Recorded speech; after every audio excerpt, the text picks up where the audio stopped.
If you liked this clip, thank you for visiting the Light Novel Podcast channel. Remember to click like, subscribe, and the notification bell, in order to avoid missing the time when the Light Novel Podcast channel will upload the upcoming clip.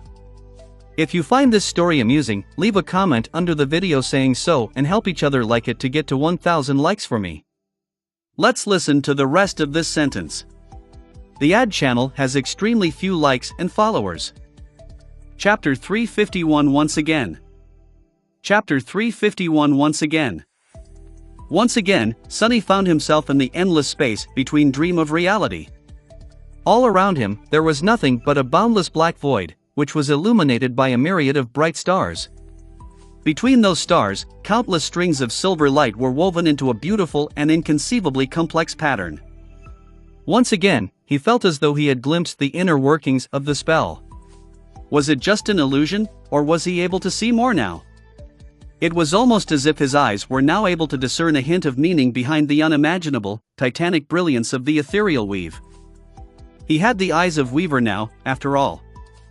With a pained moan, Sonny forced himself to look away from the strings of silver light. The magnitude of the secret hidden in this cosmic pattern was so immense that just thinking about it could drive him mad. The forgotten shore had taught him an important lesson, and it was that one had to be careful about what they looked upon.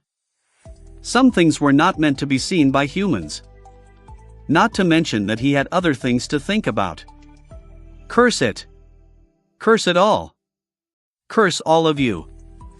His voice disappeared into the darkness, full of indescribable fury, bitterness, and sorrow. No one was there to hear it, except for the spell, which chose to tactfully remain silent. Breathing heavily, Sonny clenched his fists and closed his eyes. He didn't know what brought him more rage and pain, the fact that he had lost Neff, or the fact that his secret had been revealed. Both were too bitter to swallow. All that time, all that suffering, and for what? He had outsmarted and defeated so many powerful enemies, only for his true name to be discovered by an ungrateful, weak, blind girl? After everything he had done for her. Cassie's betrayal, perhaps, had hurt him the most. Curse her. Once again, he was a slave. He made a full circle and returned exactly to where he had started. In shackles. Only instead of nameless slavers, Nephites had become his master now. Nephites. Sonny gritted his teeth and groaned, a storm of conflicting emotions tearing his heart apart. Why did she have to do it? Why? The pain of losing her, the hope of finding her again, was just as strong and overwhelming as the hope that she would die and disappear forever in the unforgiving hell of the dream realm, so that they would never have to meet again. So that he would be free. He clawed at his face, not knowing how to process this conflagration of feelings. For someone who had spent most of his life alone, not caring for anything, this was all just too much. Luckily, time in this boundless void was a strange concept, so he had an eternity to try and come to terms with his new reality. The spell kept silent, as though giving him a chance to do just that. After a while, maybe hours, or maybe days, or maybe just a single second, Sonny sighed. Sometime later, he opened his mouth and whispered. I won. He had survived. Who could have thought? Slightly more than a year ago, he was thrown into a region of the dream realm that no human had ever escaped. And now, he was not only returning to reality, but also doing so as one of the most powerful sleepers in the history of the human race. Maybe even the strongest one. Or the second strongest. He had survived countless horrors, crossed a cursed sea on a boat made of demon bones, slew hundreds of nightmare creatures, gained experience and scars worthy of a lifetime, touched the hidden knowledge of the gods, saw a tyrant die and a new one be crowned, banished an ancient curse into the darkness of oblivion and watched as a son died. And now, he was about to become an awakened. An elite among elites, a person at the very top of society, one with access to the best food, the most wealth, the highest forms of prestige. The highest, everything. All his dreams were going to come true. All his suffering would now be rewarded. I will not be sad, I will not be bitter, I will not be angry. Who should I? Had he gone through this nightmare to be left heartbroken on the other side? No. He had earned this joy, this delight, this triumph. And he was going to enjoy it. Slowly, a shaky smile appeared on Sunny's face. At first, he had to force himself, but after a while, the smile became sincere. That's right. Victory is supposed to be sweet. So, let's see, what should I start with? As if answering him, the spell finally spoke. Its voice sounded a little strange, as if it was continuing a sentence after being interrupted. Your shadow is overflowing with power. Your shadow is taking shape. Suddenly, Sunny felt his soul begin to radiate a strange heat once again. Crap! Your shadow is complete. Something inside of him exploded, drowning his whole being with indescribably suffering. With a startled yelp, Sunny fell down. How come I end up on my ass every time I come to this place? The first time Sunny had appeared in the void, he was so shocked to discover the divine rank of his aspect that his legs buckled. And now, due to the painful transformation happening to his soul, he ended up in the same situation again. Because he had left the Crimson Spire, the soul conduit attribute was gone. And without its interference, the strange process that had begun due to the saturation of the shadow core was finally able to continue. It was just as painful as Sunny remembered. Gritting his teeth to prevent himself from screaming, Sunny tried to endure that terrible agony. He was no stranger to physical pain, but this was something different. It came from the soul itself, and for that reason, was so much worse. Arg, damn it all. However, it was still not nearly as bad as the chilling torture he had gone through after consuming the drop of Weaver's blood, or the nightmare he had endured after meeting the Black Knight for the first time. And it didn't last as long. After a while, the pain lessened, and then finally disappeared, leaving him feeling refreshed and whole again. Sunny carefully stood up and looked down, checking to see if he was still in one piece. He felt stronger. Much, much stronger. Stronger, faster, more resilient. Very much so.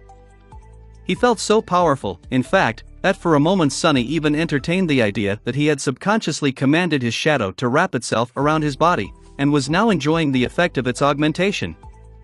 To make sure that this wasn't the case, he habitually glanced down to check on the shadow.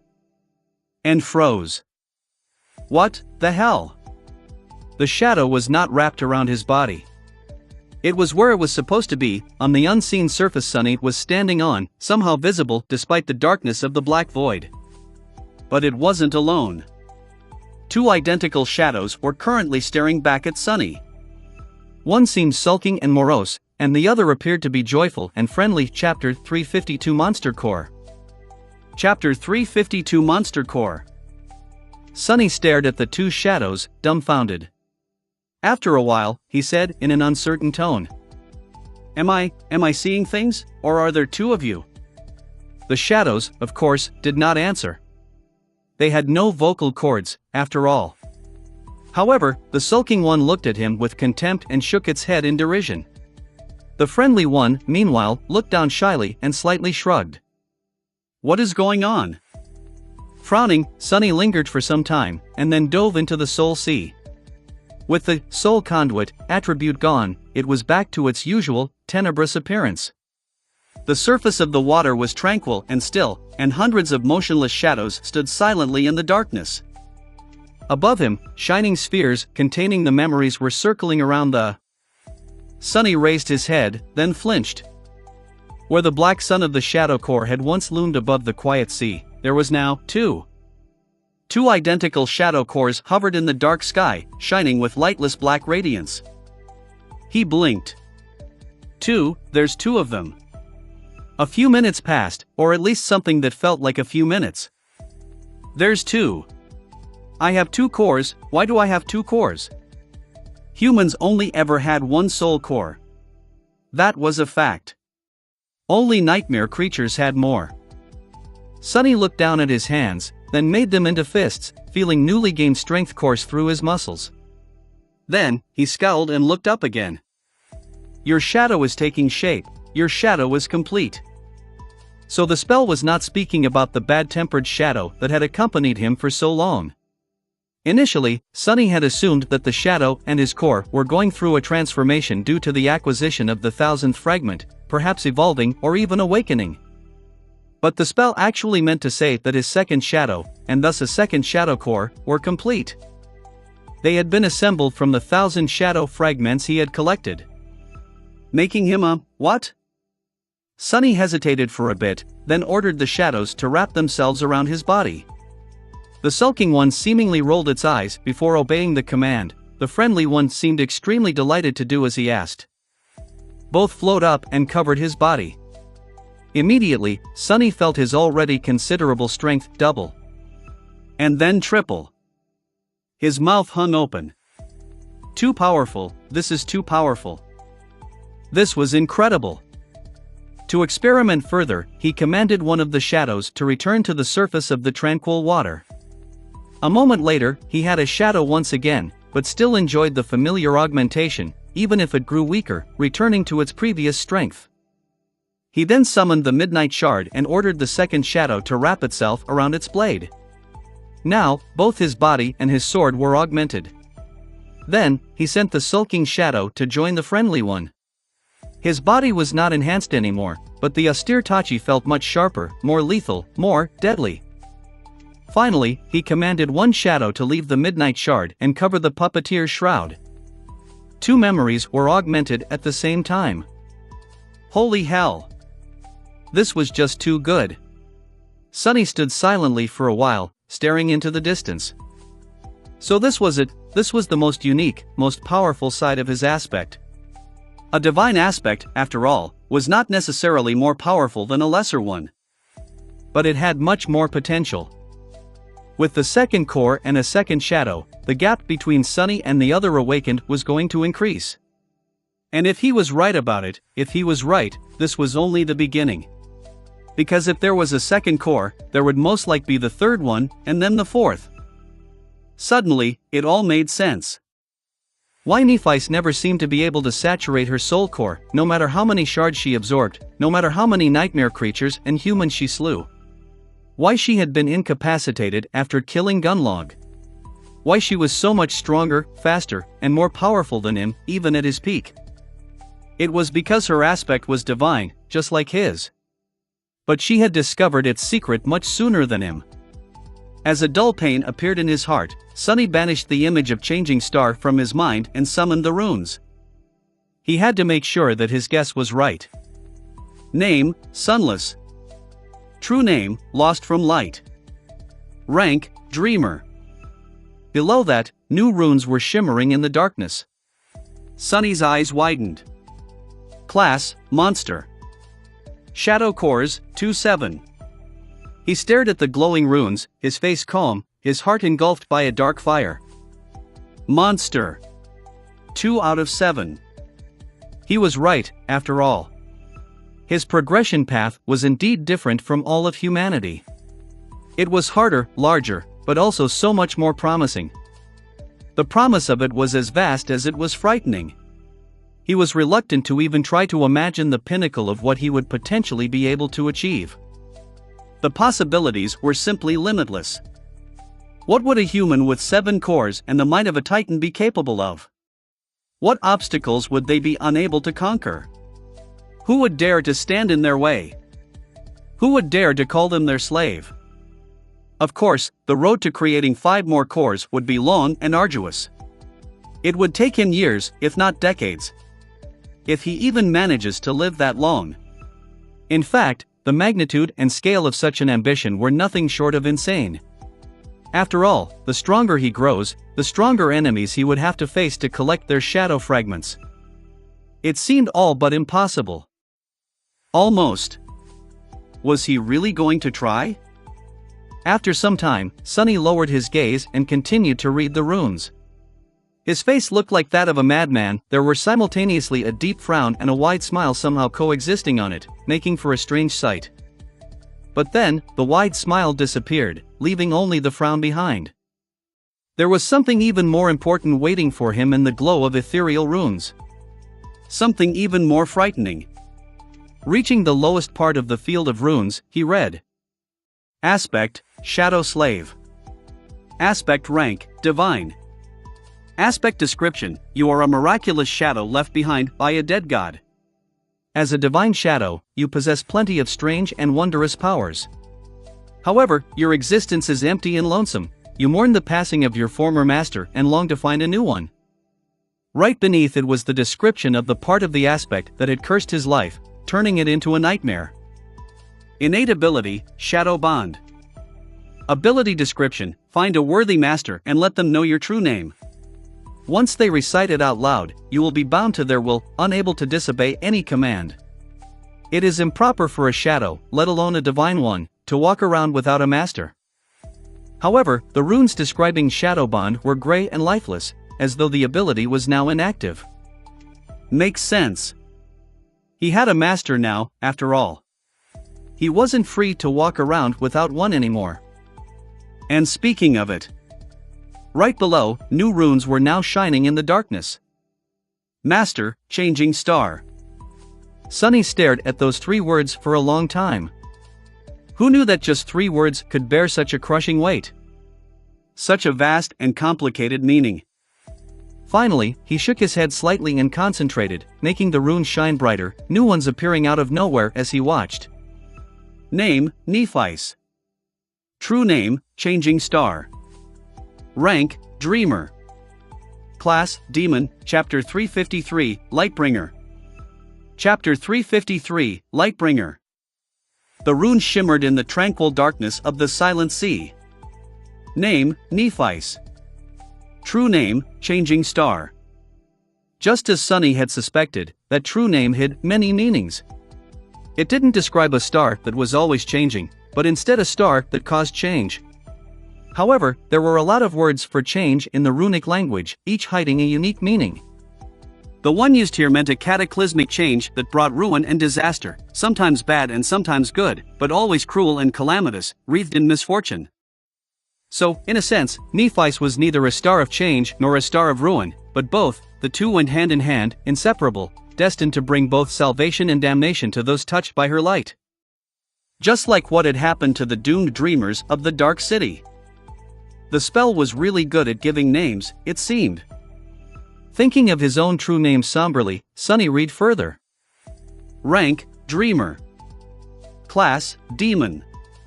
Soul cores, 3 out of 7. Soul fragments, 2749/3000. He stared at the last 2 strings, a dark expression written on his face. So this is how far ahead of me you are. Then, with a heavy sigh, he looked away. Many events of the past few months made sense now.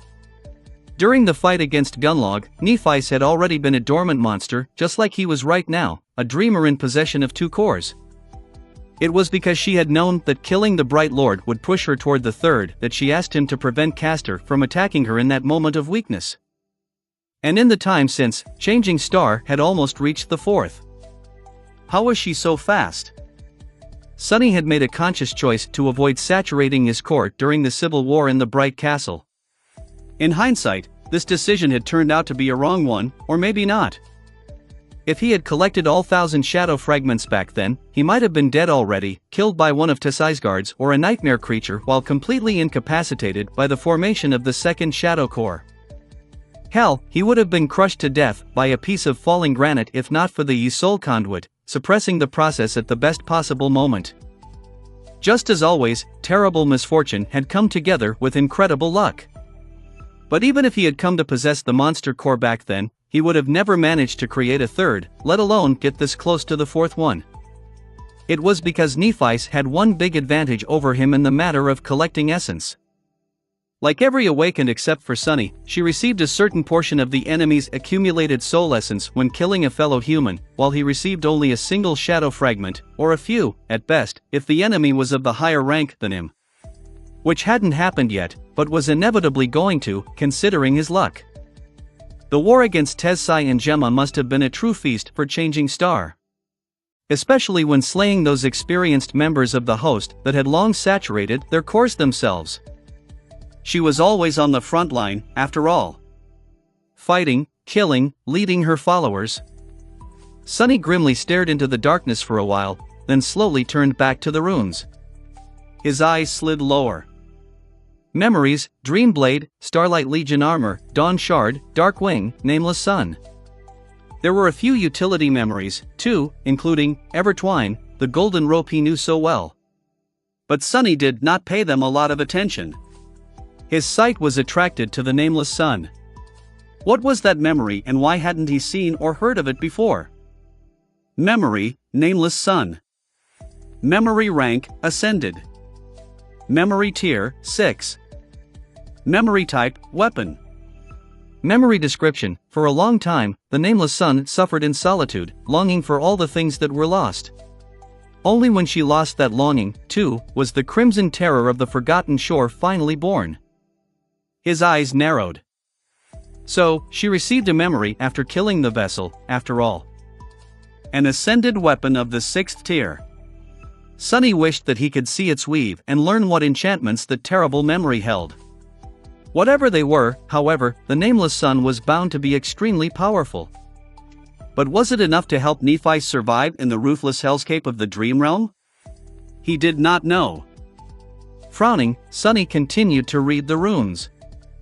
Echoes. Attributes: Dreamspawn, Nephilim, Flame of Divinity, the Fire. Dreamspawn, attribute description: you are born of two worlds, belonging to both, but welcomed in neither. Your soul exists on the edge between nightmare and reality. Nephilim, attribute description: there once were terrible creatures born of an unholy union between the divine and the profane.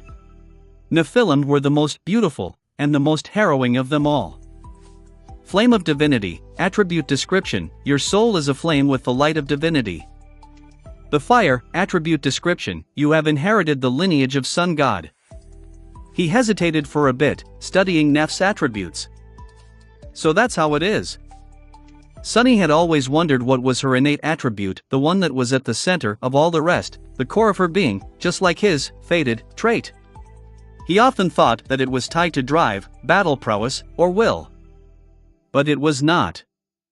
Instead, Neph's innate attribute was called Dreamspawn and tied to her nature as a child of a hollow mother. In a sense, she was connected to the dream realm and the nightmare spell from before she had even been born. Her core trait was duality. If his guess was correct, that duality was further expressed after Nephi had conquered her first nightmare and received her aspect, as well as a new attribute, Nephilim.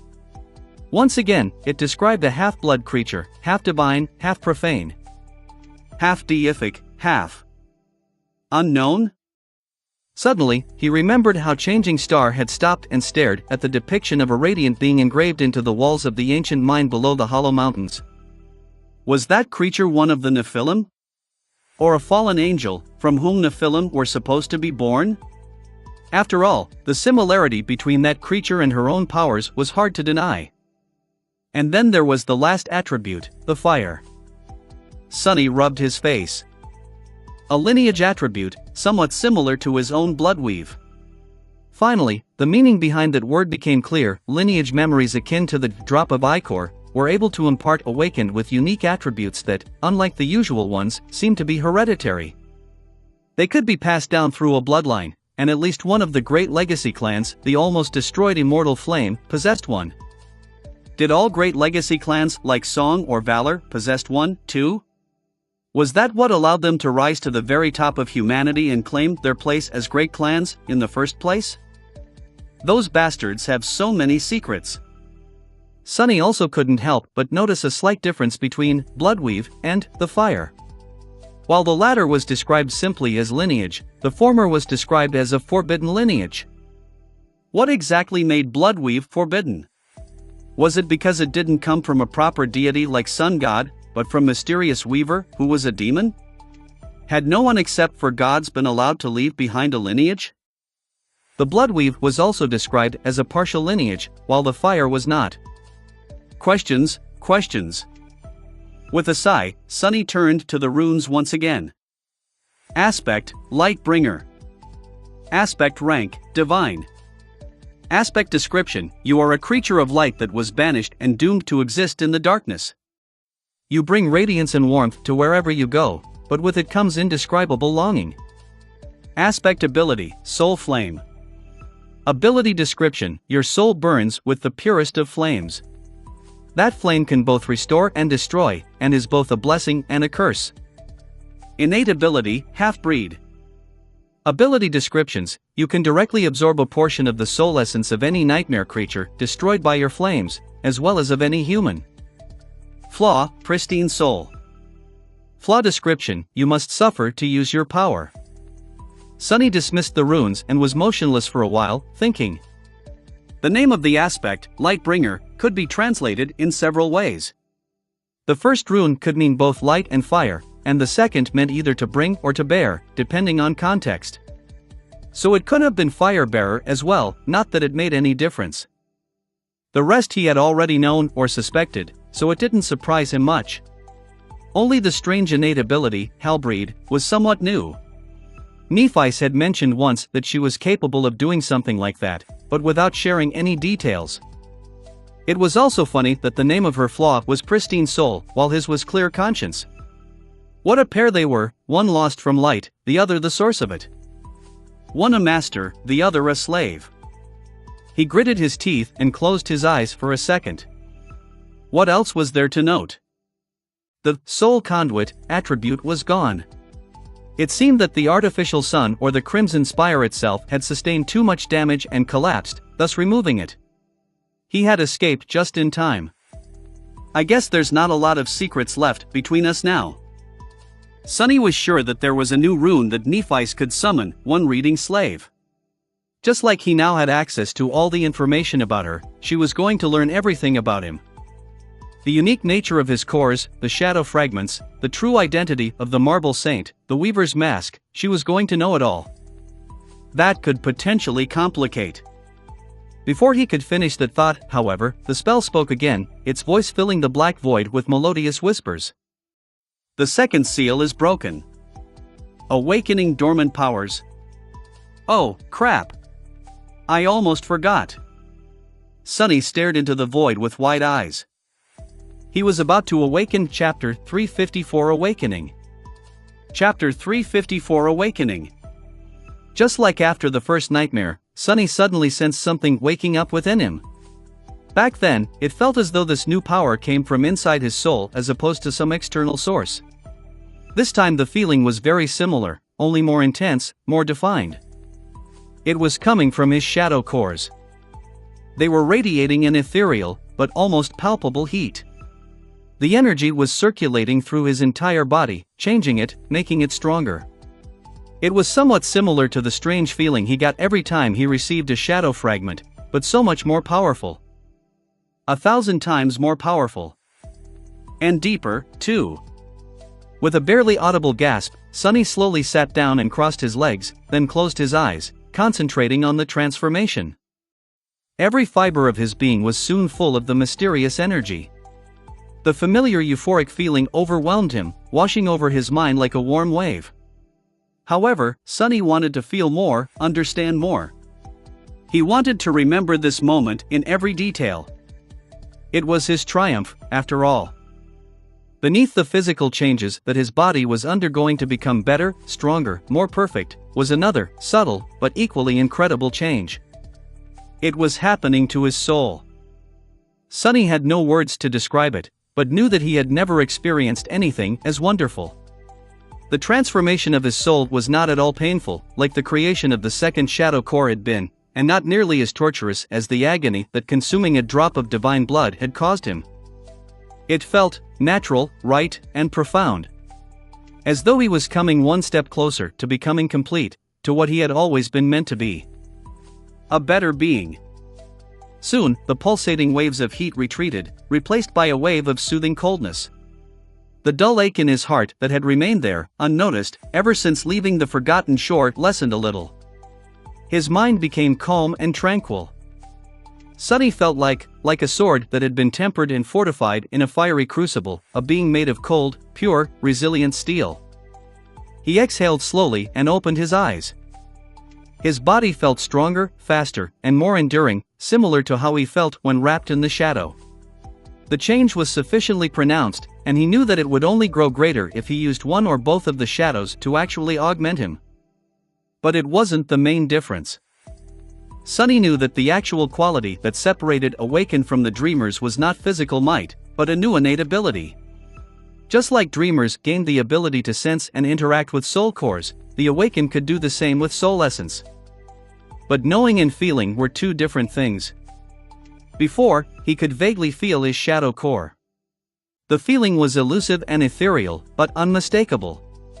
He felt its emptiness at the start of his journey, and felt it brimming with power near the end. Now, that power wasn't contained inside the shadow cores anymore, but broke free, flowing naturally through his entire body.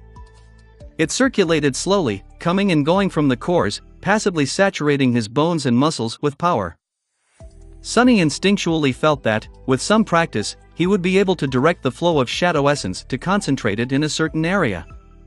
He could expend some amount of essence to give his arms incredible, explosive strength for a short amount of time, or feel his legs with the power to jump a dozen meters into the air. In short, it wasn't as though he had become monstrously strong and would be all the time, crashing through walls and breaking delicate things by accident. Instead, by wisely controlling his shadow essence, he would be able to gift himself short bursts of truly inhuman physical might. The rest of the time, he would enjoy a much smaller, but still considerable passive effect of his body being saturated with freely flowing essence. More training. Sunny could now control the shadow essence by instinct, but if he wanted to truly master it and do it more efficiently, he would have to learn from experienced awakened. Some instructors at the academy existed for the sole purpose of teaching newly awakened just that, after all. And then there was a whole another layer of combat strategy that he would have to understand and master. Sleepers fought much like mundane humans, only with more power and tools. But battles of the awakened were much more tactical. While essence always restored itself to the core's maximum capacity, it took time. In the reality of a battle, it was a finite resource. Because of it, one had to be smart and careful about how and when to use it. He would also have to absorb as many shadow fragments as possible to increase the capacity of his cores. Luckily, he now had two of them, which already gave him a big advantage over the rest of the awakened. But this new amazing quality he had received was not the end of the awakening. The main event was yet to happen. The spell spoke again, filling him with anticipation. Awakening aspect ability. Aspect ability acquired. Aspect ability name, Shadow Step. Sunny blinked, then hurriedly summoned the runes. Name, Sunless. True name, Lost from Light. Rank, Awakened. Class, Monster. Shadow Cores, 2-7. Shadow Fragments, 0/2000. Just as expected, both of his cores were not dormant anymore, instead becoming awakened. The shadow fragments were consumed to fuel the awakening, bringing him to a stark and sad 0. 1,000 fragments, gone just like that. He wasn't really disappointed, though. The amount of essence consumed during the awakening directly corresponded to the starting capacity of the core, and thus, the extent of the physical transformation that a sleeper would go through. By collecting 1,000 fragments and fully saturating his first core, Sunny not only received a second one, but also made sure to gain the best benefits a sleeper could dream of. Very few awakened had ever fully saturated their cores before returning from their first journey to the dream realm, and now, Sunny was one of them. The difference was not drastic, but every little bit of power counted in a life and death situation. Enough stalling. Impatient, he banished the thoughts of cores and shadow fragments and found the description of his new aspect ability.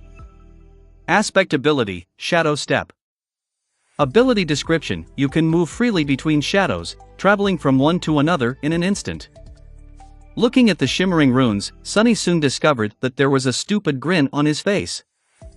Teleportation, that's teleportation, right? That was, without a doubt, a form of teleportation. An ability such as this was a game changer. His mobility would become truly incredible. Not only would he be able to apply it to traversal, making his future ventures into the dream realm easier and safer, but it could also play a decisive role in a battle. What was more deadly than an assassin capable of appearing out of nowhere and disappearing from sight in a blink of an eye? Not many things, really. Of course, he would have to experiment and learn the true extent of this amazing ability. What was its range, for example? Would he be able to jump to any shadow in sight, or to any shadow in the range of his shadow sense? Did a shadow have to be deep and large enough for him to fit through, or would even the smallest and faintest of them do? And what about his own shadows? Would he be able to send one to a certain spot, and then step out of it, just like Saint usually did? He couldn't wait to learn. But before that, there were two other things he had to see. One was the new memory he acquired. The other one, and the one that filled him with nervous anticipation, was much more important. It was the relic he was supposed to receive for mastering the first step of the shadow dance. With a legacy relic in his hands and a lineage attribute coursing through his blood, Sonny would be theoretically eligible to create his own legacy clan. A great clan, even. Not that he was planning to. But before Sonny could glance at the corresponding runes, the spell suddenly whispered into his ear. "Wake up, Sunless." And instantly, the black void full of bright stars and silver light disappeared. Chapter 355 Back to Reality. Chapter 355 Back to Reality. On one of the underground levels of the Academy Hospital complex, in a small room that was filled with the massive rectangle of the Dream Pod and various pieces of medical equipment, a delicate girl with pale blonde hair was sleeping beneath the transparent glass lid, her face surrounded by wisps of cold vapor. Suddenly, a series of lights ignited on the surface of the pod, and the medical machinery in the room came to life, producing various noises. A few moments later, the girl opened her striking blue eyes and screamed. On a top floor of a private care facility in the center of a city, in a spacious room with tall windows and a luxurious interior, a state-of-the-art sleeping pod stood silently, bathed in sunlight. An attending nurse sat in a comfortable chair beside it, monitoring the vital signs of a beautiful young man who slumbered inside. For the past 3 years, there had not been a single minute when the young man was left alone. His pod was surrounded by fresh flowers, and someone was always there to keep watch. For 3 years, the flowers and nurses came and went, but the young man had remained the same. Nothing about him ever changed.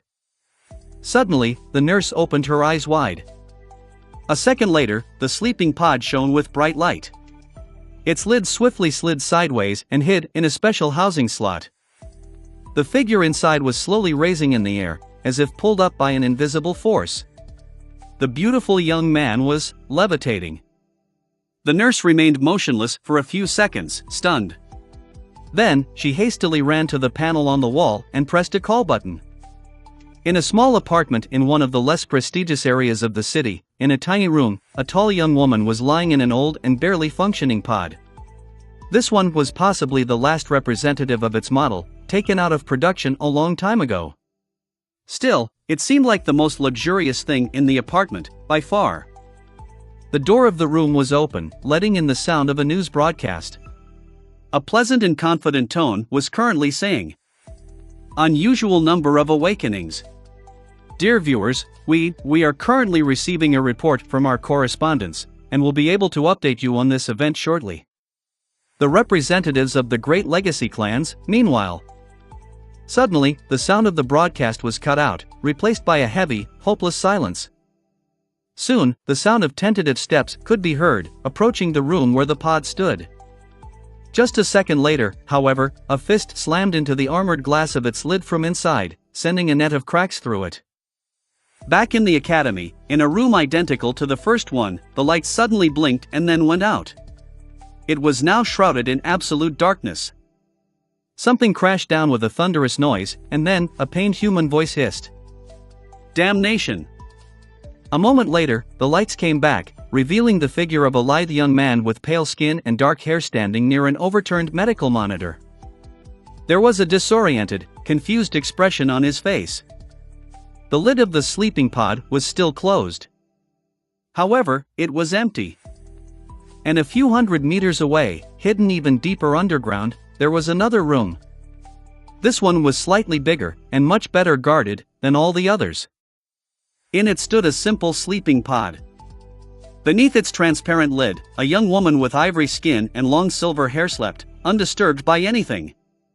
Despite the growing commotion outside, inside the tranquil room, it was quiet and peaceful. Nothing changed. The pod did not shine with bright lights, the medical equipment remained silent. Imprisoned in the glass coffin of the sleeping pod, the young woman continued to dream, as if cursed to remain in her nightmares forever. Sonny looked around the small room, slowly realizing where he was. Academy. He was back at the academy. He had returned to the real world. He looked around, noticing the medical equipment and the sleeping pod, all of which were currently ablaze with the light of alarms. The pod was still closed. How the hell did I get out? Speaking of which. Looking down, Sonny realized that he was naked. To avoid any awkward situations, he summoned the puppeteer's shroud. Once the armor weaved itself out of black strings and covered his skin, he felt a lot better. He did, however, have to force himself to not summon the midnight shard as well. His instincts screamed, demanding him to arm himself in an unfamiliar environment. But this was the real world. He had to adjust his behavior. The decision to cloth himself turned out to be the correct one. Just a few moments after he had made it, the door of the room opened, and a woman in a white coat rushed inside. Noticing Sonny, she froze. Her eyes widened in horror, and she raised a hand to cover her mouth, as if suppressing a scream. What's wrong with her? Sonny frowned, blinked a couple of times, then looked at his reflection in one of the medical machines. Oh. Since both sleepers and awakened traveled to the dream realm in spirit, his actual body was whole and pristine, without even a single scar. However, the same could not be told about the puppeteer's shroud.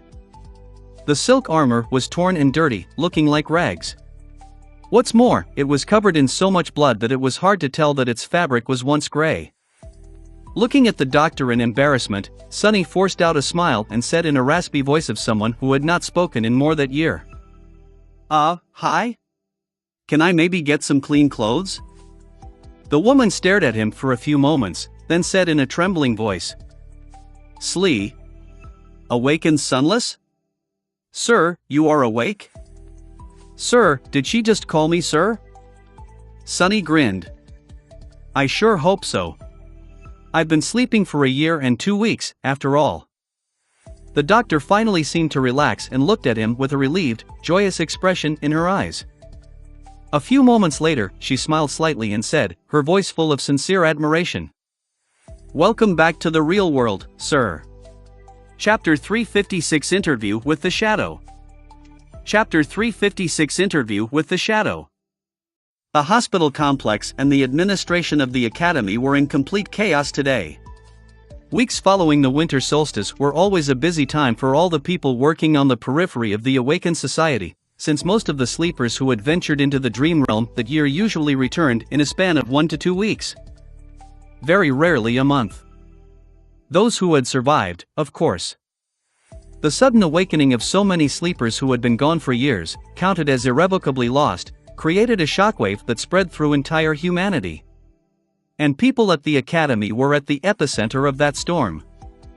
It was a joyous chaos, nevertheless. In a small office at the surface level of the hospital, a young woman dressed in black slacks and a white blouse was sitting behind a desk, hastily compiling a short report. She had dark brown hair, neatly tied into a high ponytail, and thick glasses that were constantly sliding down her nose, forcing her to push them back up. The young woman was one of the administrative workers tasked with the initial debriefing of returning sleepers. As such, she had seen a lot of incredible things, and heard a lot of incredible stories. And, sadly, even more heartbreaking ones. But today was like no other day in her career. The sleepers that she was debriefing today were all anomalous, each and every one of them. The things they told her made her blood run cold, and her imagination fail. She even had an urge to dismiss their reports as false, but knew that it was nearly impossible. The lie detection technology built into the walls of the office would make lying very hard to pull off. Incredible, they are incredible, every single one of them. To survive for that long in a region of the dream realm completely cut off from the rest of the human territory, one populated by nightmare creatures much more powerful than any dreamer could ever become, the achievement of these brave young men and women was truly remarkable. It filled her with a sense of compassion, pride, and hope. Humanity received an unexpected, but wonderful gift today. Finishing the report and sending it to her superior, the young woman pressed a button to let the next sleeper know that it was their turn to come in. The door of her office opened, and a pale young man with dark hair entered the office. Because of the nature of her job, she was accustomed to interacting with incredibly attractive people. Almost every awakened was pleasant to look at, after all.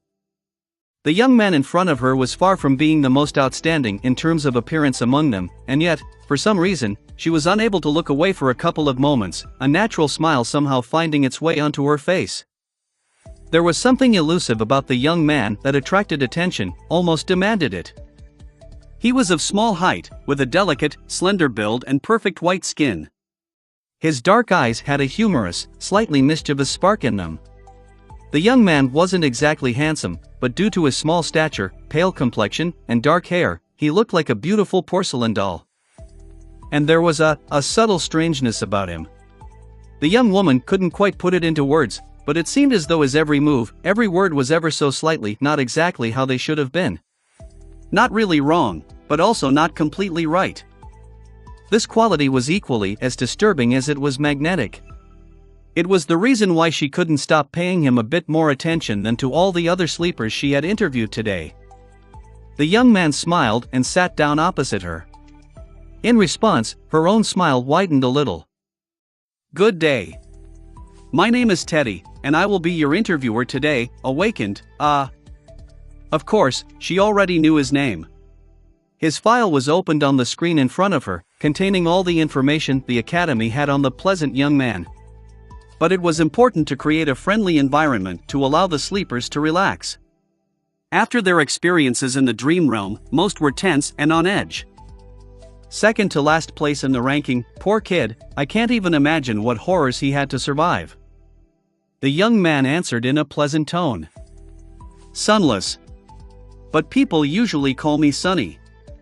So, Awakened Sunny, I guess?" "No, that sounds weird. Just call me Sunny." Teddy nodded, then typed a few words on her pad. "I will ask you a series of questions about your time in the dream realm. The purpose of this briefing is to enrich our base of knowledge about it, as well as let us know how to better assist you in the future. Any little bit of information you can provide might help future dreamers in their own trials, but you don't have to answer if you don't want to, of course." Awakened Sunless. Sunny nodded seriously. "I understand. I promise to be honest and tell you only the truth. I am a very honest person, you see." Teddy smiled and asked the first question. "How long have you spent in the dream realm?" Sunny sighed. "A year and a few weeks. Although, it felt much longer." That matched the information in the file.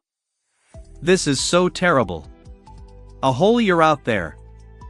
She smiled with encouragement. "I see. You did very well, Sunny."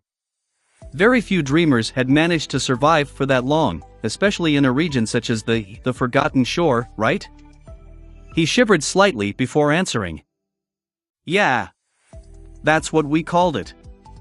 Teddy typed a few more words.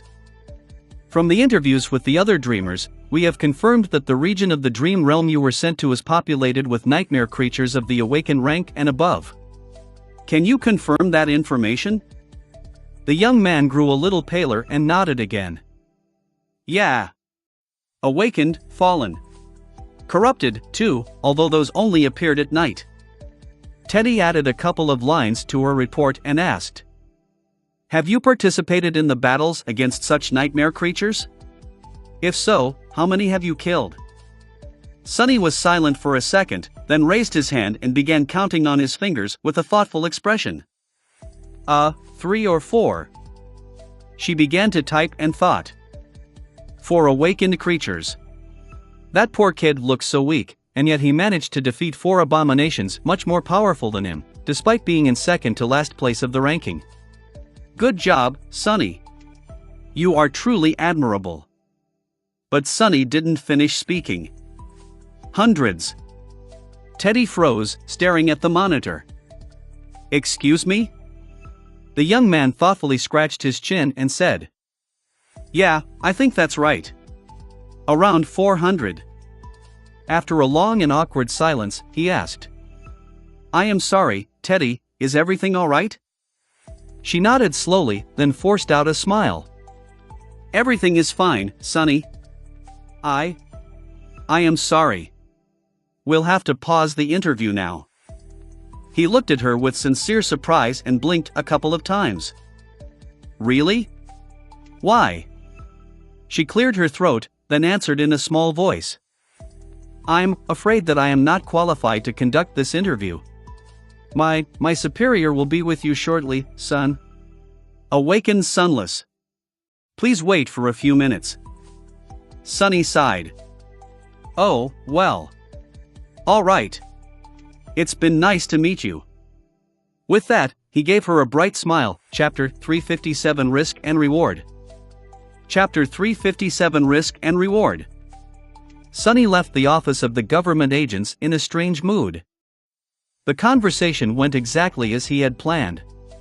Even after a higher-ranking specialist had been called in, he managed to steer the interview in the right direction, manipulating both answers and questions to achieve the desired result.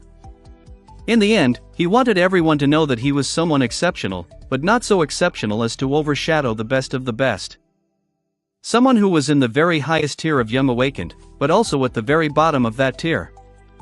Even though he had kept his most outrageous accomplishments to himself, it felt weird to give away so many secrets about his skill, power level, and achievements. Sonny had grown so used to pretending to be a pathetic clown that removing that mask to reveal another, less outlandish mask was not easy for him. And yet, it was something he had to do. After he had awakened, there was not a single moment for him to properly think things through. He had to go through a series of medical and psychological tests, followed by a lengthy debriefing. However, he had been able to realize one thing very clearly. His situation had fundamentally changed. Now that his most important secret was revealed and Nephi had become his master, it was as though a crushing burden had been removed from his chest, replaced by another, even more terrible weight. In any case, he could finally allow himself to relax a little, for a while, at least. Not because he trusted her that much, but because she was currently imprisoned in the dream realm, unable to enforce her control over him even if she wished to. In a sense, as far as his worst nightmare becoming reality went, this was the absolute best version of how things could happen. He had a lot of time to think about countermeasures and prepare for whatever the future held, after all. Walking through the corridors of the hospital complex, Sonny was engrossed in thought. One thing he was sure about was that a divine shadow like him could only have one master. So, he didn't have to worry about someone else finding out his true name and enslaving him, not anymore. The guillotine blade that had hung above his neck all that time was now gone. However, he still kept the existence of his true name a secret, for one simple reason: he didn't know what was going to happen if Nephi died. Would he be free forever? Or die with her? He felt that neither of these theories was correct. Firstly, because the description of the aspect described him as a divine shadow that had lost its master, which probably meant that he could lose another one and remain alive. Secondly, because the runes of the shadow bond had become gray and lifeless, but did not disappear. Which meant that they might shine with ethereal light once again in the future.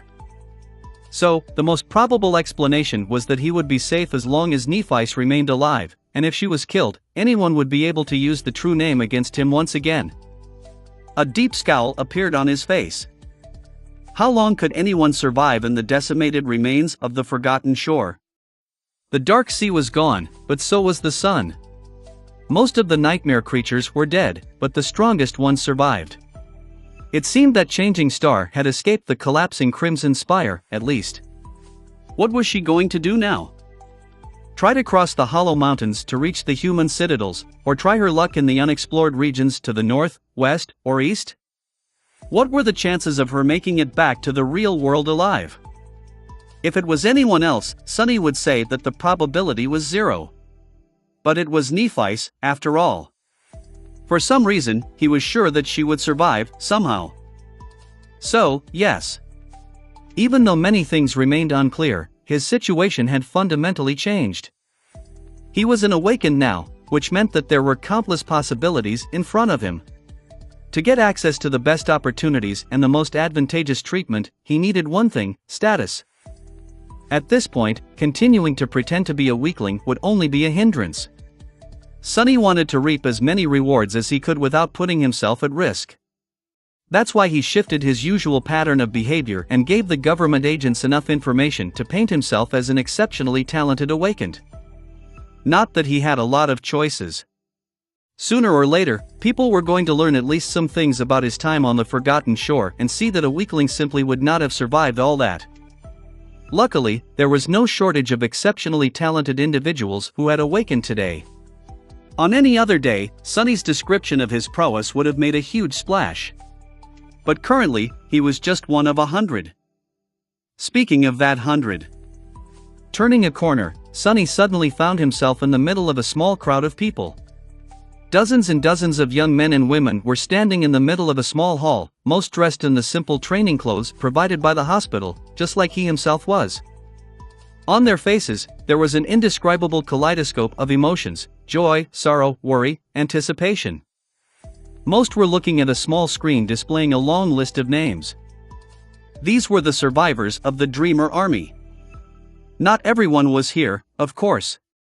Some spent many years on the Forgotten Shore and had been transferred to other facilities by the government or their families. Sonny didn't see Saishin, Kai, or Effie. Or Cassie. His face darkened. The absence of the first two made sense. Kai was probably being cared for in an expensive VIP care facility, while Saishin had to be kept in the stronghold of her clan. However, he had no idea where the other two were. Sonny hesitated for a moment, then looked at the list of names displayed on the screen. Before he could read anything, however, someone quickly approached and hugged him tightly. What the? Looking up, Sonny saw a vaguely familiar young man holding him in a passionate embrace. A moment later, the young man let go of him and looked down with glistening eyes. Sonny! You are here, too. Before he could even answer, a somber expression appeared on the young man's face. In a voice that trembled with emotion, he said, "Thank you. Thank you so much, Sonny. If it wasn't for you and your shadow, we would have never made it to the gateway." At the sound of these words, the others turned around. As soon as they saw Sonny, bright smiles ignited on their faces. A hum of voices rose from the crowd. Guys! It's Sonny. Thank you, man. We will never forget what you did for us. Sonny stared at them, dumbfounded. Weird, this is so weird. Ever since he had come to his senses near the sleeping pod, mundane humans were treating him with the utmost respect. They even went so far as to use honorifics, calling him Sir or Awakened Sunless. And now this: why was everyone so friendly and happy to see him? He had never experienced anything like this before. Was this what it was like to be an awakened?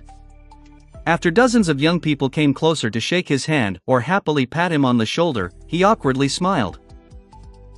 It's nice to see you too, guys. The young woman who was currently facing him smiled in response. Then, however, her face turned dark. Have you heard anything about Lady Nephi's after coming back? He stiffened, then shook his head. No. Have you?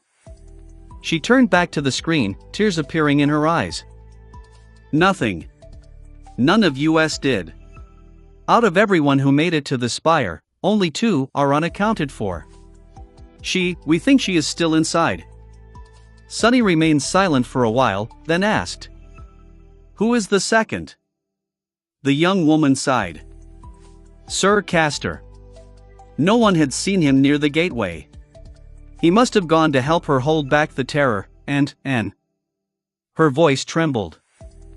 Someone said that he died. Oh, gods. What if Lady Nephi dies, too? Sonny lingered for a few seconds, a grim expression on his face, then squeezed her shoulder lightly and quietly walked away. Chapter 358 Shadow Step. Chapter 358 Shadow Step. The hospital staff had provided each of the newly awakened with a small room at one of the underground levels of the complex, to have a place to rest and get accustomed to their new abilities while waiting for more permanent accommodations if they were going to remain at the academy, of course. It was also a place they could take their families to talk and spend time together in privacy. Currently, many emotional reunions were taking place in similar rooms around Sunny's, made especially joyous and heartbreaking because the survivors of the Dreamer Army had spent long years on the forgotten shore. They had gone through hell, indeed, but their loved ones in the real world had suffered a great deal as well. Not that Sunny would know anything about that. No one had been waiting for him to return, after all. In any case, the room he had been provided with was sufficiently comfortable. There was an area for training, a desk with a pitcher of water and some snacks, a sofa, and even a bed. None of the returned were going to sleep, of course. Not for a few days, at least. At the very end of the field of shimmering runes, Sunny could now see a new string of symbols. Gateway. Usually, the name of the gateway that an awakened had last used would be written there. This was their anchor in the dream realm. Every time an awakened fell asleep, they would be transported to the gateway they were anchored to, spend some time in the dream realm either as much as they wanted or as little as possible, only until their soul was ready to travel between worlds once again and then go through that gateway to wake up back in reality. However, the gateway of the Forgotten Shore had been destroyed.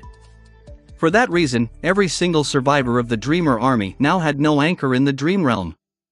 That didn't mean that they would remain in the waking world forever, though. Rather, it meant that they were going to be transported to a random one as soon as they fell asleep, just like during their first journey into the land of nightmares. The prospect of being at the mercy of the spell once more was nothing short of terrifying. Especially for Sunny, who had the misfortune of always finding himself in only the most extreme of circumstances. However, the situation wasn't really that bad. There was a way for a newly awakened to change their anchor without relying on chance. It was to acquire the services of a saint, who would be able to take them to the dream realm without involving the spell, appearing near the saint's own anchor. Of course, that anchor would most likely be situated in one of the human citadels, allowing the awakened to anchor themselves to a gateway in human territory.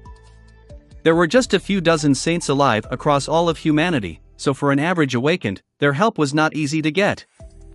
However, Sunny was not an average awakened. In fact, none of the survivors of the Dreamer Army were.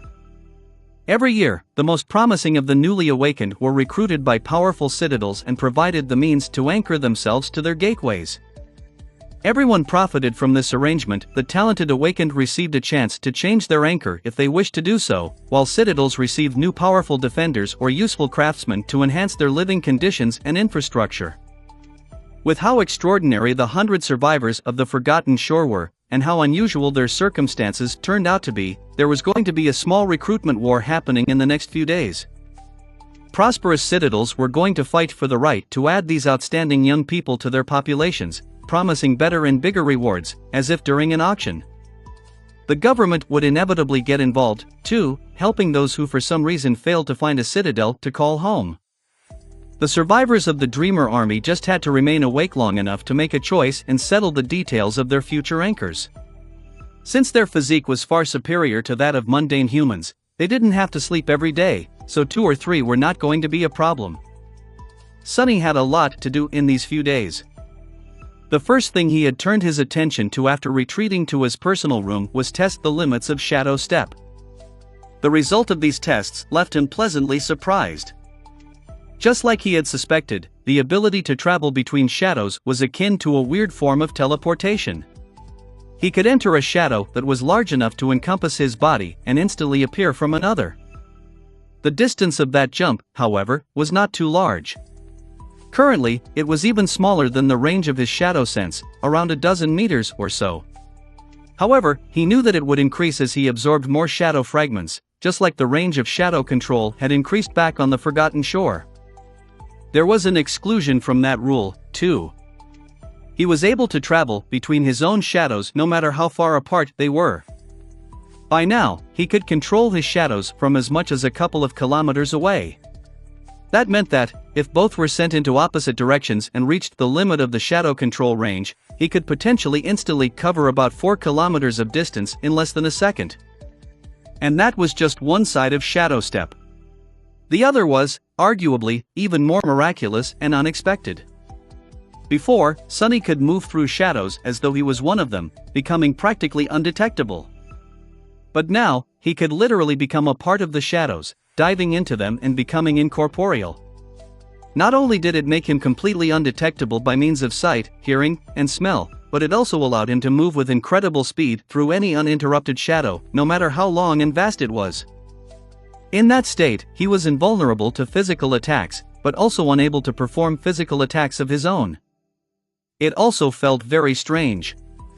Sort of peaceful. Sonny had to constantly remind himself to concentrate and not forget what he was doing. That ability would become truly incredible at night or in the depths of some terrible cave system, like the one they had traveled through on their expedition to the Hollow Mountains. In short, Shadow Step was incredible. However, it came at a price. Unlike Shadow Control, which was as natural to Sonny as breathing, using Shadow Step required him to expend essence. The more distance he covered with a jump and the more time he spent as an incorporeal shadow, the more essence he would have to consume. Sonny suspected that the theoretical 4-kilometer jump would eat through all of his essence, leaving both of his cores dry as a desert. Spending essence was not the same as spending shadow fragments, of course. His soul always slowly generated essence, eventually filling his cores to their maximum capacity, while shadow fragments increased that maximum capacity and were used to create new cores, as well as turn echoes into shadows. Still, he also needed essence to fight effectively and use the more powerful enchantments of higher rank memories, so balancing its expenditure was an intricate task.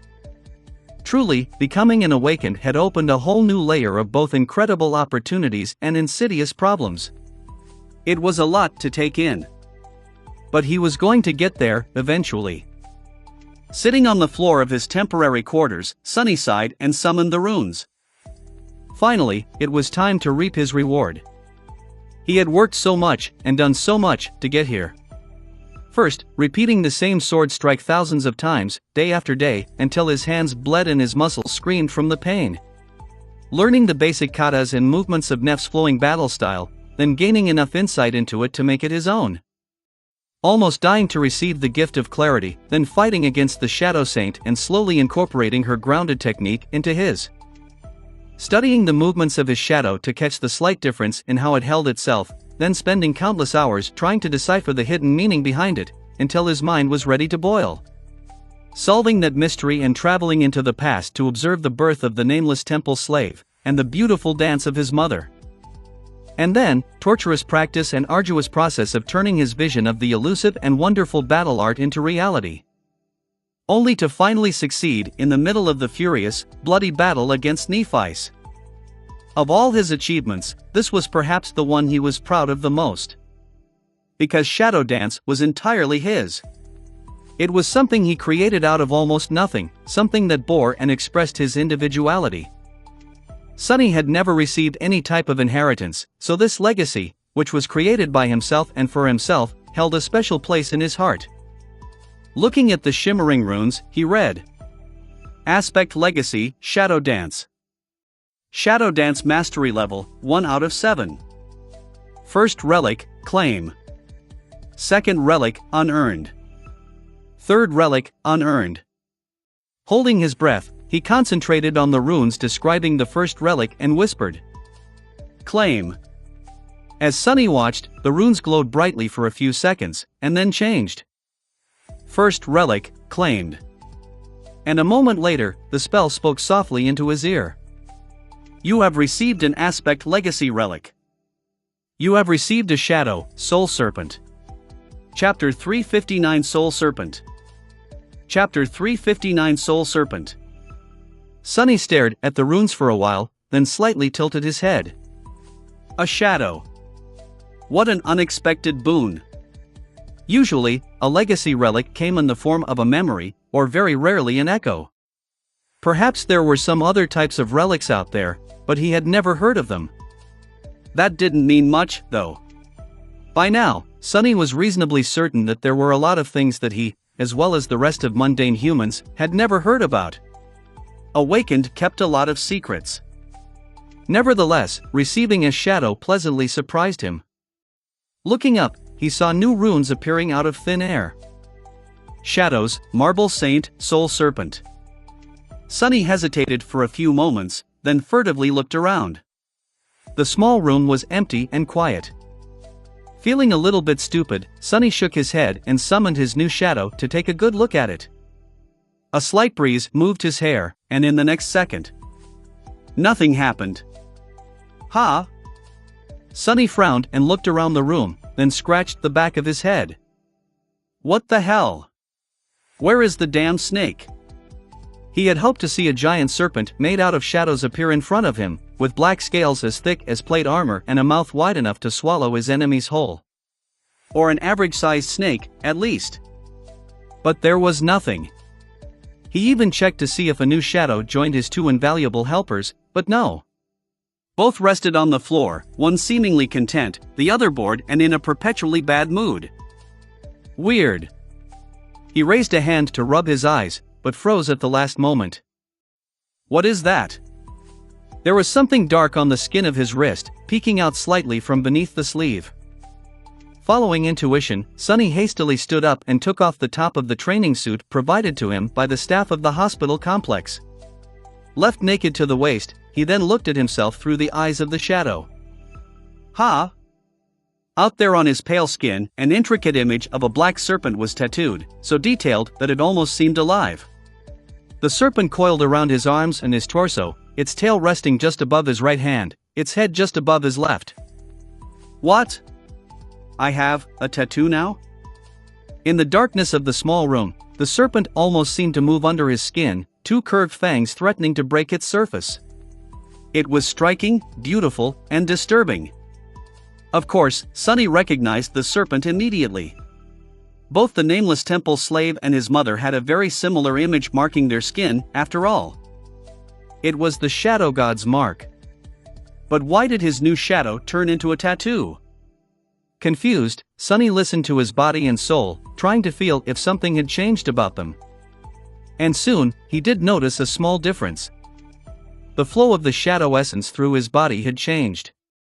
If previously it had circulated naturally, now, it seemed to follow the coils of the serpent, moving faster and with more intent, as if directed by them.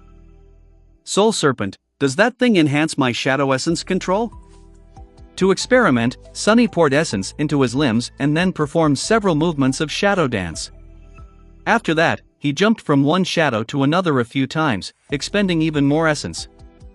He felt the difference instantly.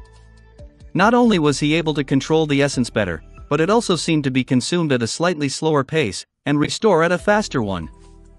Soul Serpent served as a channel for it, existing both on the material and the spiritual plane. As such, it was connected both to his cores and to his body, creating a strange bridge that allowed Sunny to use his shadow essence with better efficiency. This is a very useful shadow. Those words were an egregious understatement.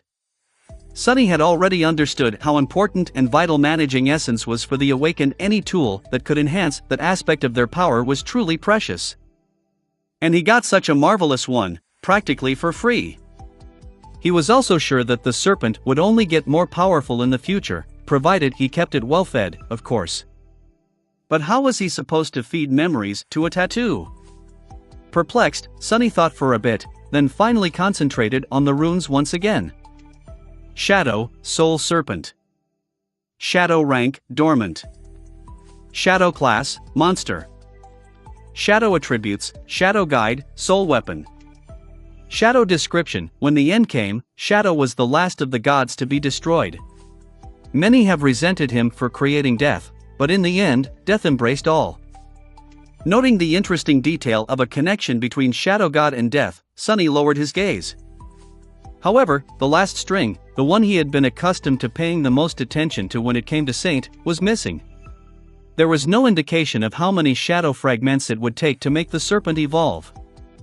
Sunny frowned. Come to think of it, that strange shadow was clearly connected to his soul.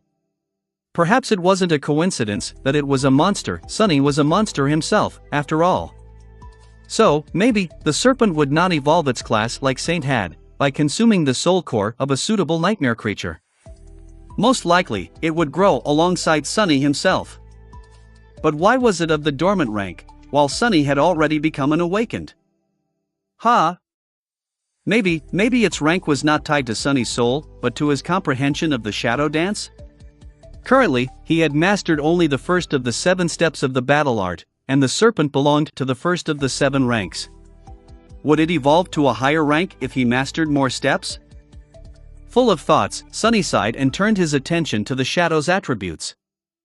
Shadow Guide, Attribute Description: Soul Serpent guides shadow essence as it flows through your body. Soul Weapon, Attribute Description: Soul Serpent can assume the form of a weapon.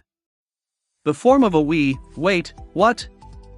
Sunny blinked a couple of times, then stared at his left wrist, where the head of the soul serpent was drawn under his skin.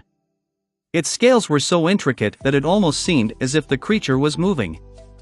Now, it really was moving. Following Sunny's mental command, the soul serpent slithered up to his hand, and then escaped from it, turning into a dark blade. As the coils moved across his body, the blade grew longer and longer, until a hilt wrapped in black leather rested comfortably in his grip. The tattoo was gone. Sunny found himself holding a lusterless greatsword. It was a menacing, formidable, foreboding odachi. Including the hilt, the odachi was as long as he was tall. It was surprisingly light for its length, but heavy enough to inflict truly devastating wounds. Almost invisible on the dark steel, and lifelike image of a coiling serpent was etched into its blade. He weighed the greatsword in his hands for a while, then smiled darkly. Truly, this is a weapon worthy of a shadow. It was still weak, though. If it was a memory, it would have been only a dormant one of the 2nd tier. Sunny was going to have to put in some work to make the dark odachi really fearsome. With a sigh, he commanded the serpent to slither back onto his body, and then to disappear entirely. A few seconds later, his skin was clean and empty once again. What a bountiful harvest I had today. Sunny stared at the darkness for a few minutes, then sighed heavily. It was time to do something that he had dreaded doing ever since returning to the real world. He couldn't put it off any longer. Chapter 360 Broken. Chapter 360 Broken. In a heavily guarded underground room, a young woman with silver hair was sleeping in a transparent machine that kept her body alive. Her face was pale and thin, painted by the ghostly glow of machine lights and deep, angular shadows. The room was peaceful and silent, the hum of machinery creating low background noise. From time to time, a piece of medical equipment produced a sound and grew quiet again. A blind girl with piercing blue eyes stood quietly near the sleeping pod, an empty expression written in the delicate lines of her beautiful face. If it wasn't for the fact that her hand rested on the hilt of an elegant rapier, a person would easily mistake her for one of the hollows that were cared for on another level of the hospital complex. The door of the room did not open, however. There was suddenly another presence inside. A young man with pale skin and dark, cruel eyes appeared out of the shadows and walked over to stand on the opposite side of the sleeping pod. His steps were soft and quiet. He lingered for a while, then looked down at the young woman sleeping beneath the glass lid of the mechanical coffin. For a second, his face became contorted by a terrible grimace. Grief, anger, fear, and longing mixed in his eyes, then disappeared, hidden behind a mask of cold indifference.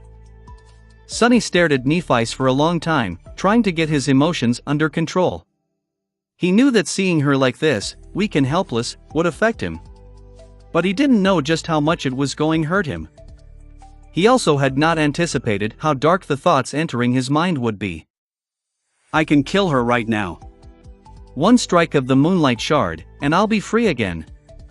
But no, he couldn't.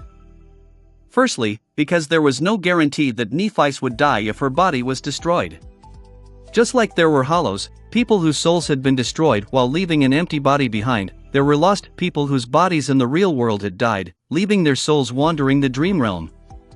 He suspected that this was the reason why the people who wanted Changing Star dead had sent Castor to kill her in the dream realm instead of infiltrating the academy. And secondly, and maybe more importantly, he simply could not bring himself to harm Nephice. Not again, not anymore, and not like this. Cassie, on the other hand. With a dark grimace, Sunny slowly moved his gaze to the blind girl. As if noticing it, she turned slightly and said, Hello, Sonny. He stared at her, his eyes burning with fury.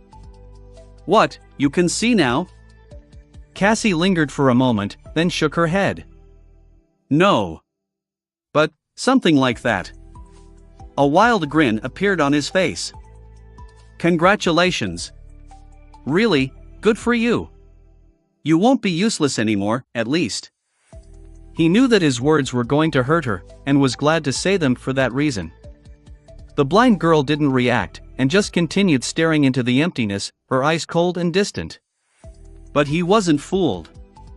He knew her well enough to recognize the ocean of pain hiding behind that coldness. Good, suffer. You deserve this. Sonny opened his mouth, wishing to accuse her, but then forced himself to stop. He had to keep himself under control. Swallowing his angry words, Sonny gritted his teeth and spat. How? How did you even know? Cassie hesitated for a bit, then answered quietly. When you killed that spy from the castle. You said it out loud then. I saw it, in a vision. After that, the rest was not impossible to figure out. His eyes widened. Sonny remained silent for a long time, trying to deal with the shock that her words had caused him. Harper, when I killed Harper? The memory of that horrible day sent a shudder through his soul. He remembered it so vividly, the blood streaming down his hands as he held the pitiful young man down, murdering him, giving in to the agony of the flaw. And whispering in a hoarse, barely audible voice. Lost from light. I am. Lost. Lost from light.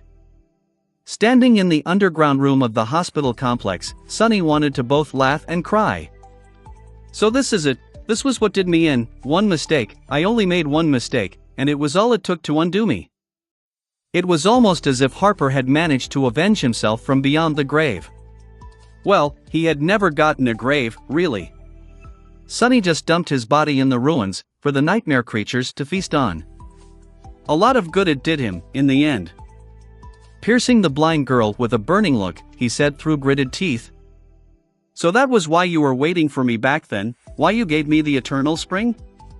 You were ready to say goodbye. You knew? Cassie slowly faced him, then said in a steady, even tone. Yes. I did. Sonny looked down, clenching his fists. You knew, if you knew, then why didn't you try to change anything? Why, curse you? Cassie stared at him, her calm expression finally collapsing. Pain, sorrow, and anger contorted her face, and with a voice so hurt that it almost sounded as if she was bleeding, she answered.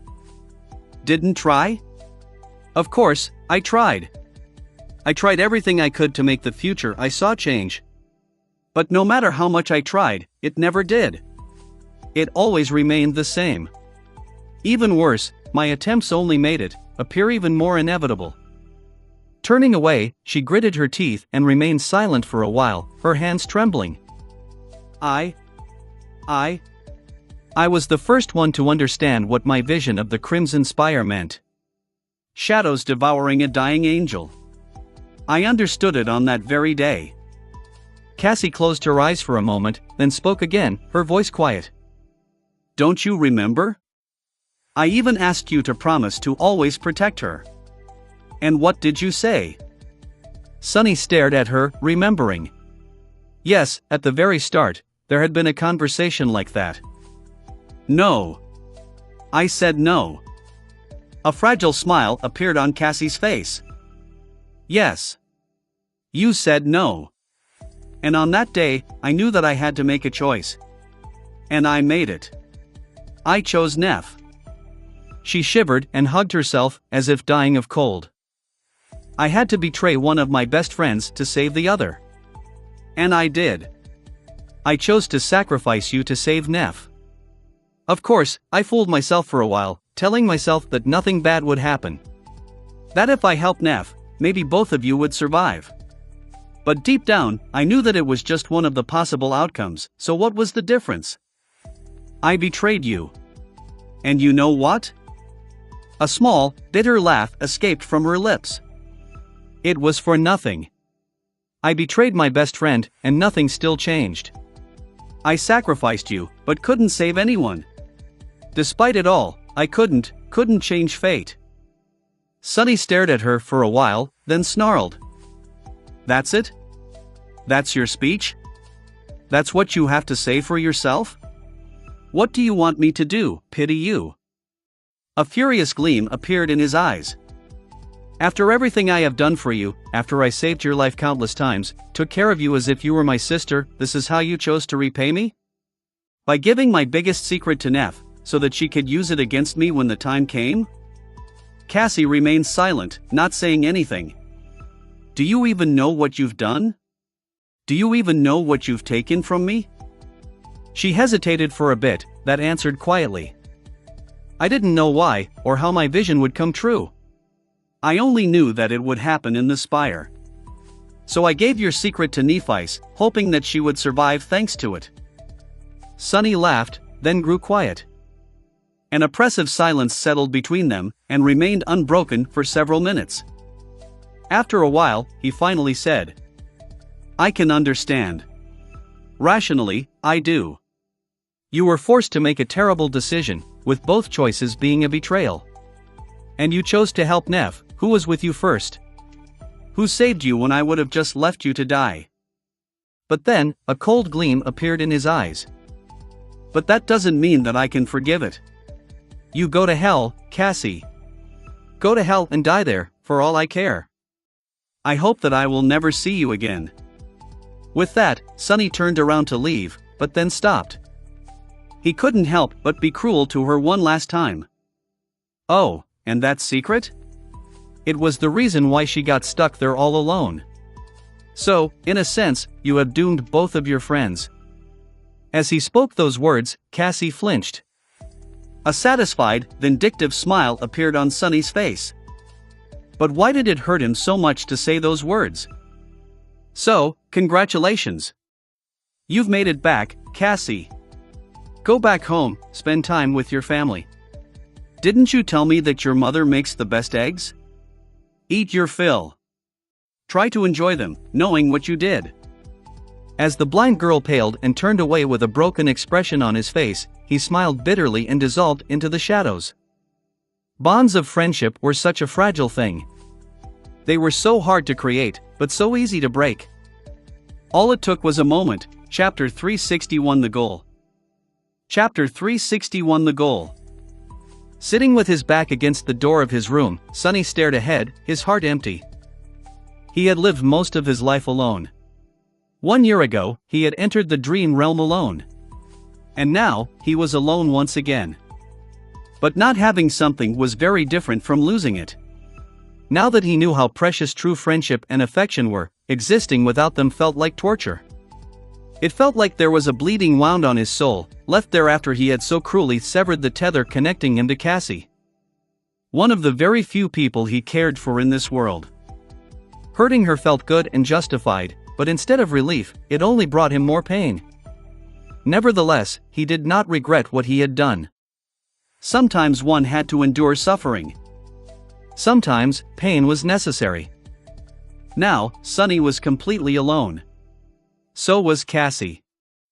And somewhere in the dream realm, Nephice was alone, too. The three of them had done the impossible, but paid a heavy price for it. What a fiasco! Who would have thought that one day, he would not only escape the forgotten shore, but also become vastly more powerful than he had ever dreamed, only to sit on the floor in a dark room, feeling miserable? With a resentful grimace, Sunny shook his head and sighed. Enough of wallowing in self-pity. He had a lot of things to do. A lot of plans to make. The horrors of the forgotten shore were now behind him, but new threats already loomed in the distance. Firstly, he was now at the mercy of another person.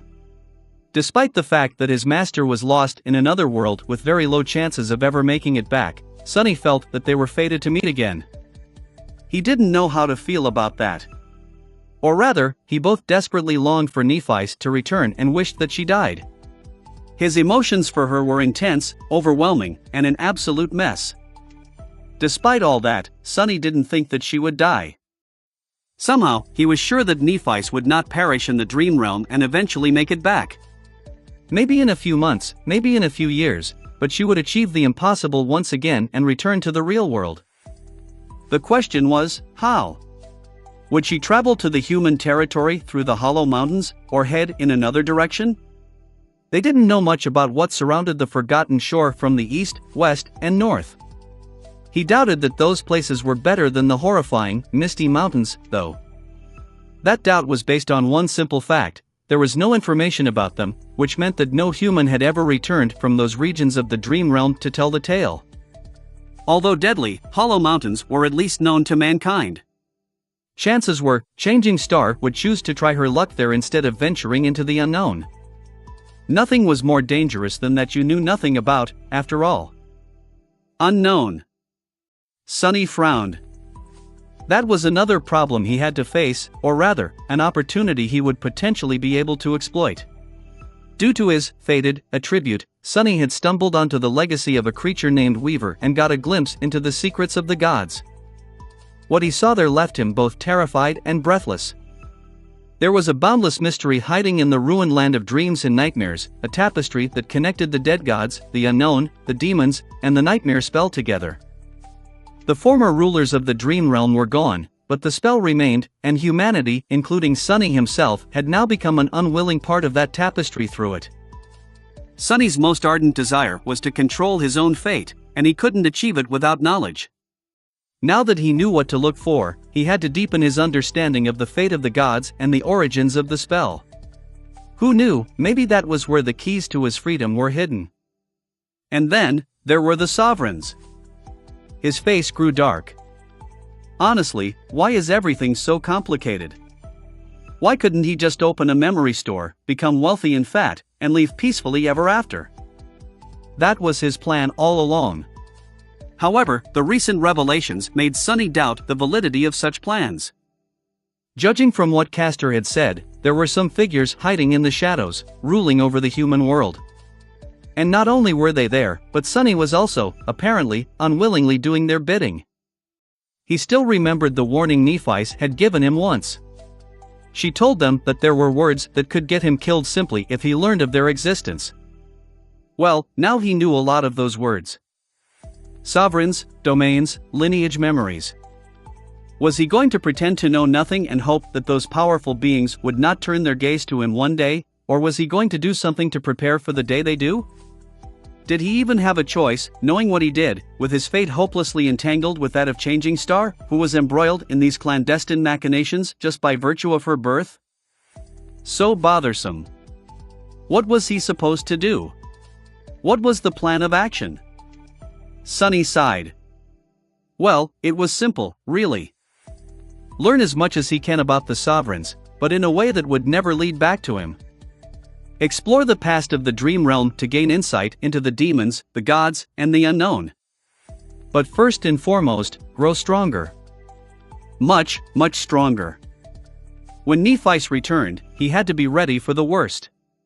Sunny didn't really think that Changing Star he knew would abuse her power over him. In fact, he was almost sure that she wouldn't. Not only because of the bond between them, but also because in Neph's warped mind, doing so would simply be beneath her. However, he wasn't going to let this sweet hope prevent him from creating contingencies. If she ever decided to truly make him a slave, one of them was going to die. Standing up, Sunny walked over to the desk and wrote on a piece of synthetic paper. 0/2000. Then, he summoned the runes, glanced at them, and added a second string of numbers. 2749/3000. However, the runes shimmered and changed before he was done writing. The number of soul essence grew bigger. Sunny stared at the runes for a few seconds, then corrected the number. Then, he put the pen down and looked at the piece of paper in front of him. 0/2000, 2773/3000. All right. So, this was it. This was the plan. From now on, this was his life's goal. Chapter 362 Breakfast Limitation. Chapter 362 Breakfast Limitation. The initial series of tests, the interview with the government specialists, the somber conversation with Cassie, and the hours Sunny had spent pondering about his past, present, and future took up almost an entire day. A new dawn was already bathing the world in soft sunlight, which Sunny knew because one of the walls in his underground room was made into a false window, with a vista of one of the parks in the academy being projected onto it from a remote camera. He was experiencing mild mental fatigue, but was not sleepy at all, at least not yet. Truly, the physique of an awakened was much more resilient than that of a mundane human. There were still a few things he had to do. In all the turmoil of the past 24 hours, he had not gotten a chance to take a proper look at his memories, for example. Sunny was about to summon the rooms when, suddenly, there was a knock on his door. He flinched. What? Who can it be? For a moment, a mental picture of Effie and Kai appeared in his mind, but then he dismissed it. The two of them must have been as busy after their awakening as he was. Much more, most likely, considering that they probably had friends and families to deal with, too, on top of everything else. With them being in different facilities, coming to the academy just to pay him a visit was not a likely scenario. Certainly not that soon. Hiding one of the shadows on his body to appear like a normal person, Sunny walked to the door and opened it. Standing there was a striking, confident woman in her late 20s. Immediately, it seemed as though the temperature inside of the room dropped by a couple of degrees.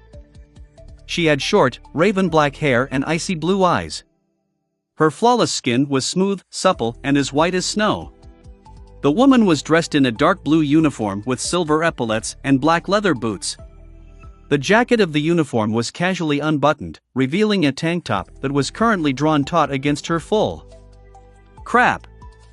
What are you staring at, awakened sunless? Sunny looked up with wide eyes. Master Jet. I was just, appreciating your fashion sense.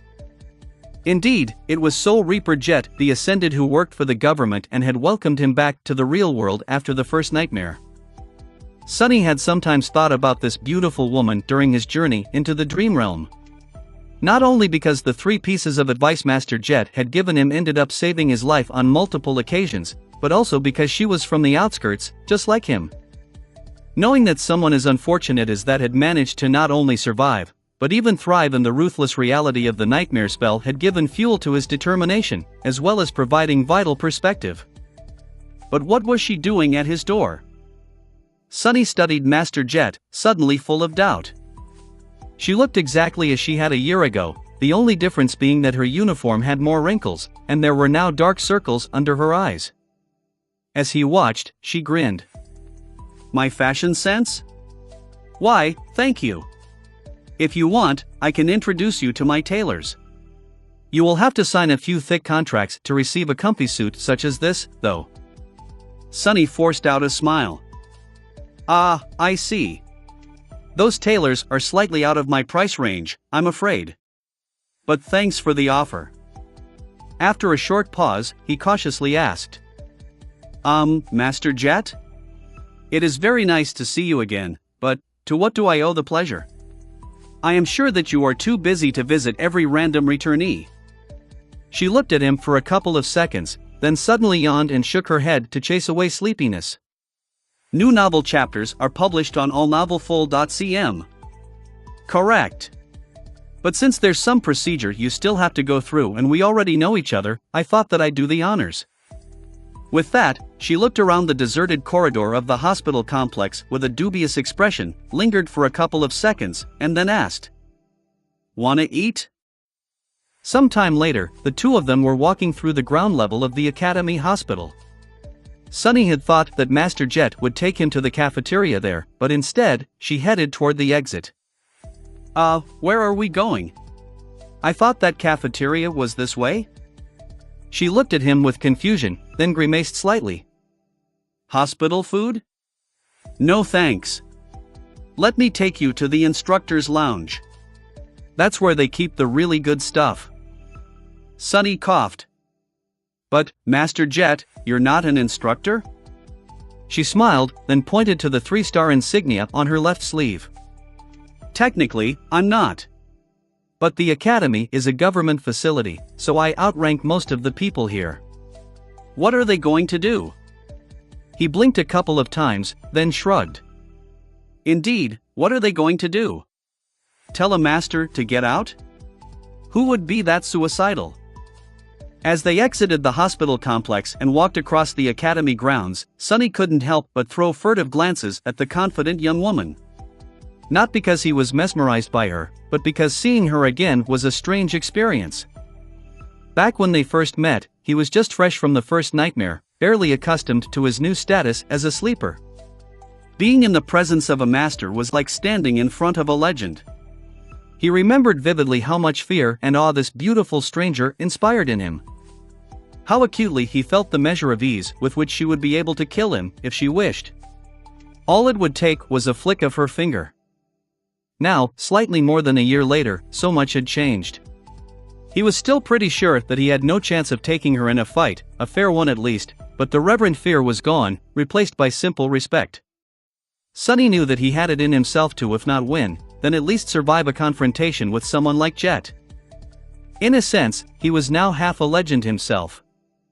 As he thought about how different things had become, the two of them approached a small, picturesque building near the center of the academy. Without slowing down, Master Jet walked past a few people that were staring at her with a strange mix of regard and disdain, and entered the instructor's lodge. Oh, right. I remember Teacher Julius mentioning that she has a terrible reputation. To be exact, he described her as a murderous savage, barbarian, having a problematic personality, and psychopathic killer. No wonder people were giving them weird looks throughout the whole walk. For some reason, Sonny suddenly felt annoyed. Maybe because Jet was someone he knew, or maybe because she used to be an outskirt rat just like him, but he found himself feeling protective. Stare away, bastards, see if we give a damn. Master Jet clearly didn't, so why would he? Sonny looked at the next person to give her a dirty glance coldly, activating the murder math to its fullest potential. Immediately, the onlooker paled slightly and turned away. Sonny smiled. That's right, look away. Now, the most important part. Let's see what the instructors eat. Chapter 363 Citizen Sonny.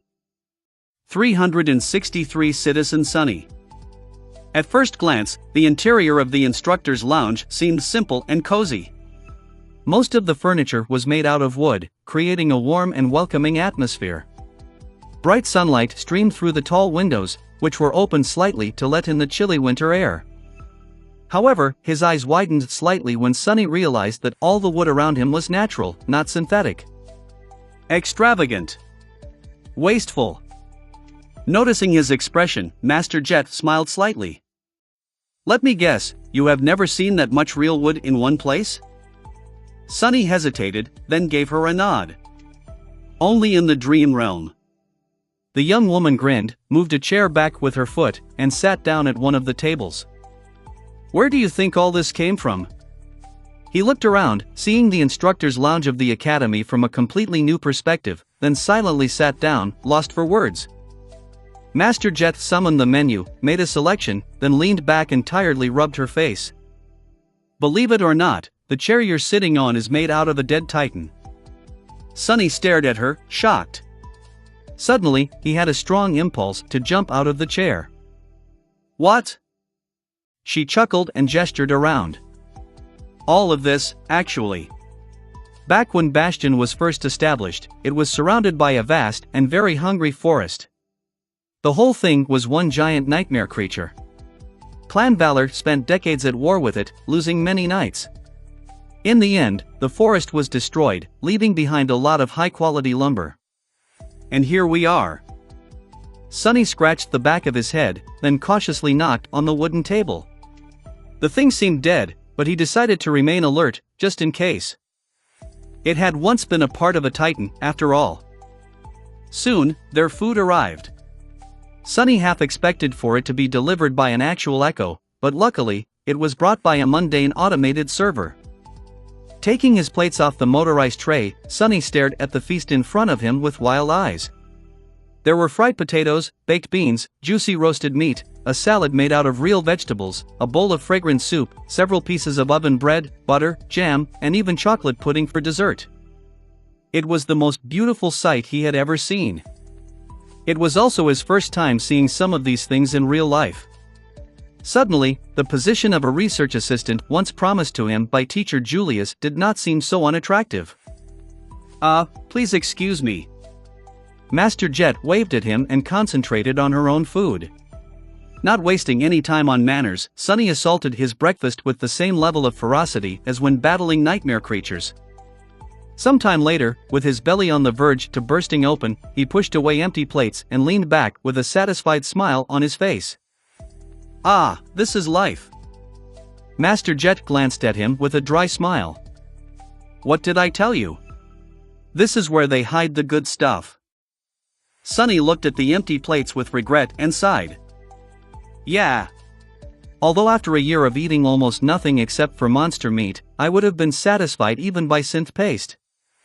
Her smile dimmed at the mention of the most common food in the outskirts. As 2 glasses of beautiful dark tea steamed in front of them, Master Jet sighed, then took out something from the inner pocket of her uniform. It was a small metal box with a sensor on its lid. Placing the box on the table, she looked at Sunny and asked, "You must be wondering why I visited you, right?" Sunny tilted his head slightly, stared at the metal box for a few seconds, and then answered in a cautious tone. "Yes. To be honest, I am very curious." She nodded, then smiled reassuringly. "Don't be nervous. It's just a formality, and a very beneficial one, at that. Put your finger on the sensor." He hesitated, then did as she had told. The sensor buzzed for half a minute, and then a small green light ignited on the metal box. With a quiet click, it unlocked. Master Jet opened the box and took out several objects: a slick communicator made out of flexible glass, a memory chip with the government seal etched on its surface, and a small iron badge with 2 stars engraved into it. Pushing them towards Sunny, she lingered for a moment, and then said in a light tone, "Congratulations, awakened Sunless. You are now officially a citizen. Of the 7th rank, no less." Her words struck Sunny like a hammer. Silent, he stared at the 3 objects in front of him, his face not betraying even a hint of emotion. A citizen. Back in the outskirts, people lived and died dreaming of becoming one of the true citizens. That simple word hid so much meaning. Access to proper food, human rights, and better life. To all the things that none of them really had. To having a future. Very few of these people had ever gotten the chance to hear the word citizen in connection to their name. Being poor and lowly only led to becoming destitute and falling to the bottom. It rarely led to rising higher, let alone soaring to the peak. And here he was, not only becoming a citizen, but even jumping over all the steps and arriving at the very pinnacle of the social hierarchy in one go. Not just a citizen, and not even one of high rank, but of the highest. 7th rank. There's literally nothing higher. Finally, his expression changed, becoming grim. Looking up at Master Jet, he asked in a somber tone, "I get it that I would be made a citizen after awakening. But, 7th rank? Isn't that a little too much?" Master Jet laughed. "Sunless, you don't really know what you did, do you?" Sunny looked at her without humor, then said, "I'm pretty sure that I do, but please, enlighten me." She shook her head and sighed. "Listen, of all the sleepers that had returned from the dream realm in the last few years, there are only 5 whose files were marked as SS. And you are one of them. Chapter 364 SS Class Sunless. Chapter 364 SS Class Sunless." Sunny stared at Master Jet, a strange expression frozen on his face. After a while, he asked, "That's great, but what the hell does SS mean?" She smiled and sipped her tea, looking at him across the table. Placing the cup back down, she then shook her head slightly and said, "The government and the powerful legacy clans, of course, keeps track of every awakened in the world. That shouldn't be a surprise for you, right?" Sunny slowly nodded. "Yeah, that makes sense." Master Jet shifted slightly, then continued. "Firstly, because every awakened technically has a duty to respond when a gate opens near their location. That's what the special communicator is for. In exchange for all the privileges we receive, we have to protect this world from the nightmare creatures. A dark grimace appeared on her face. Of course, realistically, no one can force you to actually fulfill that duty, or at least no one is going to. Many awaken turn around and run as soon as they receive a gate crisis alert. Sunny grimaced. On one hand, he understood such a reaction perfectly. Why would they want to risk their lives for random strangers? Not every awakened was good in a fight, too.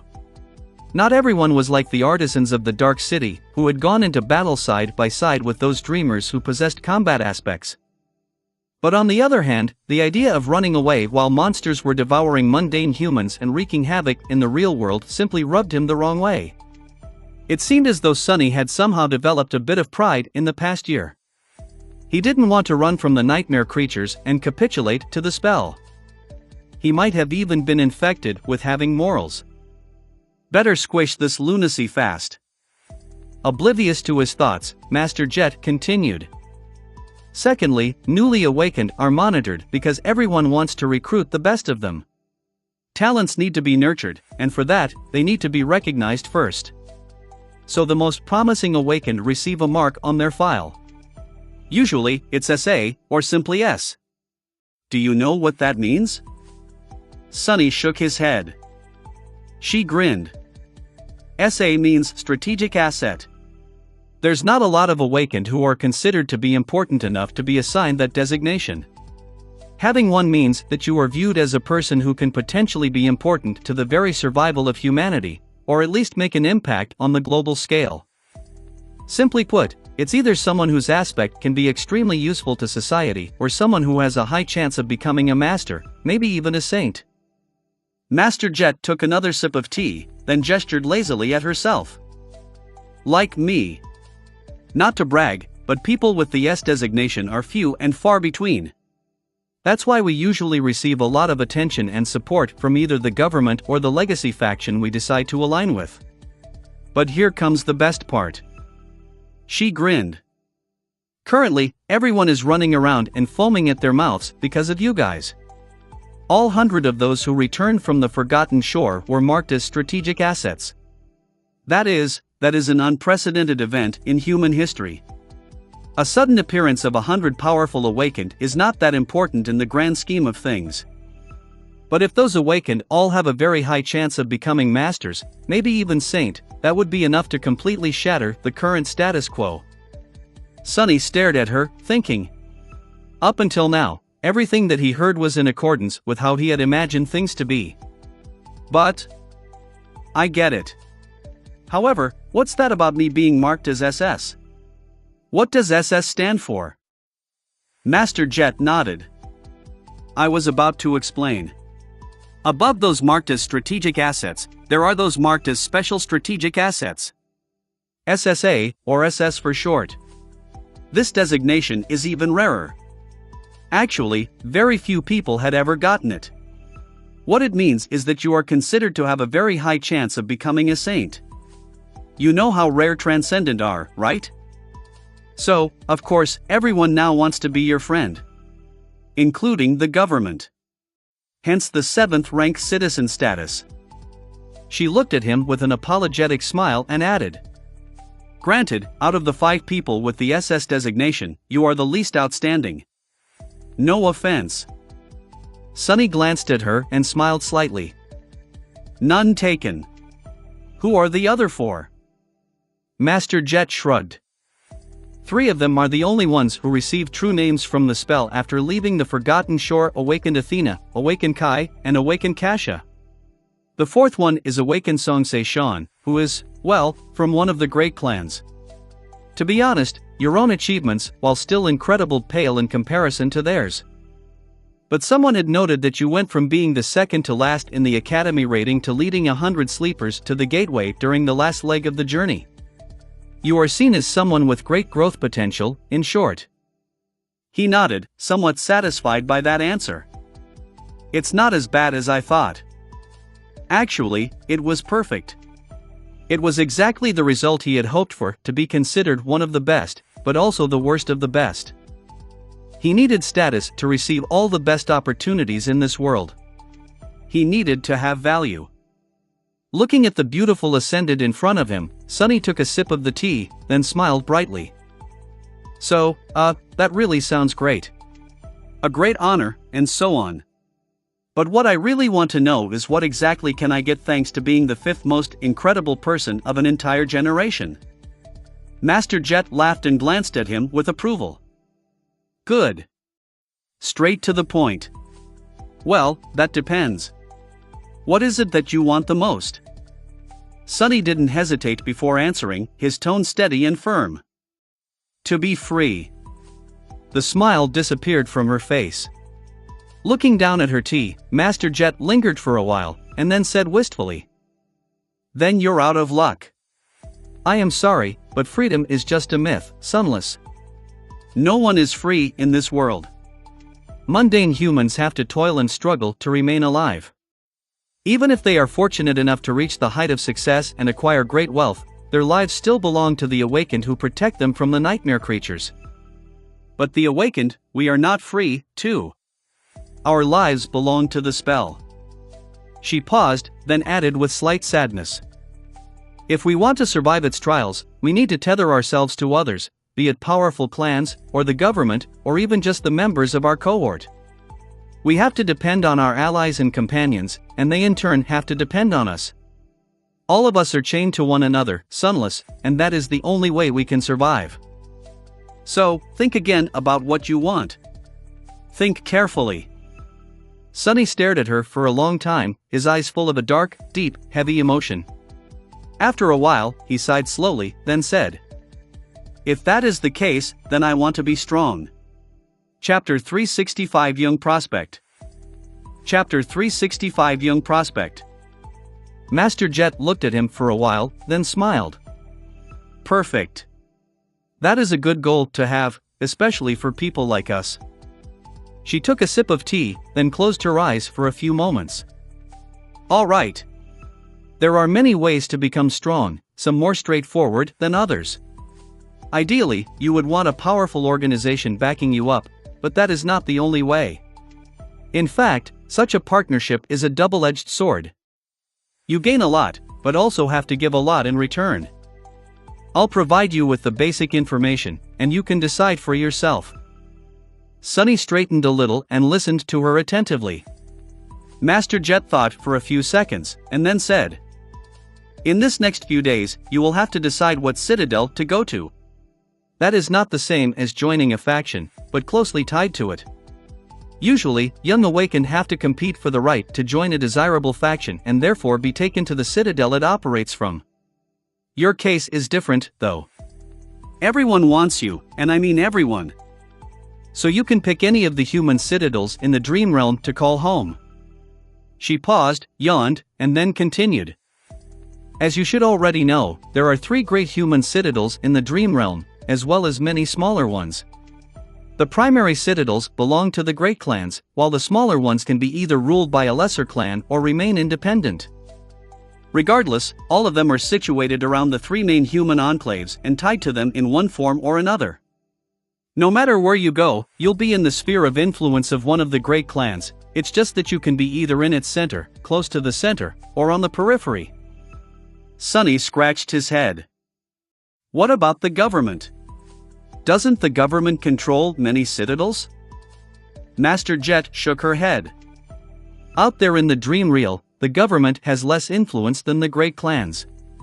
It does, however, maintain a presence in all the important citadels, which allows us to play a unique role. In the dream realm, we serve as a connective tissue between the 3 factions, I guess. That flexibility has its own benefits, if you ask me. She knocked lightly on the table and said, In any case, even if you decide to refuse the obvious choice of settling in one of the great citadels, you'll have to select one of the 3 territories. They are not connected, as some people think. In fact, there are deadly and extremely hazardous regions separating each of the human dominions from each other. So, that is going to be your first decision which territory to choose. That made sense. If Sunny chose to go to Bastion, for example, he would have the opportunity to build a relationship with the great clan Valor, which ruled it, or any of the lesser clans in its sphere of influence. He would lose the opportunity to be recruited into the Great Clan Song, though, or any other clan that existed in a separate human territory. And so on. Master Jet finished her tea and looked at the empty cup with a solemn expression. Oh, yeah. This is where I was supposed to give you the recruitment speech and try to convince you to join the government forces. But I'm not going to. You are smart enough to figure out the pros and cons of that path by yourself. All I will say is that you will never be truly accepted as an equal by the members of the Legacy Clan's SS designation or not. Maybe they won't say it to your face, but you'll always be treated as someone a tiny bit lesser. At best. Sunny's expression darkened. Castor's face suddenly appeared in his mind, eyes full of disdain. What had the proud scion called him, a mongrel? Well, that mongrel got to your throat. Who's laughing now? Master Jet had a similar kind of expression on her face. Had she experienced her own share of hardships because of her lowly background? Most likely. As Sunny was pondering what Master Jet's path to becoming an Ascended must have looked like, she sighed, then smiled with irony. Not that entering a legacy clan is a bad deal. Actually, it's a dream come true for many, most even. With your renown, Sunless, any clan would be happy to give you patronage. Some might even adopt you. Hell, with your looks, even marriage is not out of the question. As Sunny choked on his tea and did an actual spit take, Master Jet laughed. Marriage? What marriage? She shook her head. How do you think legacy clans recruit talents? There are patronage contracts, adoptions, and matrimony, the latter being the preferred method when it comes to true gems. Anything to enhance the bloodline, you know. As Sunny stared at her with wide eyes, Master Jet chuckled and continued. In any case, these are your options. You can go with the government, one of the 3 great clans, or a lesser clan. Each will provide you with plenty of incentives to join them instead of others. The most wealthy factions will even shower you with soul shards. You and I both know how important those are. Few people can refuse such an offer. She sighed wistfully, lingered for a bit, and then added. Of course, you can also remain independent. In that case, you won't have any special support outside the usual benefits of being a highly regarded awakened, be it in the form of training, resources, or access. But you also won't be tied down by any obligations, free to travel around the dream realm as you wish, making a living by hunting nightmare creatures or providing useful services to your citadel of choice. There are plenty of independent awakened out there, although few who are truly successful. It's a tough way to live. Sunny rubbed his face, feeling slightly overwhelmed by the cornucopia of choices in front of him. He had no need for soul shard, but being showered in them still seemed like a great experience. Master Jet grinned. So? What do you think? He hesitated for a while, then said. I don't know. That's a lot to take in. I'll have to think about many things before making a decision. She nodded, as though that was an expected answer. Good. Nothing good can come from rushing such a matter. With that, Master Jet took a small, secure plastic container out of her pocket and pushed it to Sunny. He took it and raised an eyebrow. What's that? She shrugged. A pack of military-grade stimulants to keep you awake for a while. Don't use more than one patch at a time. Wait, why am I explaining this to you? You're from the outskirts, so your knowledge of stimulant use must be extensive. In any case, with that, you'll be able to stay lucid for about a week. Contact me when you're ready to make a decision, and I'll arrange the rest. Oh, also feel free to call me if you have any questions. Scratch that. Not any questions, just important ones. She stood up, stretched a little, and gave him a little smile. Well, it's been nice seeing you, awakened Sunless.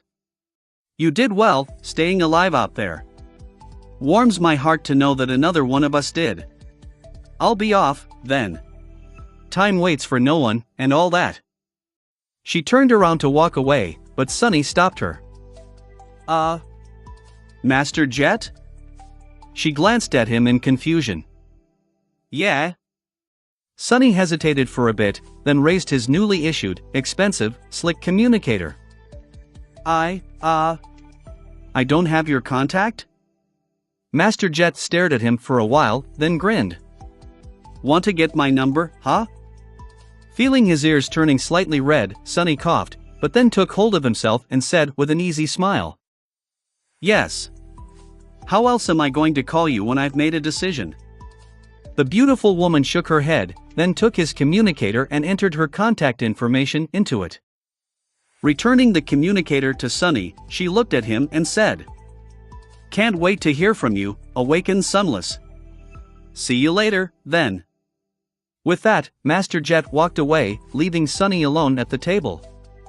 Looking around, he sat in silence for a while. Finally, he said quietly, I wonder, can I get another of everything I ate? That'd be great. Chapter 366 Lessons of History. Chapter 366 Lessons of History. Sometime later, Sonny exited the instructor's lounge.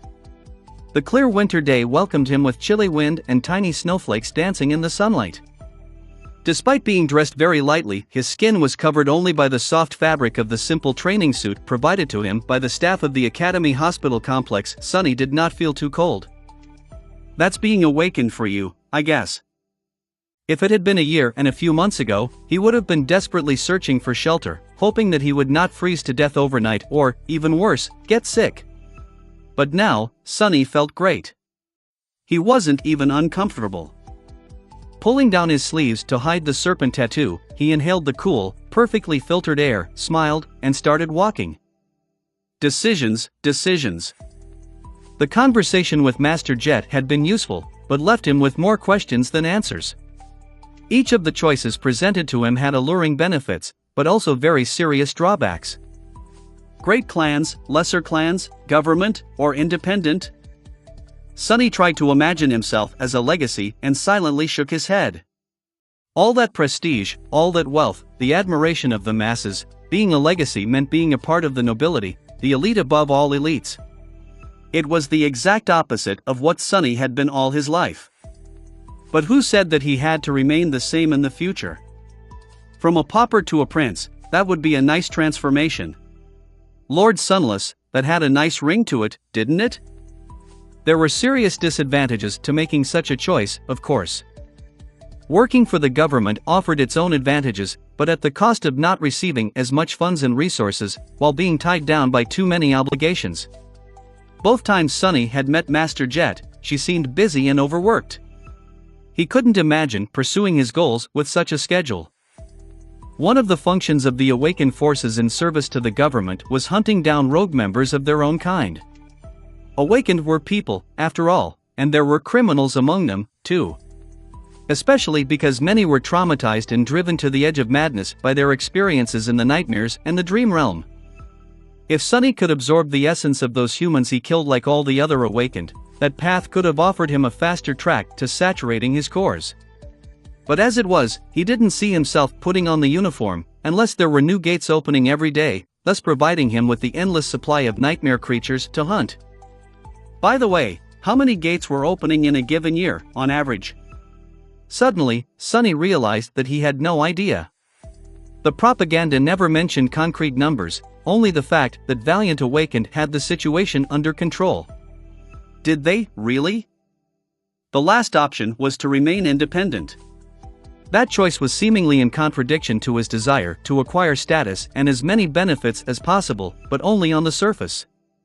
In fact, Sonny had already received most of what he wanted by becoming a high-ranking citizen and getting a free pick of any citadel. Of course, not having the vast resources of a legacy clan or the government would be a huge loss, but it would also provide the best chance he had to keep all his secrets to himself. All three options were worthy of being considered. In the end, it all came to the fact that he simply didn't have enough information to make a decision. So, getting information was his first priority. But, how? What was it called? A library. The academy has to have one of those, right? Sonny, of course, had never been to a library, but he was familiar with the concept. There were similar types of public terminals in the outskirts, too, although using them cost credits. He had never had any to spare, so his visits were few and far between. And he went there for entertainment, not to study. Now that Sonny had himself a state-of-the-art communicator, he could access a lot of information from the network, but doing so would doubtlessly leave a digital trail behind. Considering that some of the topics he wanted to research were rather dangerous, he wanted to remain as anonymous as possible. A library it is. 10 minutes later, he approached a square white building. Like most of the academy, its walls were made out of smooth, pristine alloy, with wide windows that could be covered at any moment with reinforced shutters. There weren't many people in sight, so Sonny assumed that the library was not a popular destination among the awakened. Why would it be, if most of the information stored there could be accessed remotely? He was the weirdo for coming here in person. Entering through an automatic door, Sonny looked around and blinked a couple of times. Everywhere he looked, tall shelves full of paper books stretched into the distance. Between them stood tables meant for study, with several young men and women reading behind them silently. Most of them were using terminals to take notes, but some were actually writing by hand. What the hell is that? All those books, of course, were printed on synthetic paper, but why have them printed at all? Wouldn't it be way more convenient to read from a terminal, like all normal people did? He had never seen a physical book in his life. The very idea of using one was mind-boggling. But then, it made sense. Digital data storage technology was highly advanced, but susceptible to various types of damage. During the dark times, which came before the even darker times of the nightmare spell, back when humanity had been consumed by an endless series of devastating wars and cataclysmic natural disasters, a lot of knowledge had been lost due to over-reliance on digital mediums. Whole layers of culture were irrevocably gone as the result. Paper was still the safest way to preserve knowledge. It's just Sonny had never thought about it before. Still weird. Trying to not show his confusion, Sonny furtively looked around and noticed a member of the library staff. It was a young man, no, wait, a young woman? A young person, with short black hair and intelligent brown eyes, who was currently reading a vintage-looking book. There was a badge on her chest, with the name written on it. At least Sonny thought that it was a name.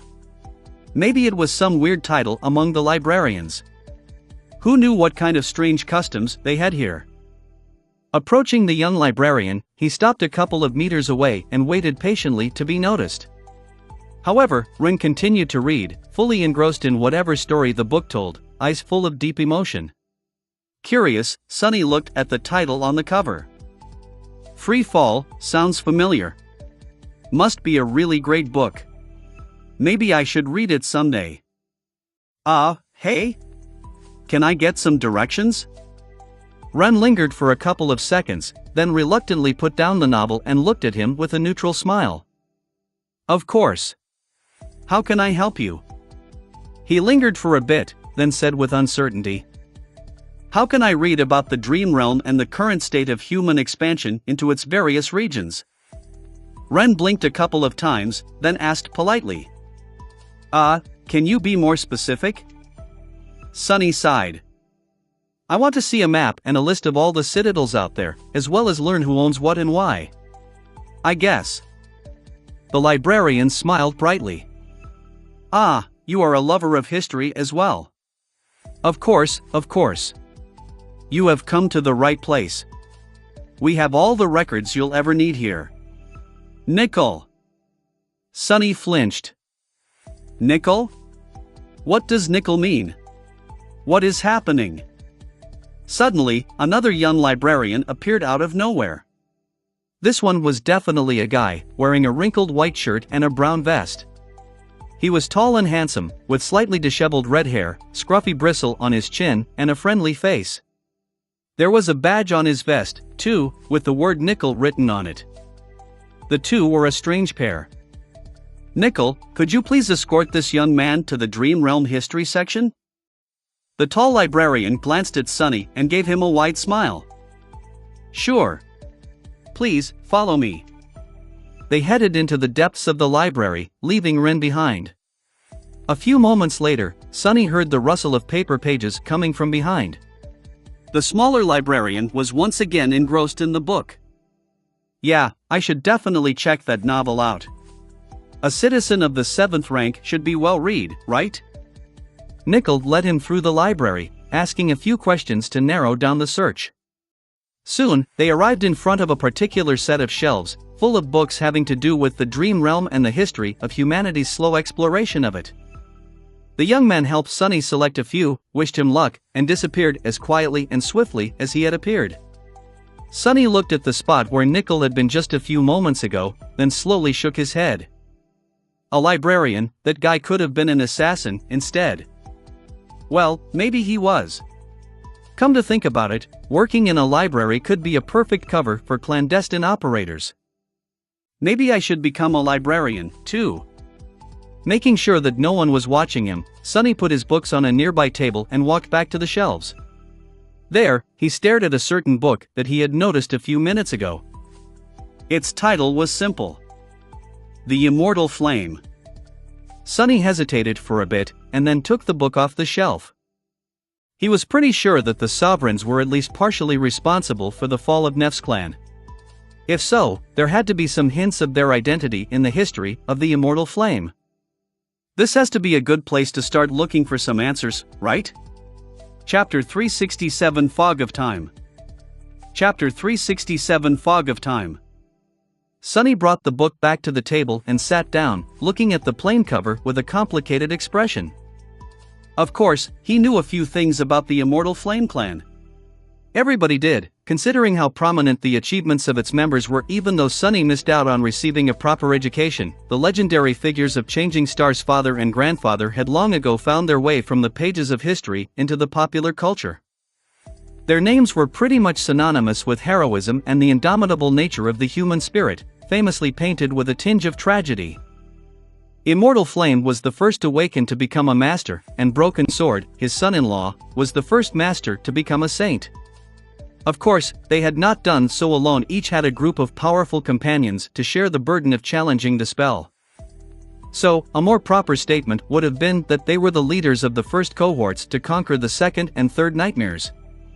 However, the names of their comrades were not as well known.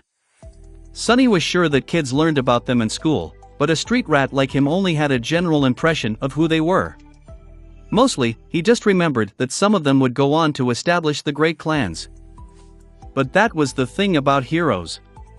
Suni had once told Effie that one had to die to become a hero, and that was not a joke. A person could possess renown and respect for achieving something incredible, but it was the act of making the ultimate sacrifice that elevated one to heroic status. That's why the Immortal Flame clan was revered much more than the other great clans, not only because the leaders of those cohorts came from it, but also because it had a tragic end. Or had it? If Nephi's did manage to return to the real world, the fame of her clan would burn bright once again, perhaps even brighter than ever before. The survivors of the Dreamer army already treated her like a deity. With a sudden frown, Sonny awkwardly opened the book and started reading. Accustomed to reading off a screen, he struggled for a bit with the printed text, but then quickly got used to it and engrossed himself in the illustrious history of the famed clan. The first part was dedicated to Immortal Flame himself, and although it was interesting, there was not a lot of information there that Sonny could use. He already knew that Nef's grandfather had been among the first wave of people infected by the nightmare spell, and that he fought against the nightmare creatures during the initial mayhem that followed its appearance.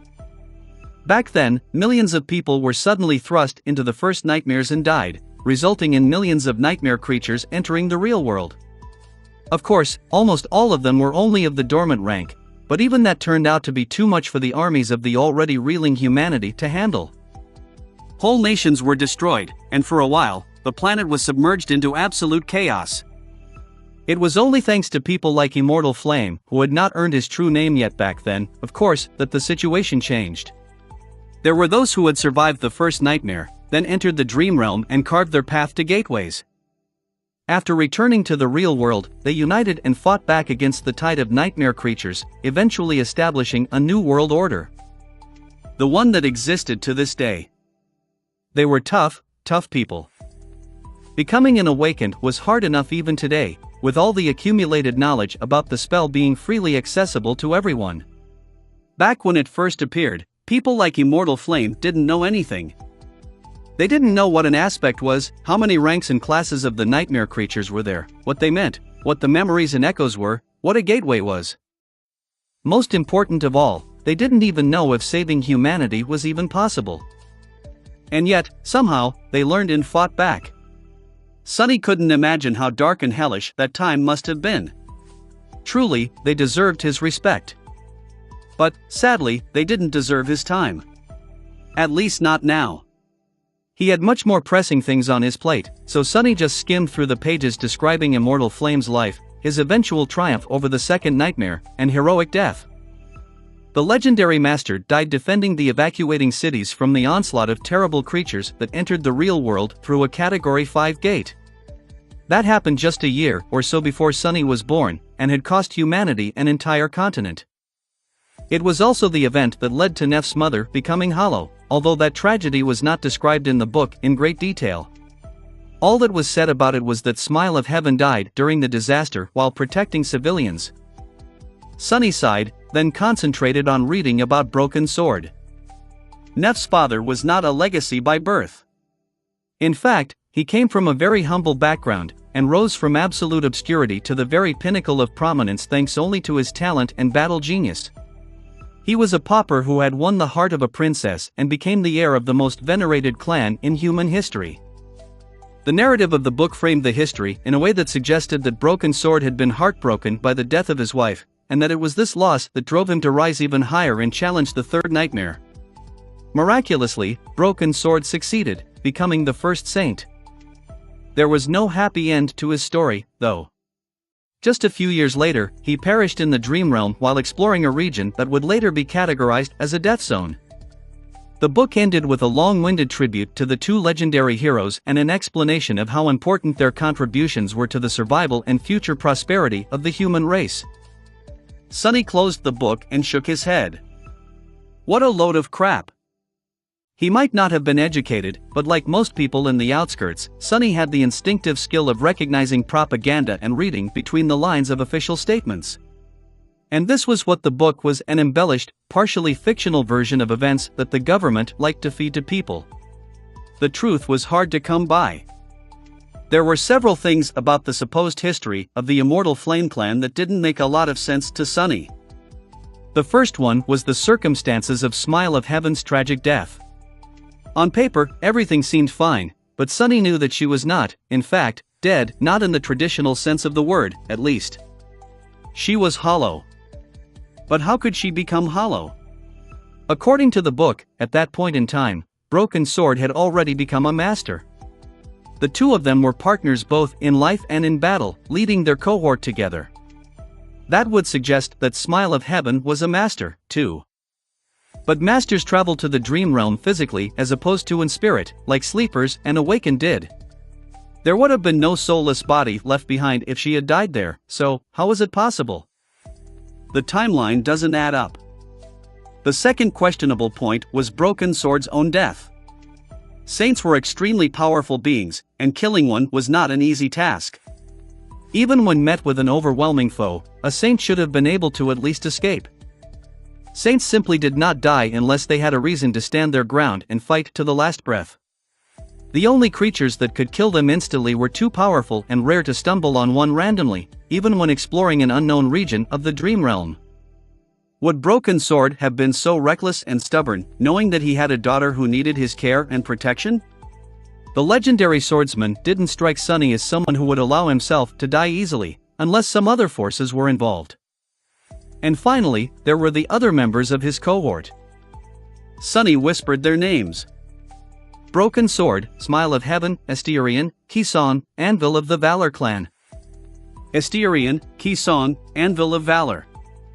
Aster, Son, Vale? Chapter 368 Aster, Son, Vale. Chapter 368 Aster, Son, Vale. Sunny spent several hours reading the book about the history of the Immortal Clan book, and now, finally, he was starting to feel sleepy. Not to the point of needing to use the stimulants provided to him by Master Jet, but enough to make it harder for him to concentrate. Rubbing his face, he mentally repeated the names of Broken Sword's companions, the brilliant warriors who had become the first saints of the human race. Astarion, Ki-Son, Anvil of the Valor clan. Were they the Aster, Song, and Vale? While not exactly the same, the names of the members of the legendary cohort were too similar to the 3 words that Nephi had once told him to never say out loud among a couple of others, to be merely a coincidence. Let's see. What do I really know about all that stuff? Sunny knew that the 3 words held enough meaning to free Neph from the haze of the Soul Devourer's mind hex, at least partially. She had reacted to them very strongly, so much so that Sun had actually been afraid for his life for a bit there. She had also asked him a strange question. He repeated it mentally, careful to not say anything out loud. Which domain do you belong to? Sunny had had no idea what a capital letter domain was back then, and he didn't know now. But he was, indeed, sure that there was a capital letter there. He also suspected that people who had been trying to kill Nephi for most of her life were connected to these mysterious domains. Which meant that Castor had been, too. From that, it wasn't hard to conclude that domains and sovereigns who apparently willed the destruction of the immortal Flame Clan were tied together, or more likely the same. And all of it had something to do with lineage memories and the attributes they bestowed, like the fire attribute that was described as the lineage of the sun god. Or his own, Bloodweave, which was apparently both incomplete and forbidden. Sunny massaged his temples and sighed. For a long time, he had no clue about what Aster, Song, and Vale meant. But after meeting Seishan, an adopted daughter of the great clan Song, he began to suspect that they were the names of the 3 legacy clans responsible for the numerous attempts on Neph's life, and maybe even the deaths of her parents and the downfall of the immortal Flame Clan. Not only because of his inherent dislike of legacies, but also because of how peculiar Changing Star had described her relationship with the Handmaiden. Trusted? Not really, never, actually. Why would Nephi say that she would never, ever trust Seishan? Maybe it was because Seishan belonged to one of the clans responsible for the undoing of her family. That was a logical assumption. But now, Sunny saw that, maybe, he was wrong. Maybe Aster, Song, and Vale weren't the names of clans, maybe these were the nicknames belonging to 3 people. Astarion, Ki-Son, and Anvil of Clan Valor. They were Broken Sword's companions, and as such, Nephi had to have met them a lot before her father died. Neither Broken Sword himself nor his daughter would have been addressing them by their full names, either. What would she call them? Uncle Aster?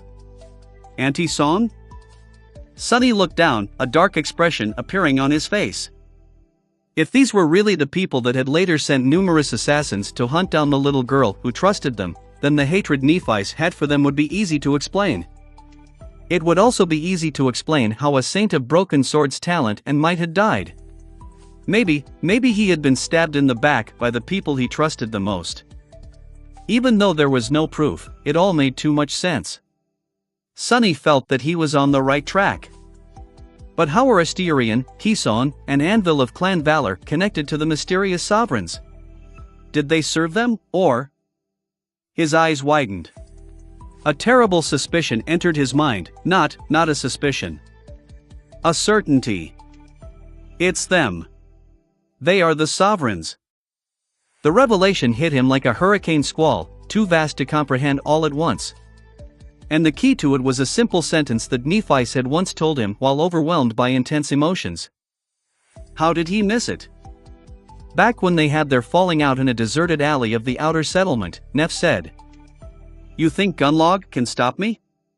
You think a fallen terror can stop me? Those 3 ghouls can stop me? No, Sunny. Nothing will stop me. Anyone who dares will die. I'll kill them all." She had listed her enemies. She listed them in the order of magnitude. First Gunlog, then the Crimson Terror. And then, the Sovereigns. 3 ghouls. Aster, Song, and Vale. Just as he was trying to cope with that idea, another frightening realization appeared in Sunny's mind. He shuddered. Recalling another thing that Nephi had said, he then mumbled quietly, "No, I won't be the first one to conquer the 4th nightmare." I will be the first one to conquer every nightmare. Back then, he had understood her as wishing to be the first one to beat the fourth nightmare, as well as all the rest. But her words could have been interpreted in a different way. Among the awakened, there was a general agreement that the names of the ranks were not coincidental. Many people thought that the words used by the spell described the ascent toward godhood, or the descent into profanity, as far as nightmare creatures were concerned. In many ways, these two paths were reflections of each other. A person of a third rank was described as ascended, since they were rising above their human nature. A creature of the same rank was called fallen. This step had to do with ascension, or the opposite of it. A person of the fourth rank was described as transcendent, since they had transcended the mundane and assumed some qualities of the divine. A creature of the same rank was called corrupted. This step had to do with transformation. It was no coincidence that the aspect ability the saints received was called a transformation ability, after all. The next step also had a special meaning to it. It represented authority and reign. Be it supreme or great, beings of that level were meant to consolidate their power and exert it upon the world. The fifth step of the class hierarchy was much the same, allowing nightmare creatures to create and control armies of lesser minions. Such creatures were called tyrants. What would a human who had reached the supreme rank be called, then? Sunny trembled. A sovereign. Nephi's had not meant that she would not only be the first human to conquer the fourth nightmare, but also all the rest. She had meant that she would be first to conquer the fifth, the sixth, and the seventh. Because the fourth nightmare had already been conquered. Gods. Key of the Great Clan Song, Anvil of the Great Clan Valor, and a person called Styrian had conquered it. And Broken Sword of the Immortal Flame. Broken Sword had been mysteriously killed in the process. Aster, Song, and Vale had returned from the fourth nightmare wreathed in new authority, while Broken Sword perished. What was a domain? Possibly the expression of the fifth aspect ability they had received, a special one, just like the special transformation ability the saints possessed.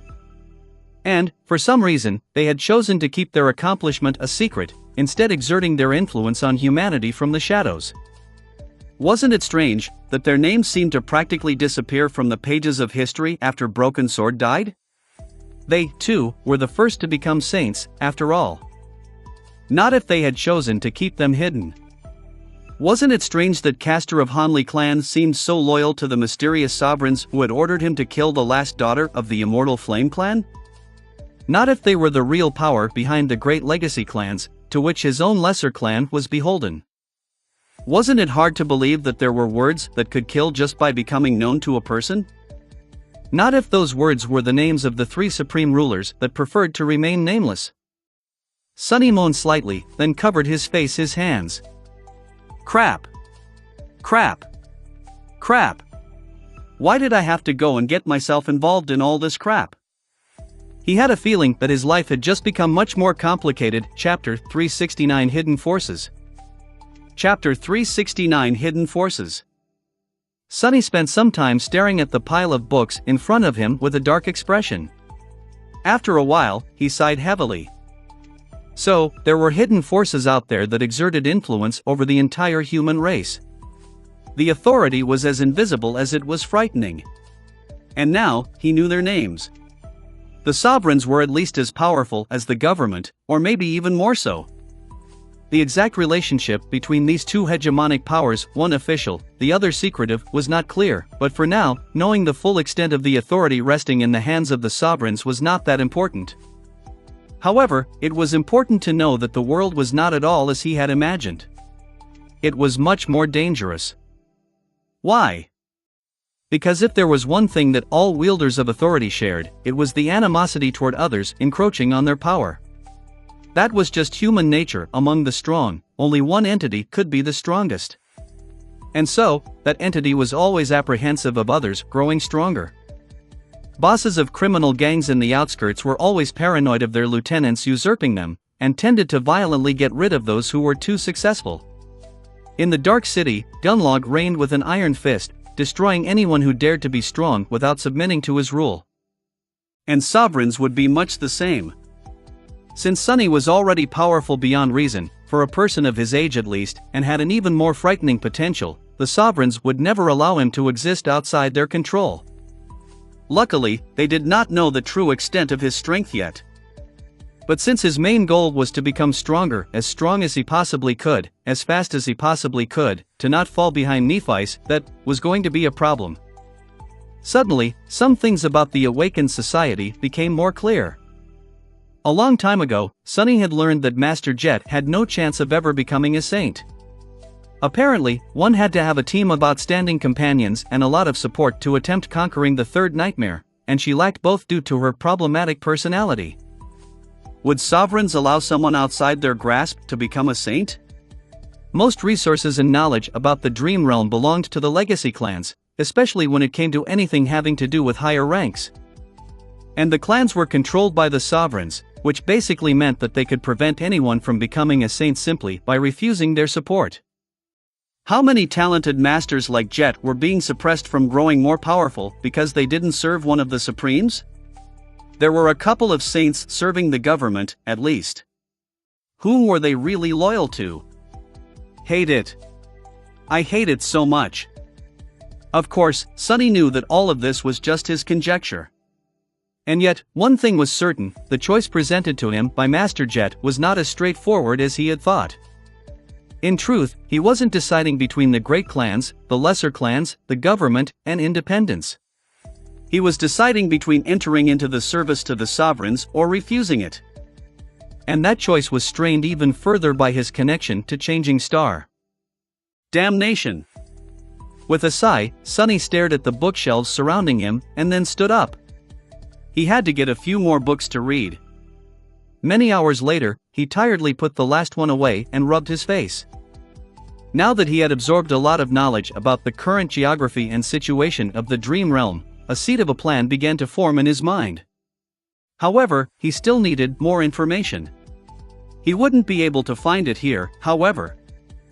For that, he would have to visit an old acquaintance. One thing he did find, nevertheless, was a bit more information about the sovereigns: Asterion, Kison, and Anvil of Valor.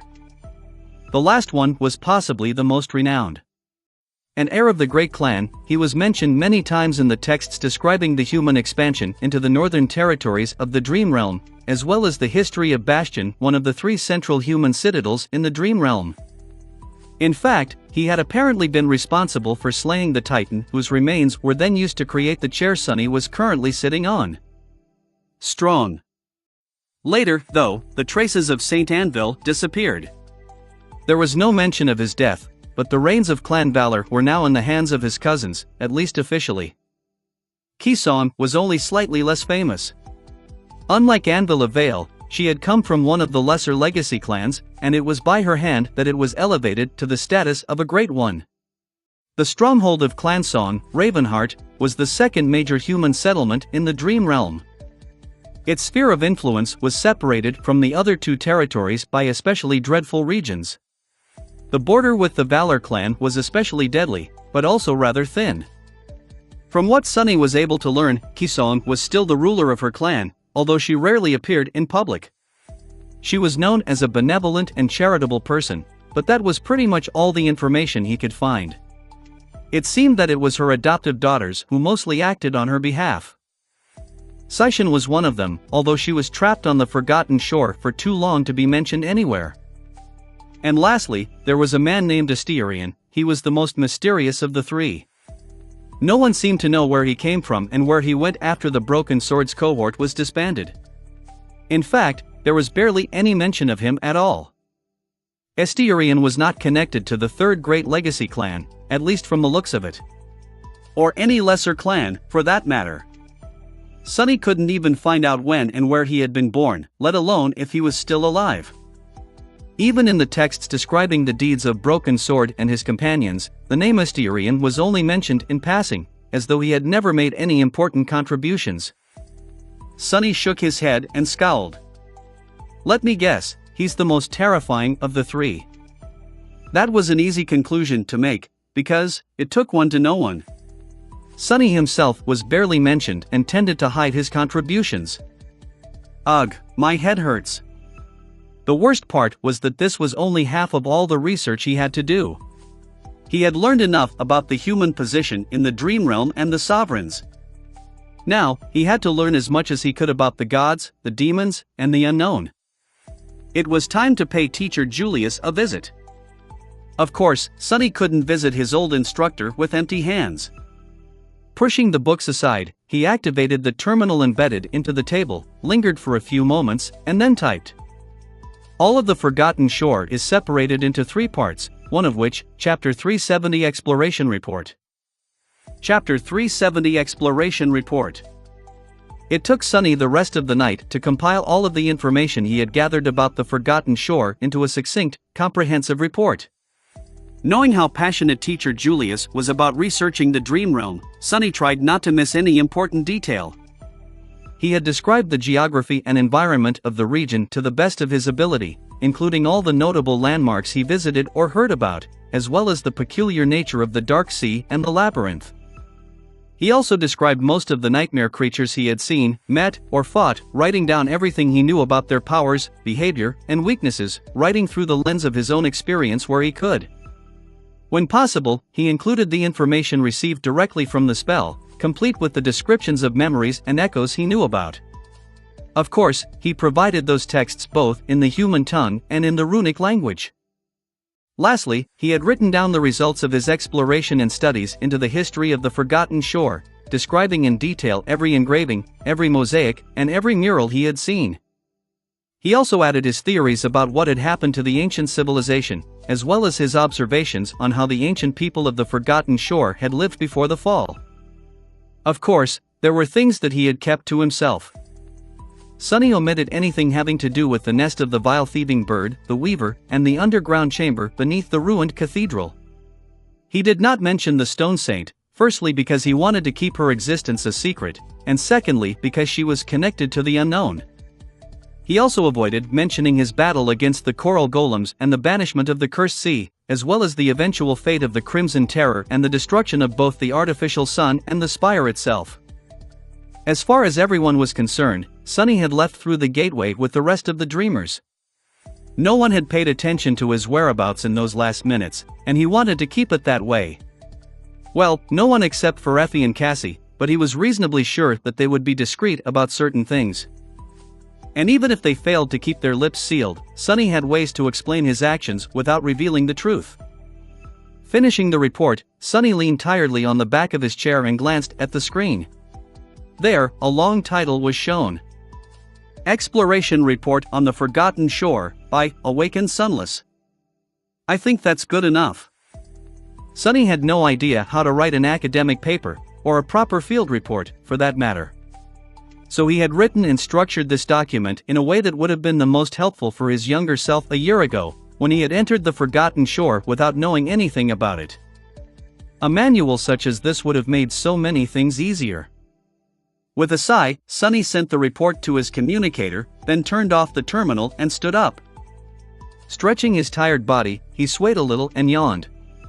It was already 2 days since his return to the real world, so the fatigue was slowly accumulating.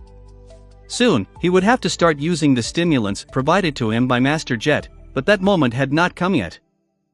Sonny walked away from the table, then hesitated a little and came back. Picking up several books from the orderly pile, he returned them to the proper shelves. After every book was back to its intended place, he nodded with satisfaction and finally left the library. What a fascinating place. I like it there. Looking back at the unassuming building, Sonny breathed in the cold winter air and remembered the description of Weaver's mask. Weaver believed that knowledge was the origin of power, and so always hid behind numerous lies. What would the demon of fate think about this place? It was, after all, a palace of knowledge. Sonny remembered the deceptive pages that presented a washed, polished version of history and smiled. Yeah, but it is also a palace of lies. It was weird returning to the sleeper compound. The low, fortified building was much like he remembered, only weighed down by more snow. Sonny had not spent a lot of time here, but those days before the winter solstice were some of the most memorable in his life. So much excitement, so much dread. Who knew that he would not see it again for more than a year? Entering the familiar hall, he looked around, half expecting to see a crowd of nervous sleepers. But, of course, there was no one around. Everyone had already left for their first venture into the dream realm, and it was too early for the next year's dreamers to arrive. Walking through the empty halls, he found his way to the lower levels of the compound and approached the wilderness survival classroom, which also served as Teacher Julius's office. Opening the door, he saw the spacious and tastefully decorated room where he had spent most of his short stay at the academy. Suddenly, Sonny was overwhelmed by a wave of nostalgia. Are you crazy? You're too young to be nostalgic about the good old days. His mentor was not at his usual place, sitting behind the wide wooden desk. Instead, the old man was standing in front of a glass case, studying the skull of a ferocious creature stored inside and taking notes. He hadn't changed at all. Teacher Julius was still old, with messy gray hair, absent-minded eyes, and a pair of bushy eyebrows that seemed to have a life of their own. His posture and expression were full of quiet melancholy. However, as soon as he heard someone entering the classroom, his face changed, becoming lively and curious once again. Turning around, the old man stared at the visitor with confusion. Then, his face suddenly lit up with a bright, infectious smile. Sonny, my boy. Chapter 371 Academic Achievement. Chapter 371 Academic Achievement. Teacher Julius was just the same, but Sonny's perception of him had changed. Not only because of how instrumental the things he had learned from the old instructor turned out to be for his survival, but also because of the history books he had just read. How old is Teacher Julius, anyway? Sonny had never thought about it, but after learning more about Immortal Flame and the first generation of the Awakened, he couldn't help but see his mentor in a new light. Teacher Julius must have been, if not of the same age as those legendary figures, then at least of the same generation.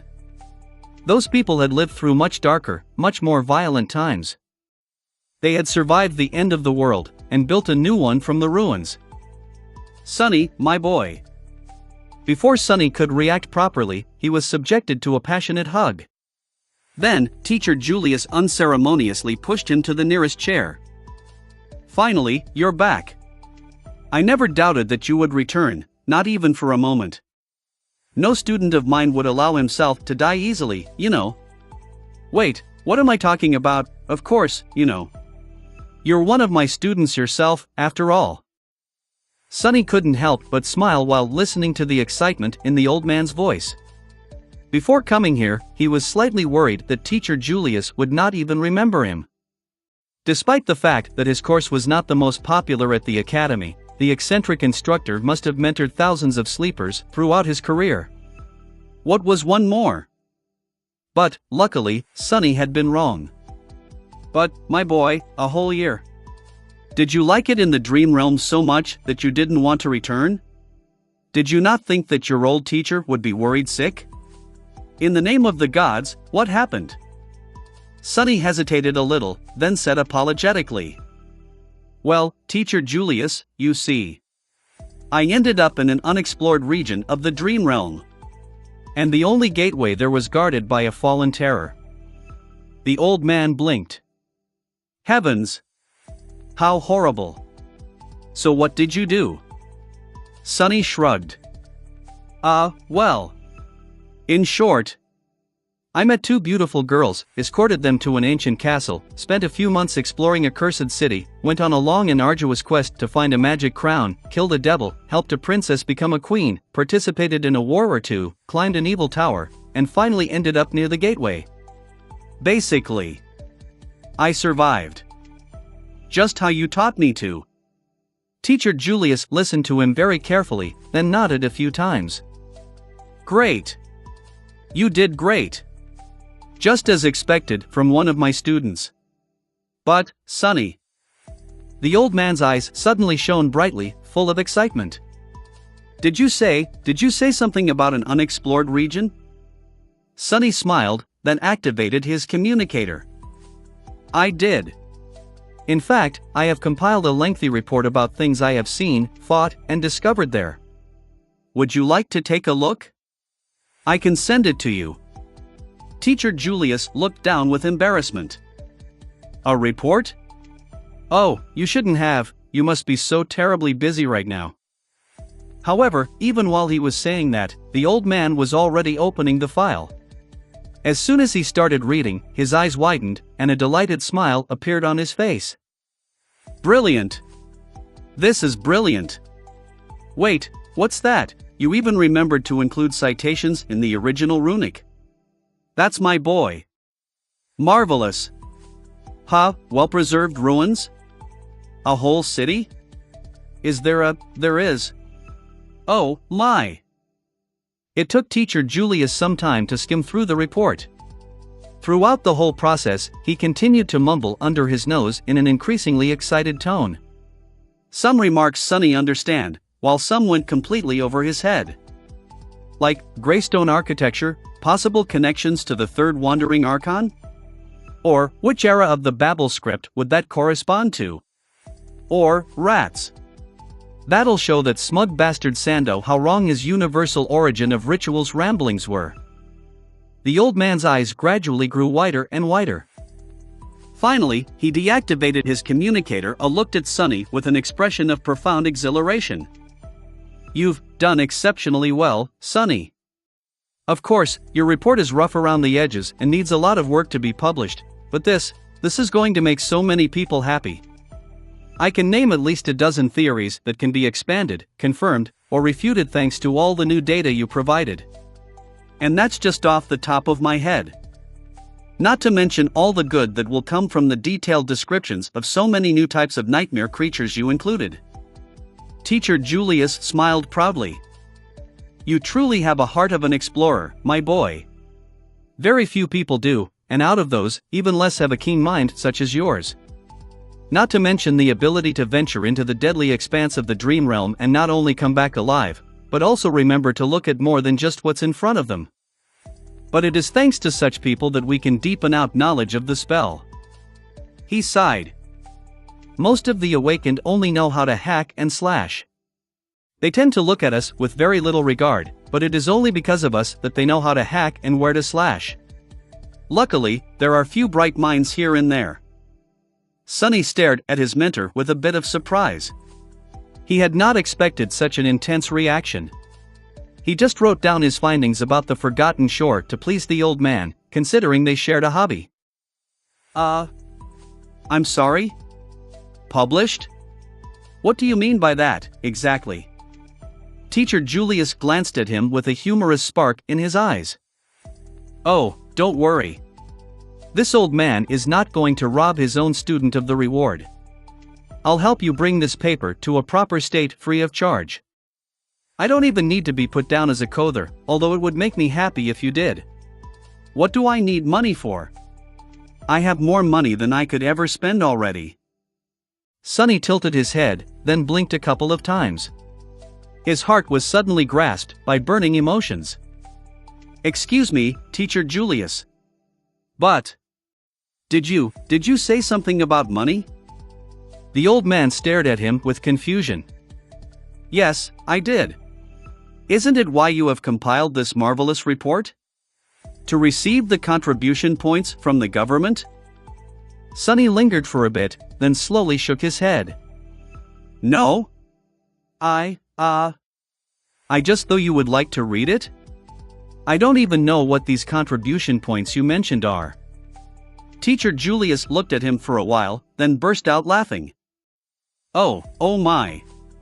What a good student I have. You really delighted me today, Sonny. Such pure dedication to the noble calling of an explorer. I wish more people were as selfless as you. Selfless? What do you mean selfless? There's not a single selfless bone in my body. Is there really money to be made from my stupid report? The old man shook his head and said, the government rewards those who enrich the base of knowledge we have about the spell, the dream realm, and the nightmare creatures quite generously. The more rare and more vital the information you submit is, the more contribution points you receive. These points can then be exchanged for a variety of useful things, or simply turned into credits. Considering that no one has ever explored the Forgotten Shore before, and how comprehensive your report is, I'd say you'll receive a pretty sizable sum. You really didn't know this? Sunny slowly shook his head. How sizable are we talking? Like if I want to rent an apartment? No, a house. If I want to rent a house in an area of the city with clean air, how many weeks would this reward buy? Teacher Julius gave him a strange look. Rent a house? What a strange example. Sunny, with how unique the data you contributed is, you don't need to rent a house. Wouldn't it be easier to just buy one? Sunny? Sunny couldn't respond immediately, though. He was in the process of falling out of his chair. Chapter 372 Names of the Gods. Chapter 372 Names of the Gods. After a while, he regained enough composure to continue the conversation. Sunny and Teacher Julius chatted for a while, discussing the exact process of publishing the report, what changes would have to be made, and how they would work together to bring the project to fruition. All of it, of course, was going to have to happen only after Sunny had settled in the dream realm and found a citadel to anchor himself to. Right now, he did not exactly have time to work on an academic paper. Teacher Julius also shared some of his knowledge about the human settlements in the dream realm and his views on how to decide on a proper citadel. All his advice, however, could be described in one sentence. Find one with good plumbing. Sunny wasn't sure what to make of it, but judging by the pained expression on the old man's face, it was indeed an important factor. Finally, he managed to turn the conversation toward the things he really wanted to learn about. Speaking of that, I am really unclear on one thing. While exploring the Dark City, I found a few places of worship. However, the deities they worshipped seemed to be different from the ones I heard about in my first nightmare. Did the native humans of the dream realm all have different gods? Teacher Julius looked at him and smiled. Ah! The gods. That is an interesting subject indeed. He thought for a few moments, then said, yes and no. The gods worshipped in different regions had different names, but from what we can tell, those names all described the same entities. The current consensus is that the gods of the dream realm were, in fact, actual beings, perhaps creatures of the divine rank. Sunny nodded. Really? Then, where are they now? The old man sighed. That is the strange thing about the gods. They are dead, just like everything else in the dream realm is dead. They seem to have been alive in the time periods of many of the nightmares, but the ruins we have encountered and explored mostly describe them as being destroyed, by what or whom, we do not know. We also don't know if they existed before or after the nightmare spell itself appeared. He lingered for a bit, then added. But we do know a few things about the gods. For example, how many of them there were. Sunny smiled. Let me guess, 7? Teacher Julius chuckled. You would think that, right? But no, there were only 6 gods. Their most common names were Sun, War, Beast, Storm, Heart, and Shadow. Although those names don't do them justice, truth be told. Sunny raised an eyebrow. Really? How so? His mentor rubbed his chin, then said doubtfully. Well, a god is too vast of a being to be described with one word. Take the goddess of war. Oh, yes, their gender seems to be very mercurial. The war god is supposed to be the deity of warfare, and in a sense, he or she is. But he is also the god of life. What? How does it make any sense? The old man smiled. War is synonymous with struggle, and what is life if not a constant struggle for survival? So the goddess of war can also be called the goddess of life. She is also the goddess of progress, technology, craft, intellect, and through all of this, the patron goddess of humanity. Teacher Julius got engrossed in his favorite field and went on a small tangent. Or take the beast god. He is also often described as the goddess of the moon, as well as hunting, carnal desire, blood, beauty, and the cycle of birth and death. The sun god is also the lord of light, a manifestation of fire, passion, creation, and destruction. The storm god is also the god of the depths, of the oceans, of darkness, stars, travel, guidance, and disaster. And so on. Sunny coughed. What about shadow god? The eccentric instructor shrugged. I'm not too familiar with that one. As far as gods go, Shadow is not very prominent. Well, as a shadow should be, I guess. He is sometimes called the god of peace, death, solace, and mysteries. That's about it, I think. Sunny hesitated for a few moments, then asked carefully. I see. Hard to imagine that only 6 entities were responsible for all that. Were there perhaps any other divine beings? Teacher Julius thought for a few moments, then shrugged. There certainly were many beings that were either partially divine, or even almost as powerful as the gods themselves. We don't know much about them, though. Take demons, for example. Sunny held his breath. Demons were such mysterious creatures. They were described as having power almost equal to that of the gods, but of a different nature. They also seem to have created themselves, or at least appeared out of nowhere. Almost nothing is known about them, except for the fact that there were 7 of them, one more terrible than the other. He raised an eyebrow. Terrible? Why were they terrible? The old man smiled. What can be more terrifying than a creature that came out of nowhere, wielding enough power to wage war against the heavens? Don't forget that what humans fear the most is the unknown. Perhaps the gods were much the same. Sunny hesitated for a long time, then finally asked. Teacher Julius, have you ever heard about the unknown? His mentor gave him a weird look, then laughed. What kind of a question is that? Haven't I dedicated my whole life to exploring the unknown? I think the lack of sleep is getting to you, my boy. Come, I have wasted enough of your time. A newly awakened like you should be running around, trying to find patronage or ingratiate themselves to a welcoming clan. I'll recommend you several books on the gods and divinity, to read once you have settled out there in the dream realm. Sunny smiled weakly, realizing that Teacher Julius did not know anything about the Weaver, the reasons for why the gods were dead, and the unknown. Strangely, he felt relieved. Chapter 373 Reunited. Chapter 373 Reunited. Leaving the sleeper compound, Sunny felt as though even the winter cold could not keep him from feeling sleepy anymore.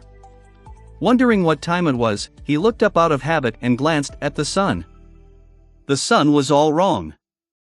Suddenly, Sunny was wide awake, his hand instinctively outstretched to summon the midnight shard.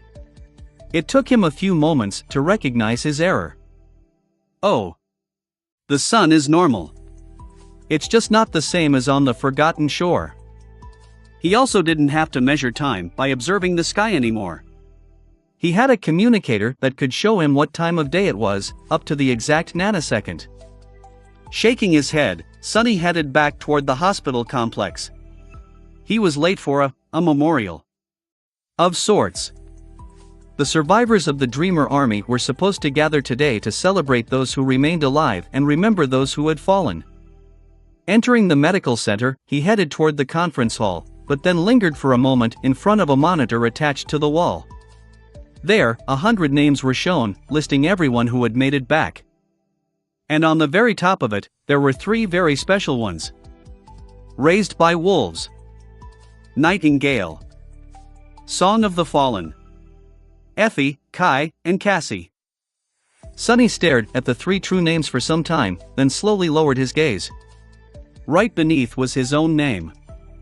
With a grim expression on his face, Sunny opened the doors and entered the hall. The former sleepers of the Forgotten Shore were all there, at least those who had awoken at the academy or could make it there for the memorial. He looked around the crowd, searching for familiar faces. It was strange to see all these people back in the real world. Especially without Nephi's. Now that they were out of danger and had lost their leader, there wasn't a lot to keep them together, and so much to split them apart. Before, they were united by necessity and the irresistible will of Changing Star.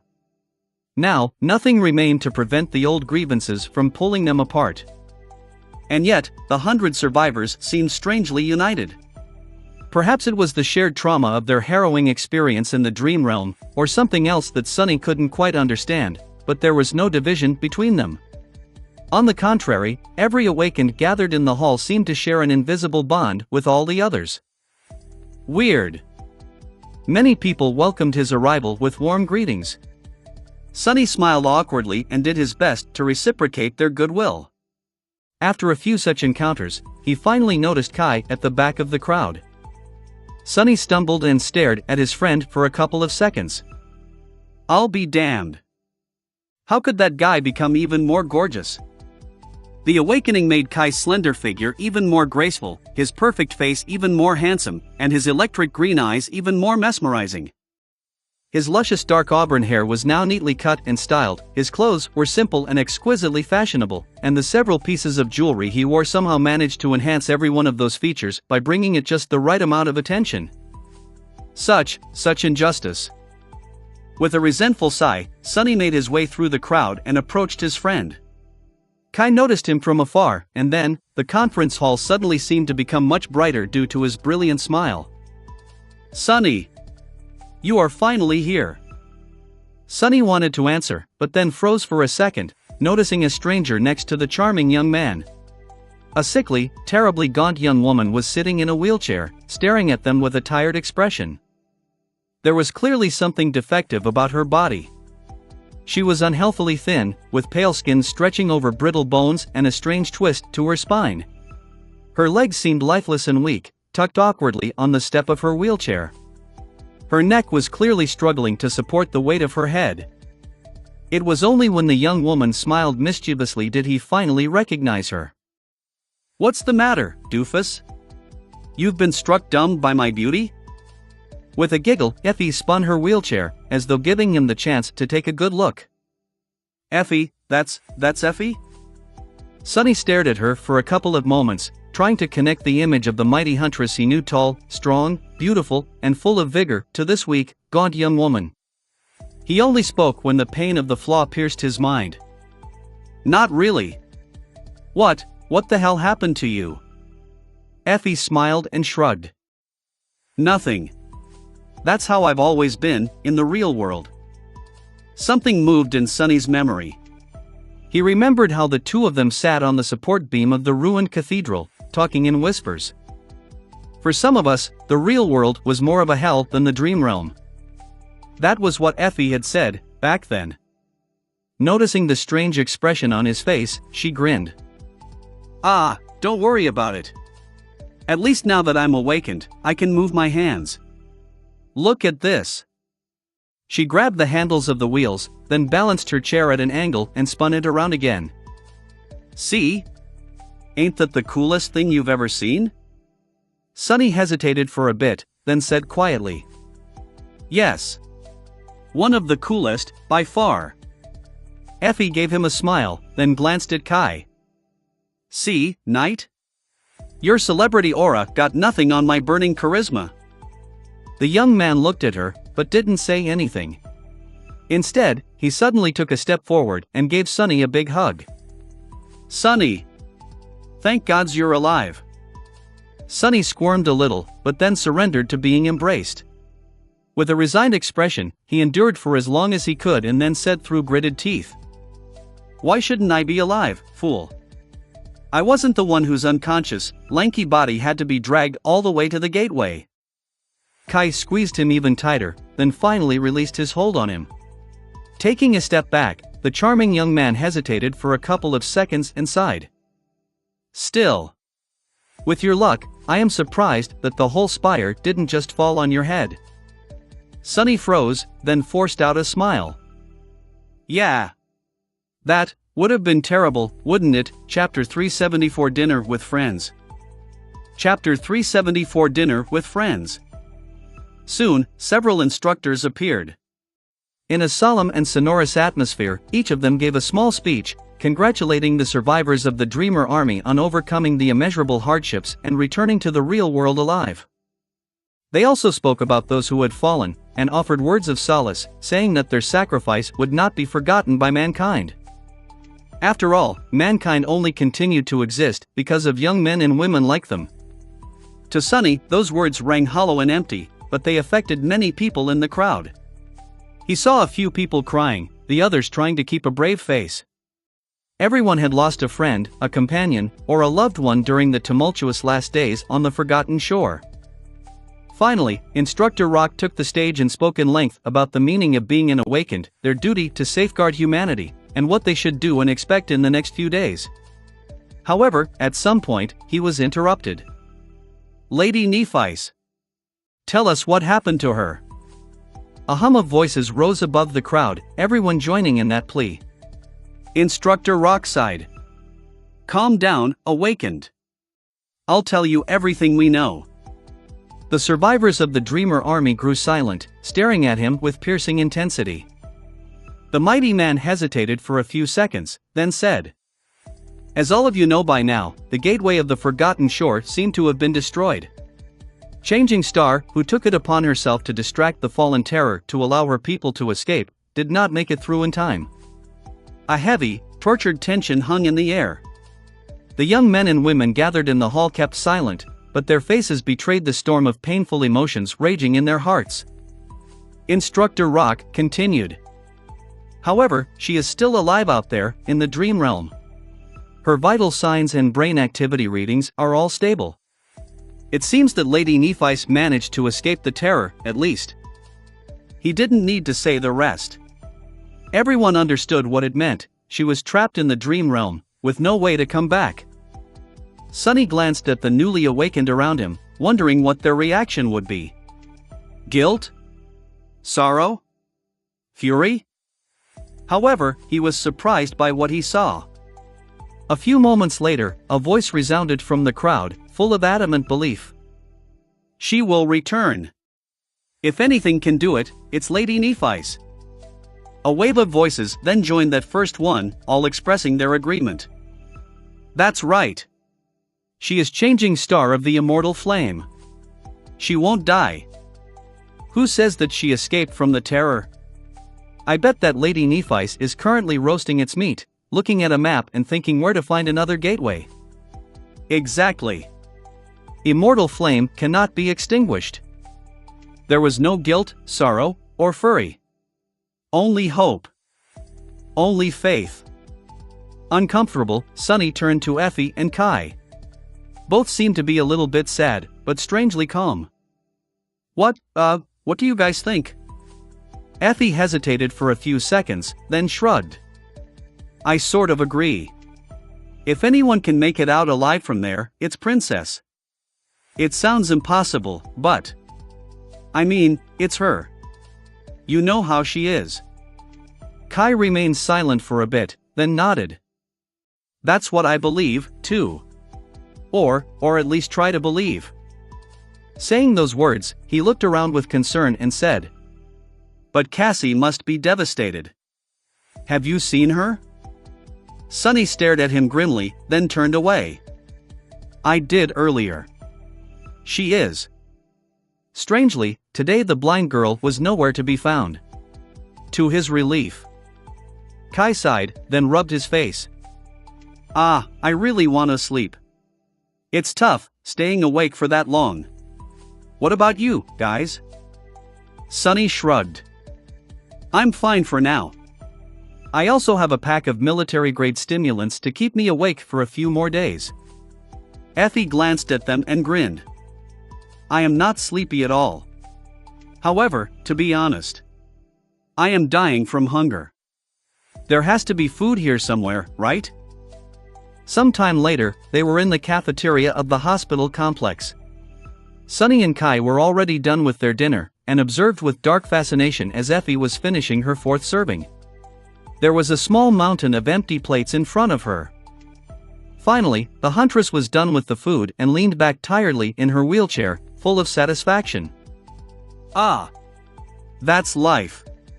Sunny, go bring me something to drink." He stared at her with a dark expression and asked, "I already brought you the last 3 trays. Why don't you ask Kai?" Effie grinned. "Aren't you the youngest? Respect your elders, brat. Also, Kai and I are big shots now. Way out of your league. Why would I ask a valiant true name Awakened to serve me food when there's a nameless gremlin like you loitering around?" Sunny gritted his teeth, then obediently stood up and went to bring the young woman a few drinks. When he returned, Kai looked at him apologetically. Sorry about that, Sunny. Actually, I am really surprised that you didn't receive a true name as well. No one deserves it more than you, in my opinion. Really? Sunny shifted uncomfortably and said, Yeah, well, you're not wrong. I do deserve a true name, don't I? What a travesty. Effie giggled. Hey, Knight. What do you think Sunny's true name would be? Kai blinked a couple of times, though for a bit, then said with a smile. I'm not sure. Something like, famous last words? He chuckled lightly, and then added, or no, really, that happened. What about you, Effie? What do you think? Effie glanced at Sunny, then smiled with mischief. Looks good in a dress. He stared at her with murder in his eyes. Hey! While the gaunt young woman was laughing, Sunny turned to Kai and frowned. Speaking of true names. Effie, I can understand, but... Nightingale? You were really named just like your band? What's up with that? Then, he looked at the charming archer with suspicion and said in a grave tone. Kai, tell me honestly, the spell is also one of your fangirls, right? His friend choked on his drink, then wiped his face awkwardly and gave Sunny a reproachful look. Finally, he looked down and sighed. If it is, then not in a good way. At best, it's a saying, Chapter 375 Separate Paths. Chapter 375 Separate Paths. Sunny smiled and leaned back on his chair, then looked at his friends with curiosity. There was a question he really wanted to ask, but tried not to up until now. What's your second ability, anyway?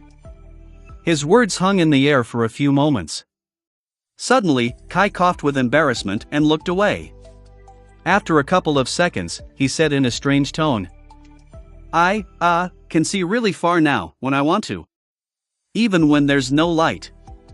I am also supposed to be able to see through illusions and all forms of obfuscation, whatever that means. And, I can also see through objects. Sunny and Effie stared at him and asked almost simultaneously. Like, through walls? Like, through clothes?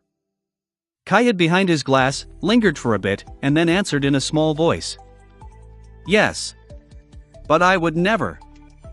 While Sunny tried to imagine why would Kai refuse to look through walls, Effie laughed out loud. I see.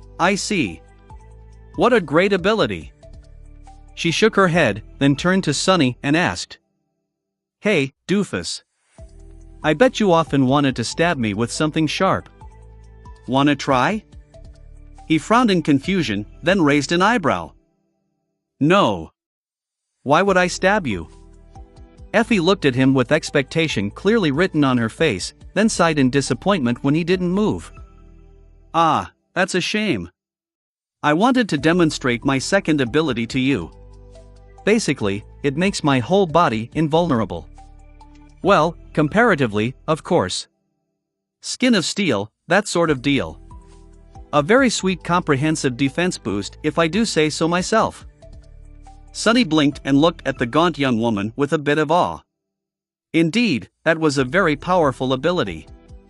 Combined with Effie's previous one, it turned her into an exceedingly formidable presence on the battlefield. As if she had not been a real menace already. Effie glanced at him and asked curiously. Well, what about you? He shifted slightly. A very neat type of conditional short-distance teleportation. Kai can see through walls, I can go through walls, while you can just plow through them, I guess. In your usual barbarous fashion. Effie grinned. Plowing, huh? Interesting choice of words. I wonder if... Sunny hurriedly changed the subject. So, what are your plans, guys? What citadels are you going to? His sudden question changed the mood of the conversation. For a while, a strange silence settled among them. All three had contemplative, wistful expressions on their faces. This situation was inevitable, really, but they tried to avoid the discussion for as long as possible. Mostly because it was both slightly awkward and slightly sad. Back on the forgotten shore, the three of them had forged a bond, and now, depending on their choices, that bond would most likely either weaken or break. The future was going to lead each on their own path, perhaps in opposite directions. For better or worse, they were about to go their separate ways. Perhaps fate would bring them together again, one day, or perhaps not. After a while, Effie sighed. I don't know, really. I have received invitations from both Clan Valor and Clan Song, but, you know me. I don't do well with authority. Plus, none of them have moved a finger to help me when I really needed it. Only now that I am a hot commodity are they all suddenly kind and friendly. Rubs me the wrong way, to be honest. She looked at her wheelchair, then slumped in it tiredly.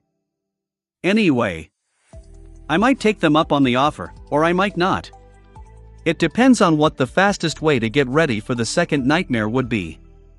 Maybe I'll have a better chance of becoming a master soon if I stay independent and don't have to compete against the actual heirs for resources and attention. After the second nightmare, one's spiritual body became their physical body. Reaching the rank of a master would free Effie from her terrible disability, so Sunny understood her motivation perfectly. Now he knew why she had said that for her, striving to conquer the second nightmare was the only way. Funnily enough, through no wish of his own, Sunny had ended up in a similar situation. Kai remained silent for a few moments. Then, he too sighed. As for me, my agency has secured me a very good position in Bastion. So I'll be going there soon. I won't have to fight another nightmare creature for a long, long time. I guess. Maybe even never. For someone who was speaking about being safe and comfortable for the rest of his life, he didn't sound too happy. There was a note of reluctance in his voice. Even shame. Sunny frowned. You dropped that tone immediately, Kai. There's nothing wrong with living like a person should, not having to worry about being eaten every goddamn day. Don't even think about feeling bad about it. Got it? The charming young man smiled sadly and nodded. I do. Please forgive my ungratefulness. But what about you, Sunny? Sunny scratched the back of his head, then shrugged. Well, I am rich now. You won't believe it, guys, but as it turns out, scribbling a few words about the things you see in the dream realm can actually earn you money. And I think I can weasel my way into receiving a salary from the academy as a research assistant, whatever that means. So, actually, I haven't decided on a particular citadel yet. But I can pick pretty much any of them, since the government is being very friendly. Both Effie and Kai stared at him with incredulous expressions, clearly trying to imagine Sunny as an academic or even an instructor. Then, both shook their heads simultaneously. Can't imagine. Yeah, sound wrong. About the citadels, though. So which one are you going to choose? He thought for a bit, then shrugged. Don't know yet. But I can tell you a secret, something that very few people know or think about. A very wise man told me to base my choice on it. Sunny lingered for a moment, then said seriously. Plumbing. The secret to a happy life is to find a citadel with great plumbing. Soon, it was time to say goodbye. Their parting was both warm and bittersweet. After seeing Kai and Effie off, Sunny lingered outside for a bit, and then returned to his room on one of the underground levels of the hospital complex. It was already evening, and his eyes were full of sand. With an irritated snarl, Sunny took one of the stimulant patches out of the pack and plastered it on his skin. Immediately, a cold fire flowed through his veins. His heart accelerated, and his mind cleared. Sunny felt refreshed, energized, and ready to chew on mountains. Of course, there was a price to pay for such a boost. It would be inevitably followed by a debilitating crash of the same magnitude. Unless he used another stimulant, that is, and then another, and another. Only with each new one, the duration of the effect would shorten, and the strain on his body would increase. If he was a mundane human, his heart would have probably exploded just from one of these unassuming patches. The government didn't joke around with its military tech. But he wasn't ready to make a decision just yet. he had to do a few more things. Like finally checking on his new memory, Chapter 376 Broken Oath. Chapter 376 Broken Oath. Summoning the runes, he glanced at a particular cluster. Memories, Silver Bell, Puppeteer Shroud, Midnight Shard, Ordinary Rock, Prowling Thorn, Endless Spring, Blood Blossom, Dark Wing, Moonlight Shard, Old, Weaver's Mask, Broken Oath. The last one, Broken Oath, came from the twisted simulacrum of one of the 7 ancient heroes of the Forgotten Shore, the Lord. Even though the Coral Golem had turned out to be just an awakened monster, Sunny had high hopes for this memory. But before he concentrated on it, Sunny stared at the rest of his arsenal. 1, 2, 3. 12. After a year of constant battles and bloodshed, he only had 12 memories. Of course, he would have had much more if not for the need to feed Saint. The taciturn creature demanded a vast amount of resources to get her to the 200 shadow fragments, which was one of his goals. If not for that, he would have made a real windfall. Sunny already considered himself wealthy thanks to the contribution points teacher Julius was going to arrange for him. But if he had a dozen or 2 extra memories to sell, well, he would have been not just wealthy, but extravagantly so. Enough to buy several houses, if he wished to. Maybe he still could sell some. Looking at his trusty weapons and tools, Sunny hesitated. Now that he could use Shadow Step to blink from one place to another, he didn't need to enhance his mobility that much.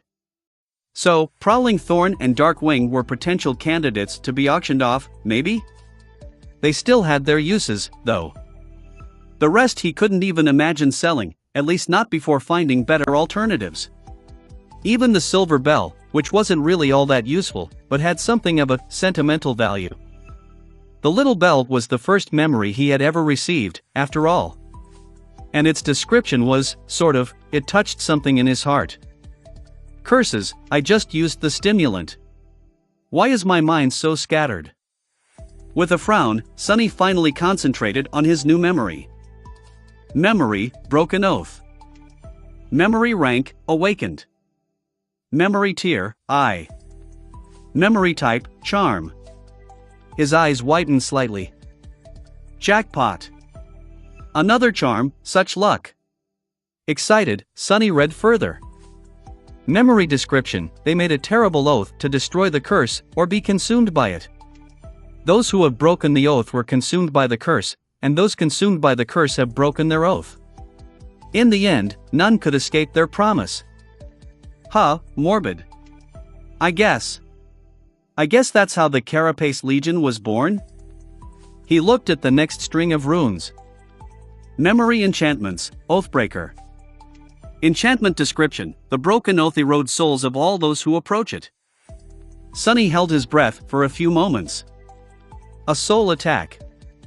Both the nightmare creatures and the awakened had many ways to destroy their enemies.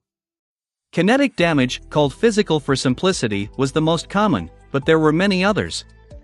Among them, soul damage was the rarest and hardest to defend against. It was no coincidence that Soul Reaper Jet, whose aspect allowed her to strike directly at the soul, was so feared. And now, Sunny had a soul attack of his own in the arsenal. There was one problem, however. Wait, erode souls of all who come near. Will it affect me then, as well? A deep scowl appeared on his face. Sunny hesitated for a while, then sighed, and summoned the memory into existence. Soon, a glistening gem made out of polished crimson coral appeared in his hand. A second later, he suddenly shuddered and groaned.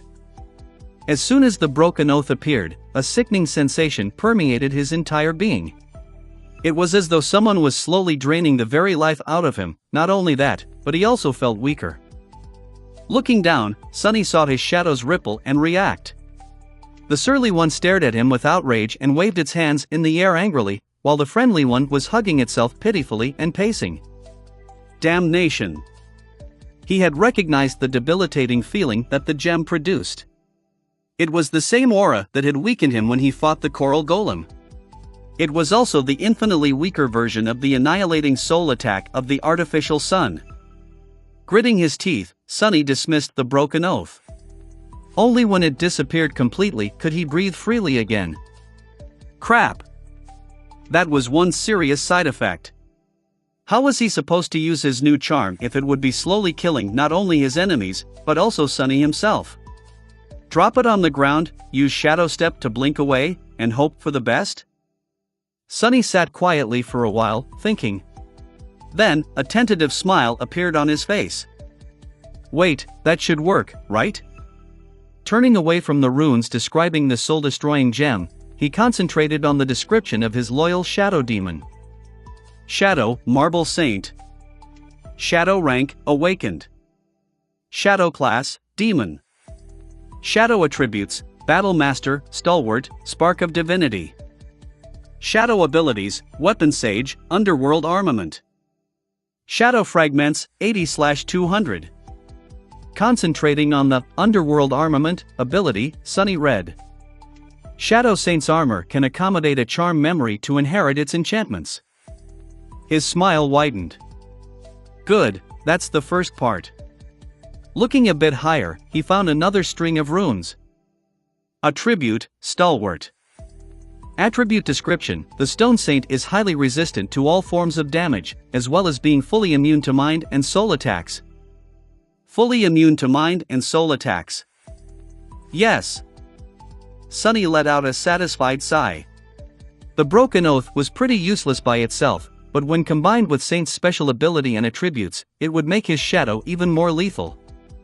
That was because Saint was a very special kind of demon. One whose will couldn't be intruded upon or shaken. Both her mind and her soul, well, the shadow that inhabited her body instead of a soul, were utterly indomitable. He only had to make sure to not be anywhere near the living statue while she had the crimson gem set into her armor. Tricky, but doable. And speaking of armor, he was not done exploring his memories yet. In fact, he had left the best for last. Looking at the shimmering runes, Sunny concentrated on a particular string. One that looked broken and incomplete. Memory, M. Old. Now that he was awakened, he could finally restore the broken onyx armor he had bought from Stev for a measly handful of soul shards. The ascended suit of armor of the 6th tier, the most powerful memory he owned. Or seen, even. Summoning the old, Sunny strained his muscles and, with some effort, managed to place it on the floor in front of him. Even now that he was an awakened, the weight of the stone memory was not something he could endure easily without using both of his shadows or wasting essence to enhance his strength. Breathing a bit heavily, Sunny studied the damaged memory.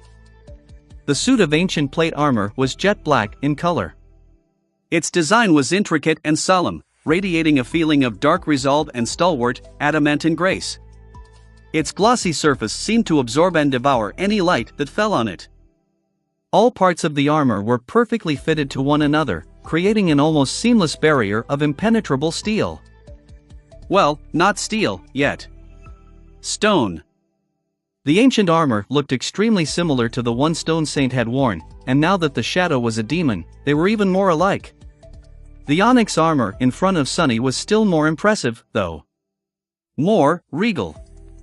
As if created for a being of a higher status.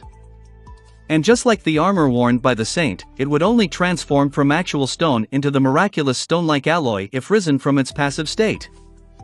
It couldn't be done yet, though, because its spellweave was damaged. To repair it, the self-restoring properties of the broken memory had to be activated by an infusion of essence. Which no one back on the Forgotten Shore could do. Now, however, things were different. Now, Sunny was an awakened. Not only could he control the flow of shadow essence inside his body, he even had the soul serpent to help him guide it. Placing his hands on the cold surface of the onyx breastplate, Sunny closed his eyes. And sent the essence into the onyx armor, Chapter 377 Mantle of the Underworld.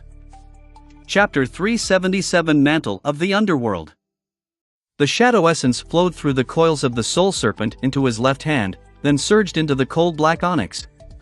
There was no resistance that Sunny had to overcome to transfer it from his body into the stone armor. After all, the armor was his memory, and as such, could be considered to be a part of his soul.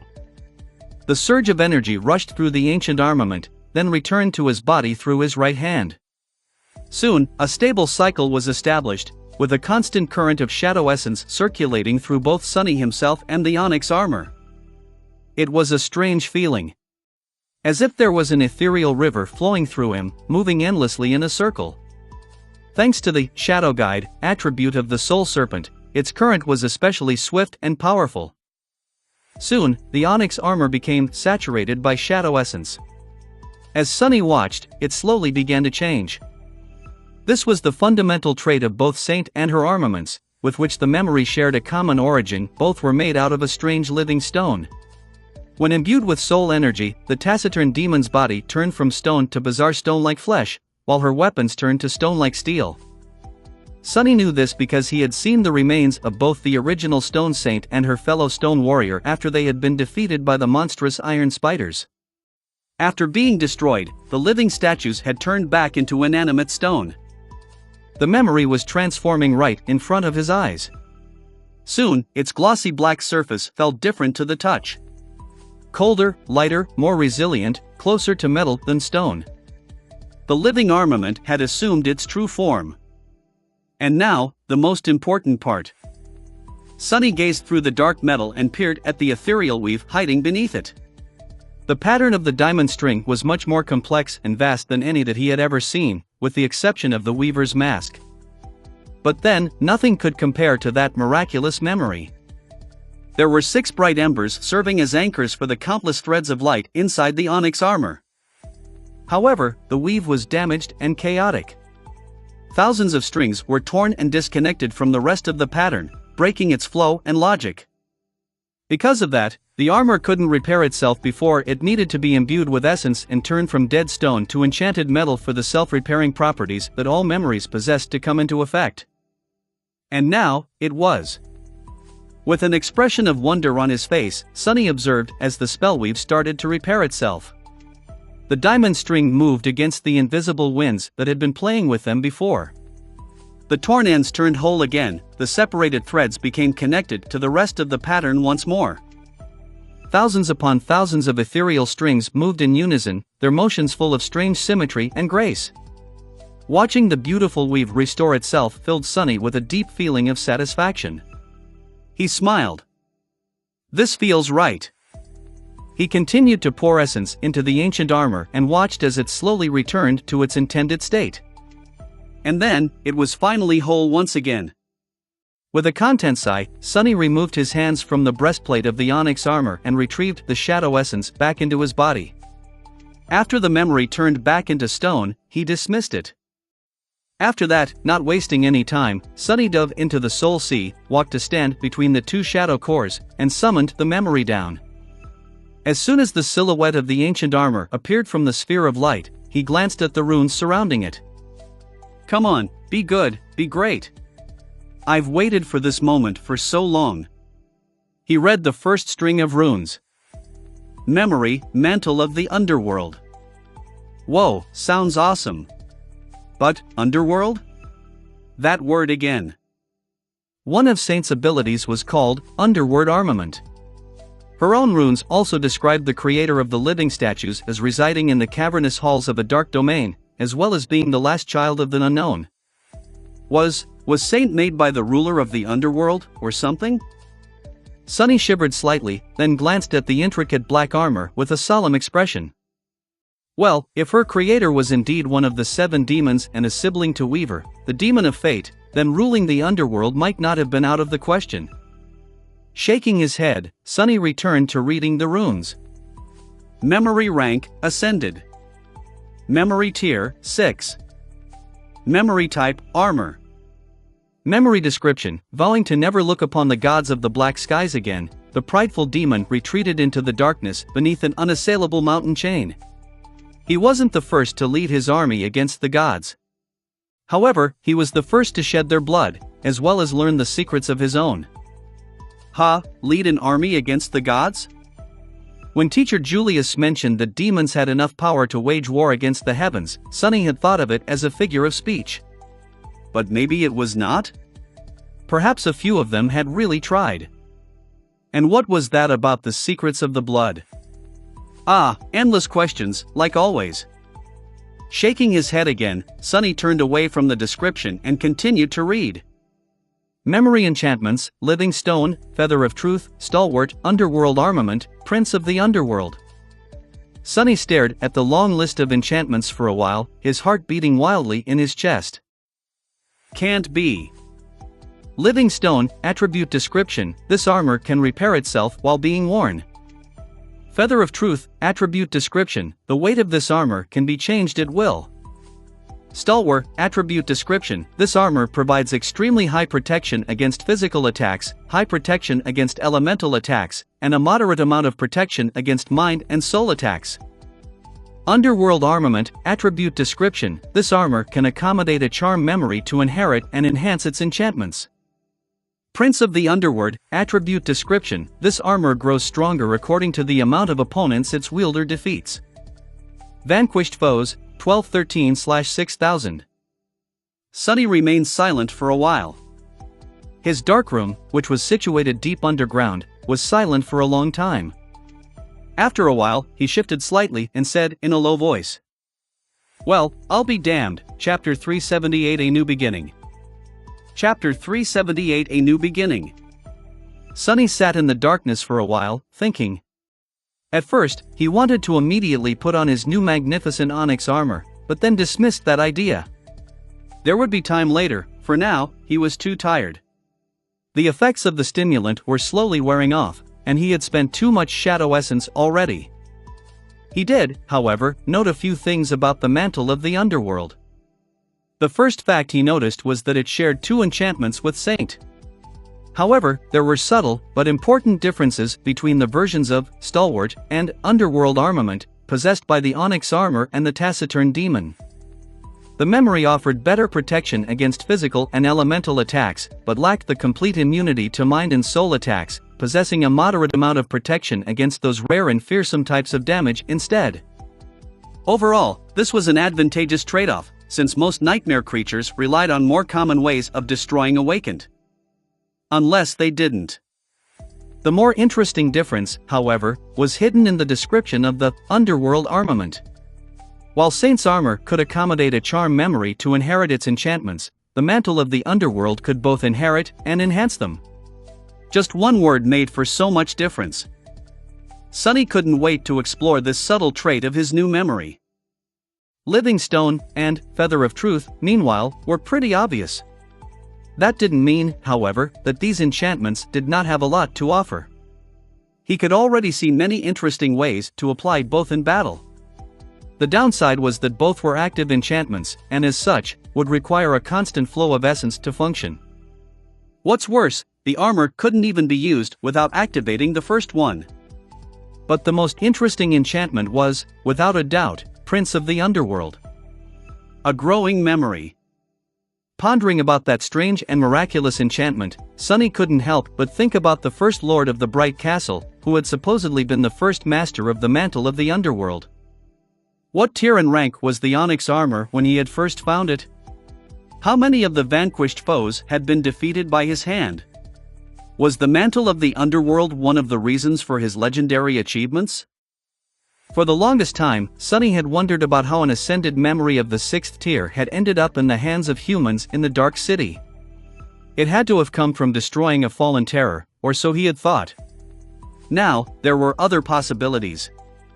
But all these questions were doomed to be left unanswered. Sadly. The First Lord and his companions had taken the answers with them to the grave. Remembering the lonely cairn in the Hollow Mountains, Sunny sighed. Then, his thoughts wandered to something else. The goddess of the black skies. Storm God? Teacher Julius had described Storm God as being the deity of the depths, of the oceans, of darkness, stars, travel, guidance, and disaster. He also said that the gender of the gods was subject to change. Stars, darkness, and storms were somewhat related to black skies. Frowning, Sunny remembered the runes describing the mantle of the underworld. Indeed, black skies could also be translated as skies covered by storm clouds, or the night sky. Interesting. Translating the runes reminded him of something. Opening his communicator, Sunny found a note he made during his conversation with Effie and Kai. There, their true names were written down in runic language. Nightingale. Kai's true name was pretty simple to understand, but the spell chose to interpret it rather creatively. Even though Sunny had no idea if the dream realm had actual nightingales, the runes described a pretty similar bird, probably. Translated literally, they meant sings beautifully from the night skies. Which could mean either enchanting siren of the night, or simply a nocturnal bird. Ha! Effie's true name was more straightforward, but also far more morbid. Raised by wolves could mean just that, but a more direct translation had a different meaning. Born from wolves, or born from being eaten alive. Sunny shivered, then deactivated the communicator and closed his eyes for a second. There was one more thing he could do. Summoning the runes once again, he found the description of Weaver's mask and read. Memory enchantments, mantle of lies, simple trick. Now that he was awakened, he could try to activate the mysterious enchantment marked by 3 question marks. Even if all of his essence would be only enough to keep it working for a split second, he could. But he was reluctant to. Sunny knew nothing about the enchantment, but from the boundless, inconceivable pattern of the mask's weave, he got a feeling that it was somehow connected to eyes, vision, and sight. He suspected that the vile thieving bird was a cursed devil at least, and it had been driven mad by just one glance at the reflection in the weaver's eye. Would something similar happen to him? There were things, after all, that humans weren't meant to see. Even gods struggled with looking at some truths, it seemed. No. Not now. Sunny was somewhat willing to risk it, but doing so right now would have been really unwise. What if he passed out from shock? That would transport him to a random spot in the dream realm, and knowing his luck, that spot would be populated by horrors beyond imagination. With a sigh, he dismissed the runes and took out another stimulant patch. Some other day, when I am much, much stronger. With that, he removed the old patch and put another one in its place. Time to put all I learned together and make the final decision. What should I choose? Stability or danger? Safer road or an unknown path? 2 days later, Sunny was sitting on a bench opposite the entrance to the Academy Hospital complex with a cup of bitter dark coffee in his hand. In his other hand, he was holding a slick communicator. Taking a sip of the terrible drink, Sunny grimaced, then lingered for a few moments and sighed. Finally, he pressed the call button to contact Master Jet. She answered after a couple of seconds.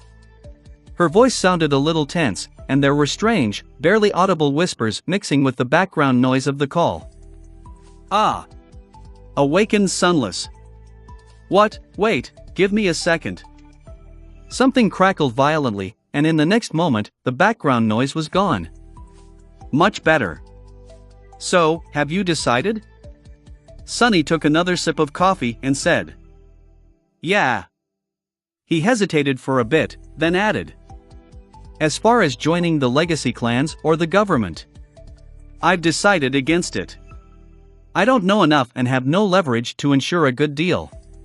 Plus, that option will remain open for me in the future even if I stay independent for now. The reverse, however, won't necessarily be true. In any case, it's a serious matter, one that should not be decided upon in a span of just a few days, while suffering from sleep deprivation and stimulant abuse, to boot. Master Jet turned on the video function of the call and smiled. The smile was bright and beautiful, but Sunny couldn't help but notice that right behind her, something was currently on fire. Makes sense. So then, which citadel? That was the real question.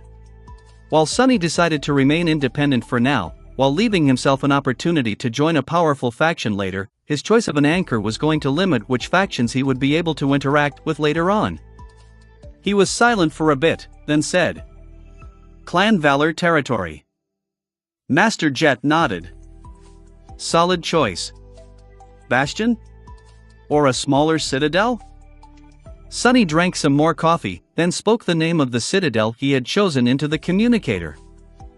Jet's eyes widened slightly. She didn't say anything for a while, then asked with a bit of surprise in her voice. Are you absolutely sure? He nodded. Yeah. I thought about it long and hard. Master Jet stared at him with a slight frown for a few moments, then shrugged. Well, okay then. But, that might take a couple of days to arrange. The place is too far north, and there's not a lot of saints in those parts. But I'll find a way. Sunny smiled. Thanks. I really owe you one. She smiled in response and then winked at him. Be careful with what you say, Sunless. I might just take you up on the offer and come knocking on your door one day, asking for a favor. He took a sip of coffee and shrugged. Sure. No problem. Oh, and call me Sunny, please. Everyone does. Master Jet blinked a couple of times, then grinned. All right. Turning away from the camera, she quickly glanced at something beyond the screen and then added. Chained aisles, huh? Good luck, Sunny. I hear it's a real hell. Chapter 379 Chained Aisles. Chapter 379 Chained Aisles. In the vast empty darkness, myriads of distant stars were shimmering with ethereal light. The vista of the night sky was boundless and stark, full of promise and mystery. Above it was another sky. This one blue and bright, full of sunlight and gentle winds. White clouds float across it, telling enchanting stories with their movement and shapes. Between the bright sky and the dark sky, an island floated in the air. It was surrounded by freely levitating pieces of rock and ancient masonry, its surface awash in the soft radiance of the sun, its underbelly veiled by impenetrable darkness. Several gargantuan chains stretched away from the island, cracking thunderously as it slowly rose and fell. The clangor of iron was almost loud enough to drown Sunny's voice, almost. Arg! Drop dead, bastard. Damn you! Crap! Sunny had a good reason to be screaming bloody murder, because he was seconds away from being eaten alive. Near the edge of the flying island, where the forest covering its surface made way for a narrow expanse of patchy grass, a massive wolf-like beast was currently trying to swallow him whole. The nightmare creature was the size of a small truck, with fur as tough as steel wire and a long, terrifying muzzle. Its jaws were wide enough to bite a human in half, and strong enough to crush both bones and armor into dust. Currently, those jaws were trying to close on Sunny, and the only thing preventing them from doing so were his hands. He held the upper jaw of the beast with one, and the lower jaw with another, trying with all his strength to keep them open. His muscles felt as though they were about to explode. The abomination was also trying to bite down on the hateful human with all of its tremendous might, but for the moment, neither of them could overpower the other. It was just a matter of time, though. Sunny was burning through his essence to augment his physical strength, and those reserves were not endless. When the well of power ran dry, he would lose this contest. Not good. About 2 months had passed after he had chosen to come to this place, and now, Sunny was starting to seriously doubt his decision. Why didn't he just go to Bastion? He would be safe and sound behind its walls right now. Maybe even in the embrace of a beautiful. As though trying to add insult to injury, the nightmare creature interrupted his thought by letting out a deafening growl and doubling its efforts to devour him. Sunny felt a putrid wind brush past his face and grimaced miserably. The stench coming out of the beast's maw was unbearable. Just, don't faint. His hands trembled, and the terrible fangs of the beast came a few centimeters closer to sinking into his flesh. Sunny gritted his teeth, and then yelled.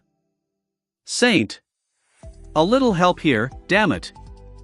But the taciturn demon was nowhere to be seen. She was a good couple 100 meters away, standing atop a low hill.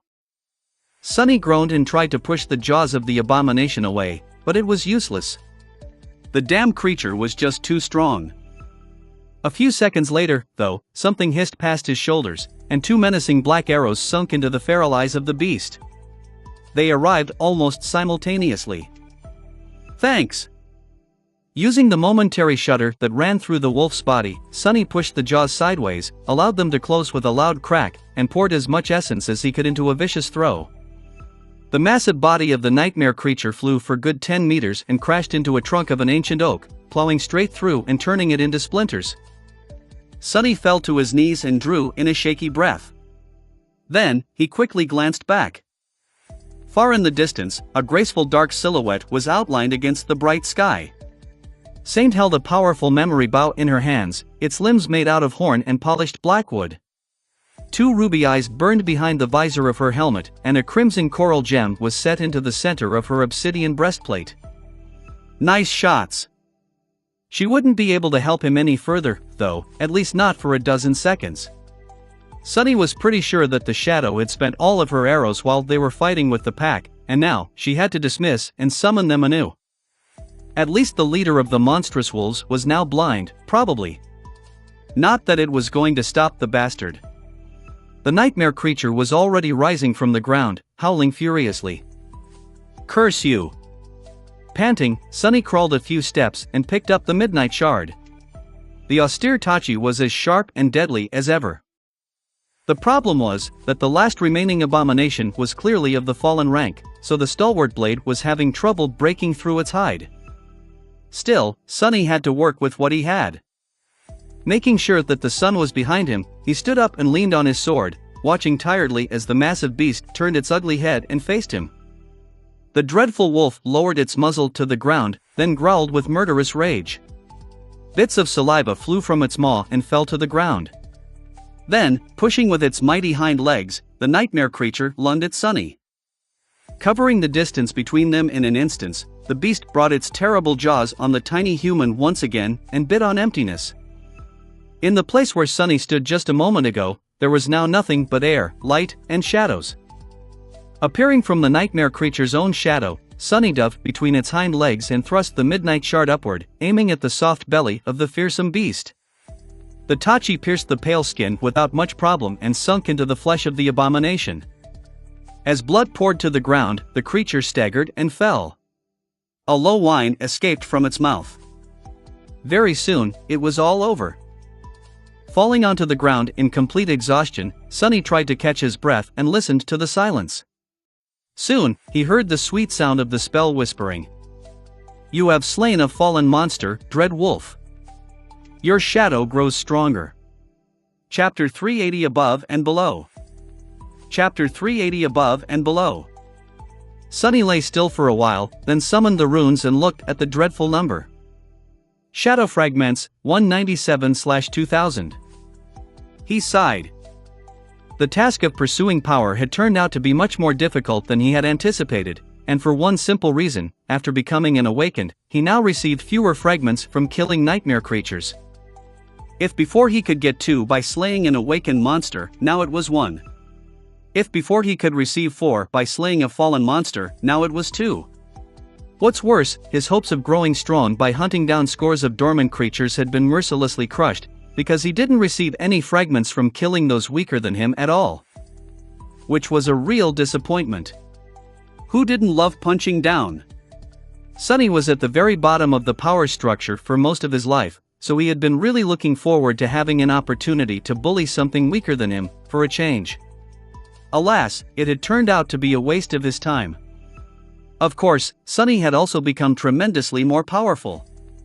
He could handle himself in a fight with fallen beasts, and even monsters, especially with the help of Saint. That was the only reason why he had not fallen off behind Nephi's, who was still alive somewhere in the dream realm, and growing more powerful with each day. He had not managed to diminish the gap between them by a lot, but at least he was not worse off than at the start of this. Thinking of changing star, Sonny looked into the distance. A somber expression appeared on his face. Think about something else. There was only one bright side to all of this. While dormant creatures did not bring him any shadow fragments, they did bring him memories. And those memories could be fed to Saint. Her own counter now showed.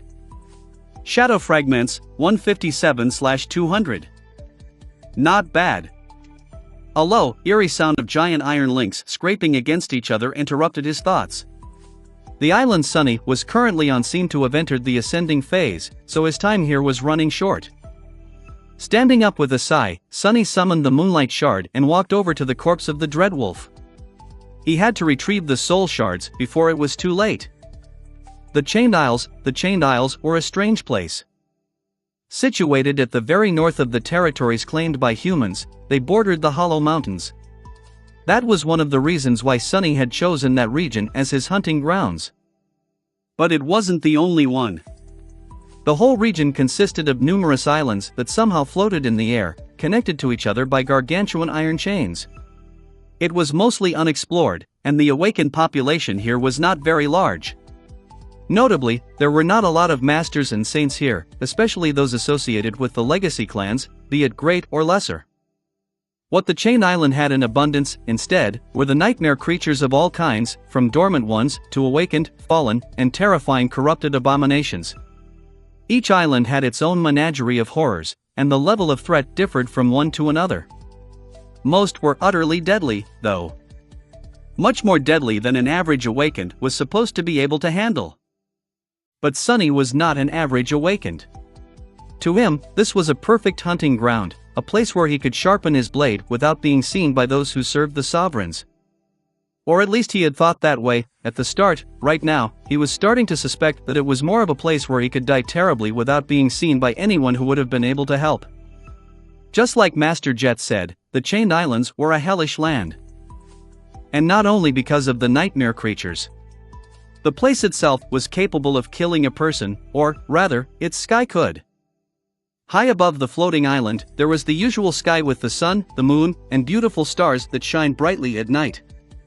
However, there was another sky in this strange land, the one that was below the islands. It was always dark, and the ethereal lights burning at an unimaginable distance in its vast expanse only looked like the stars. No one really knew what they were. The only thing that humans knew was that the sky below was seemingly endless. On his first day on the Isles, Sonny had asked what was down there. The answer he received was simple. Nothing. Descending into the below was not immediately dangerous, but there was nothing there.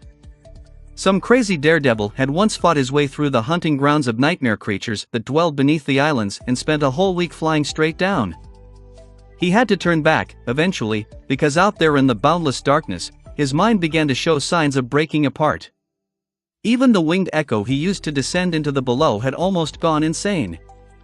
But other than being absolutely empty, the sky below did not seem to pose a threat. Flying above the Chained Isles, however, was rather deadly. The higher one went, the more crushing their weight would become, until they would either fall down, or their body would simply implode. That was why every human on the Chained Isles knew to pay attention to the sound of rattling chains. Every island in the region went through cycles of ascending and descending, and as they rose too high, the pressure on their surface grew tremendously, to the point where it was impossible to move or breathe. Ideally, Sonny had to get off the ascending island before that happened. He should not have been lingering to retrieve the soul shards from the corpses of the monstrous wolves he and Saint had killed, really. But his eyes glistened with avarice. Soul shards meant money, and if there was one thing Sonny really enjoyed, it was making money. No amount was ever enough. An independent awakened like him had a lot of expenses. Fine. It's fine. I'll be off this thing in no time.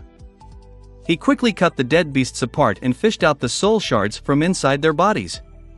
Hiding the beautiful crystals in his pack, Sonny hesitated for a little, then sent his essence flowing and tossed the first corpse off the edge of the island.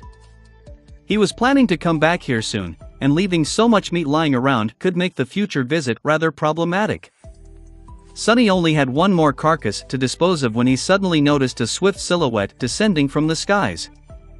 Commanding Saint to hide herself in the shadows, he summoned the Midnight Shard and looked up tensely. What the hell? Surrounded by a halo of sunlight, a majestic griffin was quickly approaching the island. At first, Sonny assumed that it was a nightmare creature, but then noticed a human figure on the monster's back. A human rider meant that the magnificent griffin was an echo. Sonny's face grew dim. Very few people could have such an echo on the Chained Isles. And out of those, he was pretty sure that he knew the identity of the unwelcomed visitor. Chapter 381 Roan of White Feather. Chapter 381 Roan of White Feather. The griffin folded its white wings and dove down, then opened them up near the ground to slow its fall. Sunny raised his hand to cover his eyes from the dust that was sent into the air by the powerful gust of wind. Strong. The mighty beast shone with ethereal light and disintegrated into a rain of sparks, letting the rider land nimbly on the ground. He regained his balance swiftly and straightened, then turned to Sunny. The man in front of him was tall and had broad, powerful shoulders. He was wearing a light armor crafted from the adamantine scales of an unknown monster, with a blue scarf wrapped carelessly around his neck. His hair was the color of straw, as was his manly beard. The stranger's eyes were bright blue, and dangerously attentive. Sunny stared at the man for a moment, then bowed respectfully, hiding his face in the process. Master Roan. Indeed, the man in front of him was none other than Ascended Roan of the White Feather clan, one of the only 3 masters on the Chained Isles. Well, there were probably only 3. Unlike the Forgotten Shore, this region of the Dream Realm had several gateways. 2 were found, conquered, and turned into citadels by humans. Both Sunny and Master Roan, as well as pretty much everyone else on the Chained Isles, belonged to one of them, the Sanctuary of Noctis. That citadel was ruled by the White Feather clan, which was one of the vassal clans to the Great Clan Valor. The second citadel was rather mysterious. It was situated at the very edge of the region, near the dreaded Hollow Mountains, and belonged to Valor itself. Only those in direct service to the Great Clan were anchored at its gateway, so Sunny had no idea what went on there, and how powerful the Awakened stationed at the citadel were. He did, however, know a bit about Master Roan. The man was married to the only saint on the Chained Isles, after all. Roan looked Sunny up and down, then gave him a friendly smile. Do we know each other? Sunny shook his head. No, sir, we haven't met before. I have just awakened a couple of months ago, so, I am new to the Chained Isles. The strapping master nodded and then glanced at the carcass of a fallen wolf that Sunny had failed to throw over the edge of the island in time. When Roan turned to him again, there was a measured look in his piercing blue eyes. Did you kill that beast? Sunny lingered for a few moments, then nodded. Yeah. I can be very lucky, on occasion. The tall man shook his head. This is a fallen beast, You must be Sunless, then. From the Forgotten Shore. Sunny smiled. Curses. He knows my name. He had nothing against the older man, but preferred to remain unknown and underestimated. Especially when dealing with legacies. Yeah. That's me. Master Roan nodded, as though everything suddenly made sense, and then briefly looked at the sky. You should know that it is dangerous to remain on an ascending island, right? Why are you still here? Sunny hesitated for a few moments, then shrugged. I was just about to leave and escape to the next one over when you appeared, sir. The tall man sighed. Yeah, that's what I figured. You spent all your luck on that beast, though, it seems. All 3 of the island connected to this one are also ascending. You wouldn't have been able to escape even if you left on time. Sunny stared at him for a while, a sour expression appearing on his face. Damn it. What about that beautiful griffin of yours, sir? Surely, it can bring us both away to safety? Roan grinned. He is rather beautiful, ain't he? Well, not that it matters. In theory, we can dive below the islands and escape through the sky below, but believe me, you wouldn't want to meet the things that dwell on the dark side of the Isles. Even I prefer to avoid those things. Sunny blinked. Then what do we do? The tall man laughed. I guess you're about to experience your first crushing, Sunless. Don't worry, though. The chains of this island are on the shorter side, so it won't ascend too high, well, most likely. And I'll be here to bring you back to the citadel if you pass out. Provided that we survive, of course. Great. This wasn't Sunny's first crushing, actually. And that was exactly why he didn't want to experience it again. But there was no other choice, it seemed. With a sigh, he dismissed Saint, who had been hiding in the shadows all along, and took off his pack. Then Sunny found a soft-looking patch of grass and placed it on the ground. Behind him, Master Roan dismissed his scale armor and unwrapped his scarf, then tied it around his waist. The less weight was on the human body during the crushing, the easier it was to endure, and the more chances of survival there were. However, the puppeteer's shroud was made mostly out of soft fabric, so Sunny left it on. He also wanted to neither reveal nor dismiss the soul serpent. As the giant chains groaned and rang thunderously, and the island rose higher and higher, the two of them lay on the grass and prepared to be crushed. Master Roan stared at Sunny's slender physique, then at his own mighty muscles, and sighed with envy. The Chained Isles was one of the very few places in the dream realm where being small and light was an advantage. If you feel like passing out, turn your head to the side. Wouldn't want to suffocate on your own spit or vomit, right? Sorry for being crass, kid. Sunny grimaced and thanked the older man in a suppressed voice. He was already feeling an invisible force pushing him into the ground. This is going to suck. As if answering his thoughts, the invisible force suddenly grew stronger, crashing into him like a giant hammer. Chapter 382 The Crushing. Chapter 382 The Crushing. Laying on the soft grass, Sunny felt his body grow heavier, and heavier still. The island continued to rise into the sunlit sky, and with each minute, the crushing pressure became slightly more unbearable. The ancient forest covering its surface bent, a rain of leaves falling to the ground. The mighty trees lowered their branches, almost as if trying to touch the ground. With a loud crack, a few weaker ones broke and plunged down, showering everything around with sharp splinters. Sunny grimaced, feeling his whole body struggle under the strain. He could still move and breathe without too much trouble, at least, for now. Soon, the island would rise high enough to make any kind of movement almost impossible. And if he was especially unlucky, it would continue to ascend, eventually making it hard to even inhale. Hopefully, the chains would draw taut long before that. The skies above the Chained Isles were beautiful, but also forbidden. Nothing could survive their crushing embrace, neither humans, nor nightmare creatures. Nor anything else. Well, except for one thing. Shifting his gaze, Sunny looked straight up and found the shape of the ivory tower drifting high above the world, wrapped in a veil of clouds. The ivory tower was the only thing that seemed to be capable of withstanding the deadly pressure of the forbidden sky. It was a tall, magnificent pagoda built out of flawlessly white material that was neither stone nor wood. The island on which it stood was very small, barely wider than the base of the tower itself, and surrounded by drifting slabs of shattered marble. 7 broken chains hung from the soil of the island, swaying as it moved. The ivory tower was visible in the sky both during the day, bathed in sunlight, and at night, glowing beautifully with the reflected radiance of the moon. No one knew what the mysterious structure was and why it remained untouched by the obliterating force that destroyed everything else that dared to rise above the Chained Isles, since no one had ever managed to withstand the ever-growing crushing to get anywhere near it. Many even believed it to be a mirage. Crap! The island on which Sunny had the misfortune of getting stuck had finally reached the highest point of its ascent and shook violently as the chains connecting it to other isles drew taut. The pressure at this height was torturous, but not deadly.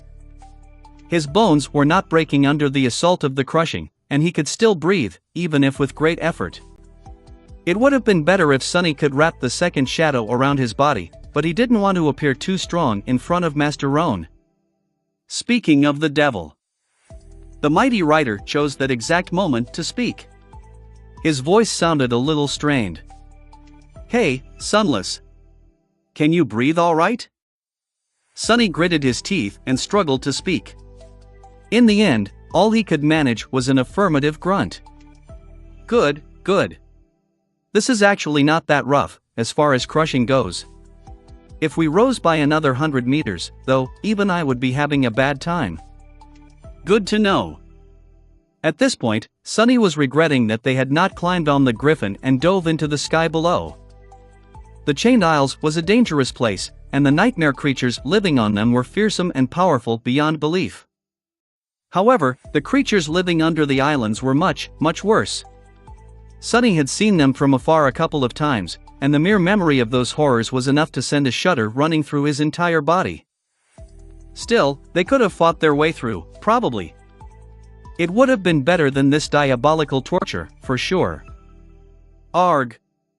But there was nothing he could do now except grit his teeth and endure. Minute after minute, hour after hour.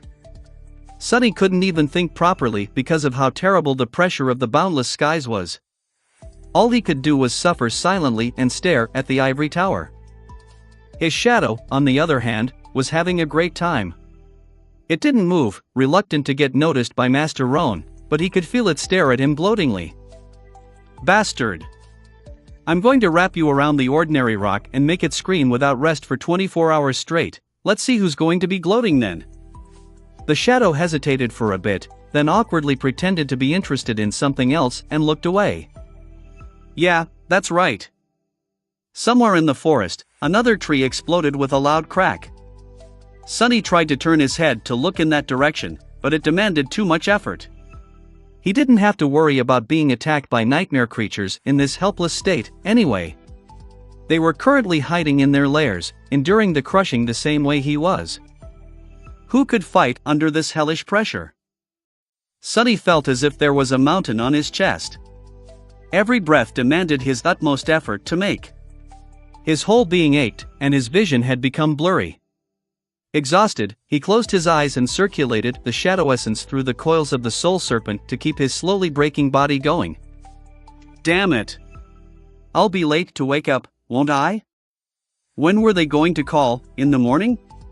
Such an important call, and I'm about to miss it. He was starting to feel really hurt when the blessed sound of rattling chains finally reached his ears once again. Oh, thank gods. After about 4 hours, the island had finally begun to move again, entering its descent phase. Little by little, the crushing pressure began to grow weaker. Master Roan sighed with relief by his side. The worst part is over. Just wait a little bit more, kid. You're almost there. Sonny glanced at the older man and sighed. He used to hate it when people called him kid, but not anymore, at least not as much. He just felt a little wistful. He didn't feel like a kid. Not for a long time now, not since coming back from the forgotten shore. A dozen long and torturous minutes later, the island descended enough for them to move, and then slowly stand up. The crushing was over. Chapter 383 Cowardly Researcher. Chapter 383 Cowardly Researcher. Sonny slowly rolled on his stomach, then rose to his knees. He was breathing heavily, and his whole body felt as if it had just gone through a meat grinder. Master Roan, on the other hand, looked almost unperturbed. The rider was already on his feet, tying the blue scarf around his neck with a relaxed expression on his face. The forest around them let out an almost human sigh of relief. The ancient trees creaked and cracked, rising their branches back toward the sun. Those that had broken remained on the ground, adding to the nearly impenetrable layer of deadfall. Sonny glanced at the older man with a bit of envy, then stood up and tried to shake off his exhaustion. After spending a few minutes resting and drinking greedily from the endless spring, he almost felt alive again. Glancing at the tall man, he asked, "How are you able to fly up there on your griffin? I mean, no offense, but that seems like something only a crazy person would do." Roan laughed. "I don't rise too high unless I really have to. Usually, you can fly above the descending islands without experiencing too much pressure. After a while, you develop a sense of how much your body can handle, and for how long." He massaged his broad shoulders and added, a note of pride in his voice, "Plus, I am a master, after all. I can withstand much more than an awakened would. You did exceptionally well, however. To be honest, I was pretty sure that I would have to abandon my patrol to bring your bleeding body back to the sanctuary at full speed, then throw it into the gateway. I guess it's true what they say about you forgotten shore kids." Sonny blinked a couple of times and asked cautiously, "What do they say?" The older man smiled. Tough as nails, disturbingly indifferent to pain and fear, strong, almost scary. Scary children, that was the exact phrase I heard. Sonny lingered for a few moments, then scoffed. Indifferent to pain and fear? What nonsense! I pride myself on being a coward, as one should. What's wrong with being a coward? Fear keeps people alive, while bravery gets them killed. As for pain, no thank you. I have been beaten, burned, crushed, drowned, cut, stabbed, pierced, bitten, chewed, and gutted enough times for several lifetimes already. As Master Roan gave him a strange look, Sonny raised an eyebrow. What? The tall man shook his head, then scratched his chin and said in a wondering tone. No, nothing. It's just, if that is true, Sunless, then what are you doing here on the Shen's Isles? Shouldn't you be having a nice time in a safe place like Bastion? Sonny looked away in embarrassment, then coughed. There are several reasons for that, actually. Not the least of which is that. He looked side to side, then lowered his voice and said in a gravely serious tone.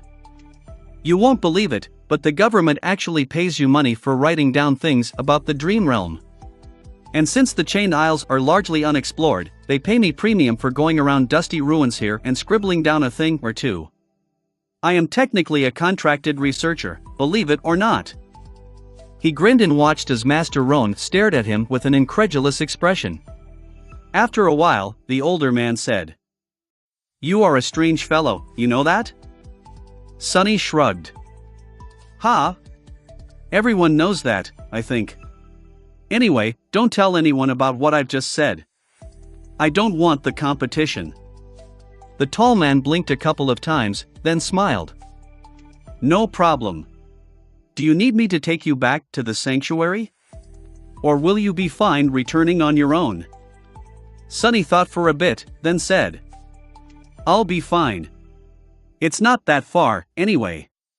If I make haste, I'll be back before morning and go straight back to the real world. I have business to attend to there, actually. Master Roan nodded and patted Sonny on the shoulder.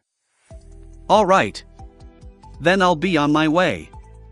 It's been nice meeting you, Sunless. If you need anything in the future, don't hesitate to find me in the sanctuary. With that, he summoned his echo. A sea of white sparks appeared out of thin air and swirled, slowly turning into the figure of the mighty griffin. The winged beast towered above Sonny like a gargantuan mix between a lion, an eagle, and a pure nightmare. Slowly, it lowered its head, staring at him with two beautiful, inhuman eyes. Its beak looked about as fearsome and terrifying as that of a spire messenger. Sonny tensed a little and took a couple of steps back, prepared to dissipate into the shadows at any moment. He didn't really think that Master Roan would suddenly attack him, but being paranoid was better than being dead.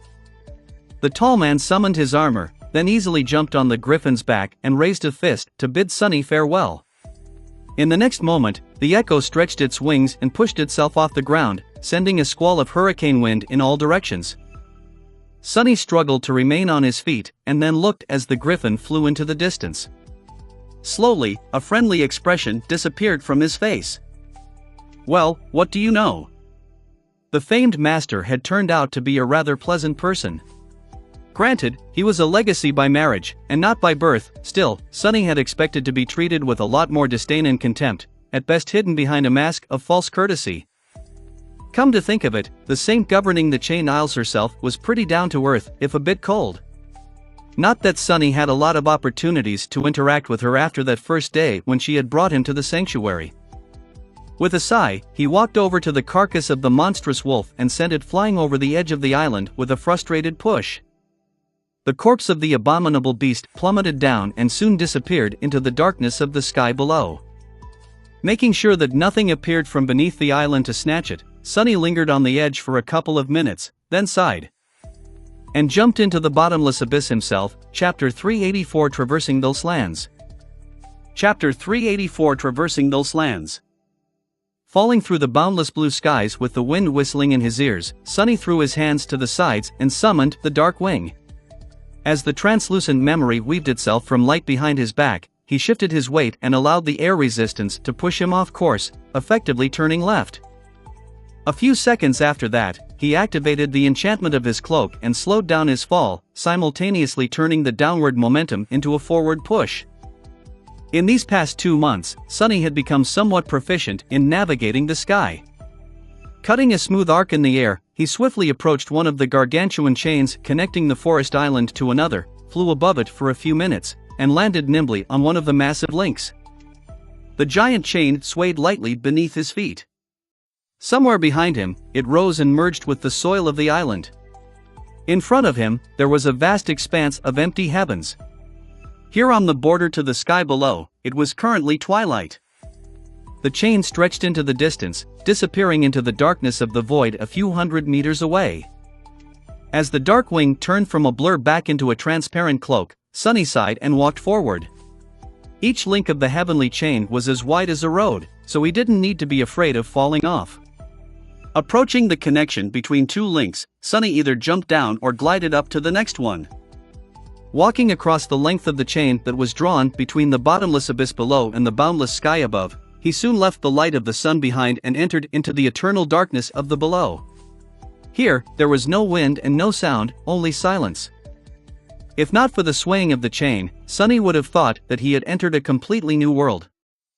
A myriad of ghostly lights were burning somewhere far below, pretending to be stars. Making sure that no one was watching him, Sunny lingered for a few moments, and then dove into the iron surface of the chain. His body turned into an incorporeal shadow and merged with the darkness enshrouding it. Here in the sky below, he was in his natural element, after all. Sunny couldn't travel through the empty darkness itself, but the chains were covered by an impenetrable veil of shadows. He could swim through them for as long as he had essence to spare, safe from the terrible creatures that lived on the dark side of the chained isles. Rushing forward with terrible speed, Sunny slid over the surface of the chain and flew through the darkness like a ghost. He went faster and then faster still, circling around the chain several times and leaving the forest island far behind. Covering the distance to the next isle in mere minutes, he escaped from the shadows the moment the sunlight touched the iron chain once again and shot upward in a spin. The dark wing turned into a blur, pushing him even further up. Sunny soared above the floating island and then glided smoothly to its surface, landing on solid ground with a light step. This one was much different from the one where he had fought the monstrous wolves. Instead of a forest of twisted trees, the isle was covered by jagged rocks, with an ancient ruin standing lonesomely in its center. Sunny had explored the massive structure already, and wasn't interested in visiting it again. Jumping from one shadow to another, he avoided the nightmare creatures populating the island and soon approached its other edge. Technically, from here, he only needed to cross 2 more isles to reach the sanctuary. However, one of those isles was home to a dreadful and utterly terrifying corrupted monster, so he was going to have to make a big detour. Sunny looked at the sun, and then jumped off the edge once again. Just like that, he traveled from one island to another for a few hours. When possible, Sunny turned into a shadow and rushed along the lengths of heavenly chains, then emerged from the darkness and traversed the islands themselves on foot. Each island was different from another. Some were desolate and bleak, some covered by grass and vegetation. One was full of beautiful white flowers, while another hid a clear, tranquil lake. A few were covered by ashen flames, while several were covered by the ruins that some ancient civilization had left behind. If there was one thing that united all of them, it was that each was dangerous in its own way. The desolate islands were home to swarms of monstrous, gluttonous ants. The grass covered the maws of giant abominations that hid beneath, waiting for prey to step into their trap. The vegetation was predatory and deadly if one wasn't careful to not get too close. The beautiful white flowers could put a person to sleep from which they would never wake up. The tranquil lake was home to a creature so terrifying that Sunny did not even dare to approach its clear waters. And these ones were on the safer side, as far as the chained isles went. Due to their proximity to the sanctuary, they were well explored, and anything dangerous enough to pose threat to the citadel had long been destroyed by Saint Tyrus herself. Sunny had been to these islands already, too, so he knew his way around them. Each was either descending or ascending. The former were easier to cross, while the latter forced him to walk while suffering from the early stages of the crushing. If an island he wanted to use was too high, Sunny had to change his plan and seek out another way. After a while, his reserve of shadow essence became dangerously low. Knowing that he will have to make a stop, Sunny chose a relatively safe island and headed toward it. Gliding to the surface, Sunny tiredly dismissed the dark wing tiredly and looked around. The island he was currently standing on was rather close to the sanctuary, and usually empty of any nightmare creatures. However, it was wise to make sure. Sending his shadows in different directions to scout for potential danger, Sunny sat on the ground and summoned the endless spring. When his thirst was satiated, he crossed his legs, put his hands on his knees, and closed his eyes, concentrating on the coils of the soul serpent. With a part of his mind observing the world through the shadows and another concentrated on hastening the accumulation of shadow essence, he meditated for a while, and then suddenly opened his eyes. One of the shadows had noticed something interesting. Chapter 385 Ron Handelsland. Chapter 385 Ron Handelsland. The island Sunny was resting on was a strange one. It was rather large and covered in soft grass, with ancient stone columns protruding from the ground here and there. Most of them had long toppled and been shattered to pieces by some unknown disaster. The ground itself was full of depressions and generally uneven, as if it had served as a battlefield for giants once.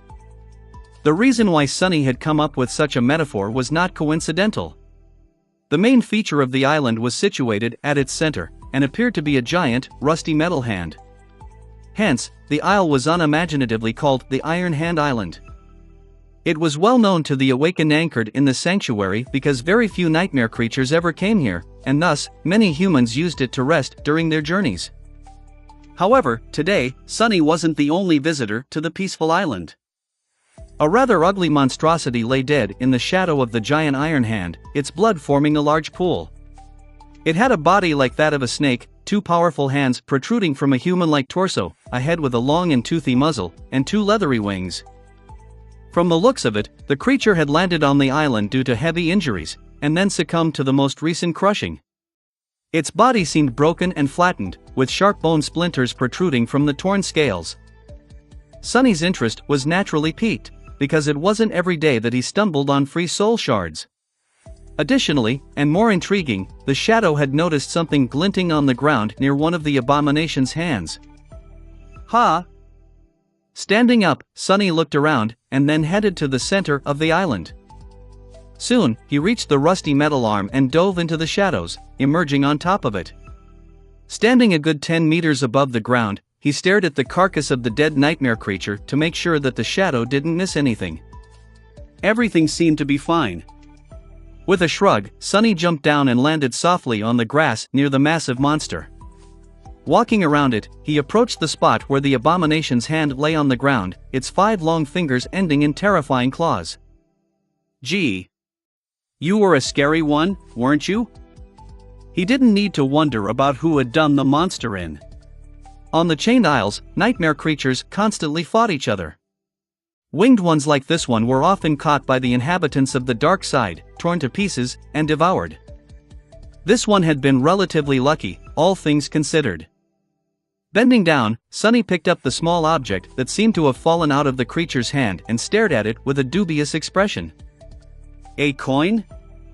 Indeed, he was holding a heavy golden coin. Which didn't make any sense.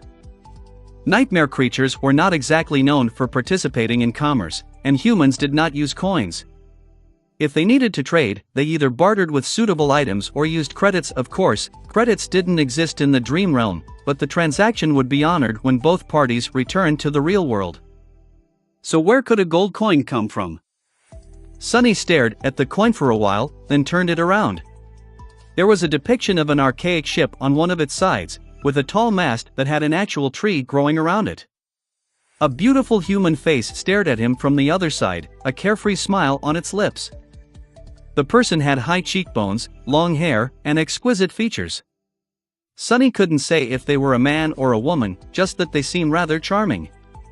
There was a crescent moon drawn on their forehead, and, well, that was about it. Sunny studied the coin some more, and then thought despondently. That thing is definitely cursed, right? It just had to be. What else was he supposed to think after finding a mysterious coin near the corpse of a monster that had died a violent death? But it didn't seem to be cursed. Sunny had a rather good intuition about these things. He also had the sight of a person who had inherited a part of Weaver's forbidden lineage. Looking under the surface of the coin, Sunny expected to see a malevolent spellweave, or at least something strange, but there was nothing. From the looks of it, the coins was just a coin. The only strangeness about it was that it seemed a little bit warm to the touch. Ha! Teacher Julius would have been delighted if he brought him a sketch of a genuine Dream Realm coin. Cultural artifacts like this were few and far between. It wouldn't result in Sonny receiving any contribution points, but the old man was easy to please. With a shrug, Sonny shoved the coin into his pack and turned to the dead monster. "Let's see how many shards you're hiding, ugly lizard." He summoned the moonlight shard, enhanced it with 2 shadows, and cut into the tough hide of the nightmare creature. For a while, luck was on his side. He quickly retrieved 2 bright soul shards, so quickly, in fact, that Sonny grew sure that there had to be a third one inside the carcass. A demon, huh? That was where his luck ended. The body of the demon was too heavily damaged, so when he tried to fish out the third crystal, its stomach burst open and spilled its contents all over the ground. Arg! Curses! Sonny was so disgusted by the idea of being doused in the putrid slimy mass that he instinctively teleported a few meters away. Then, he tilted his head and stared down.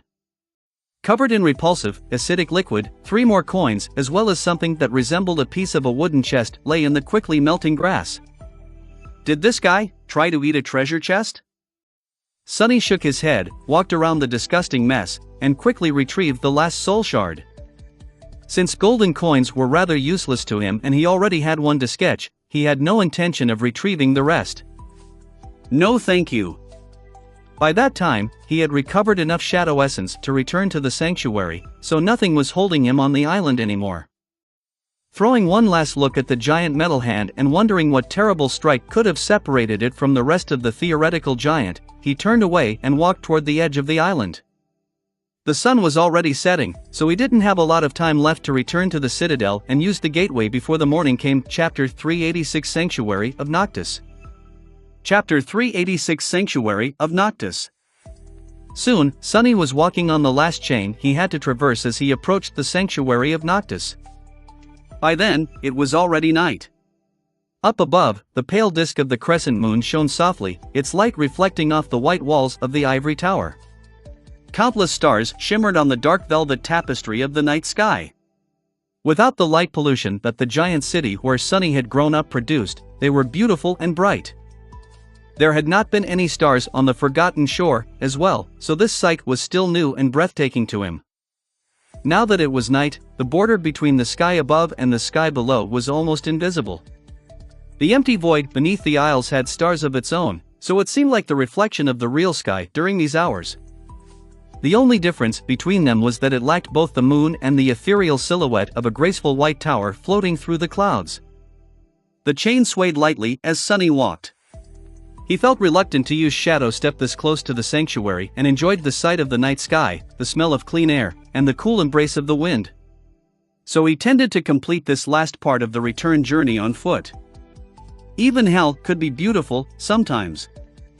A few minutes later, Sonny heard the murmur of flowing water and knew that the sanctuary was already close.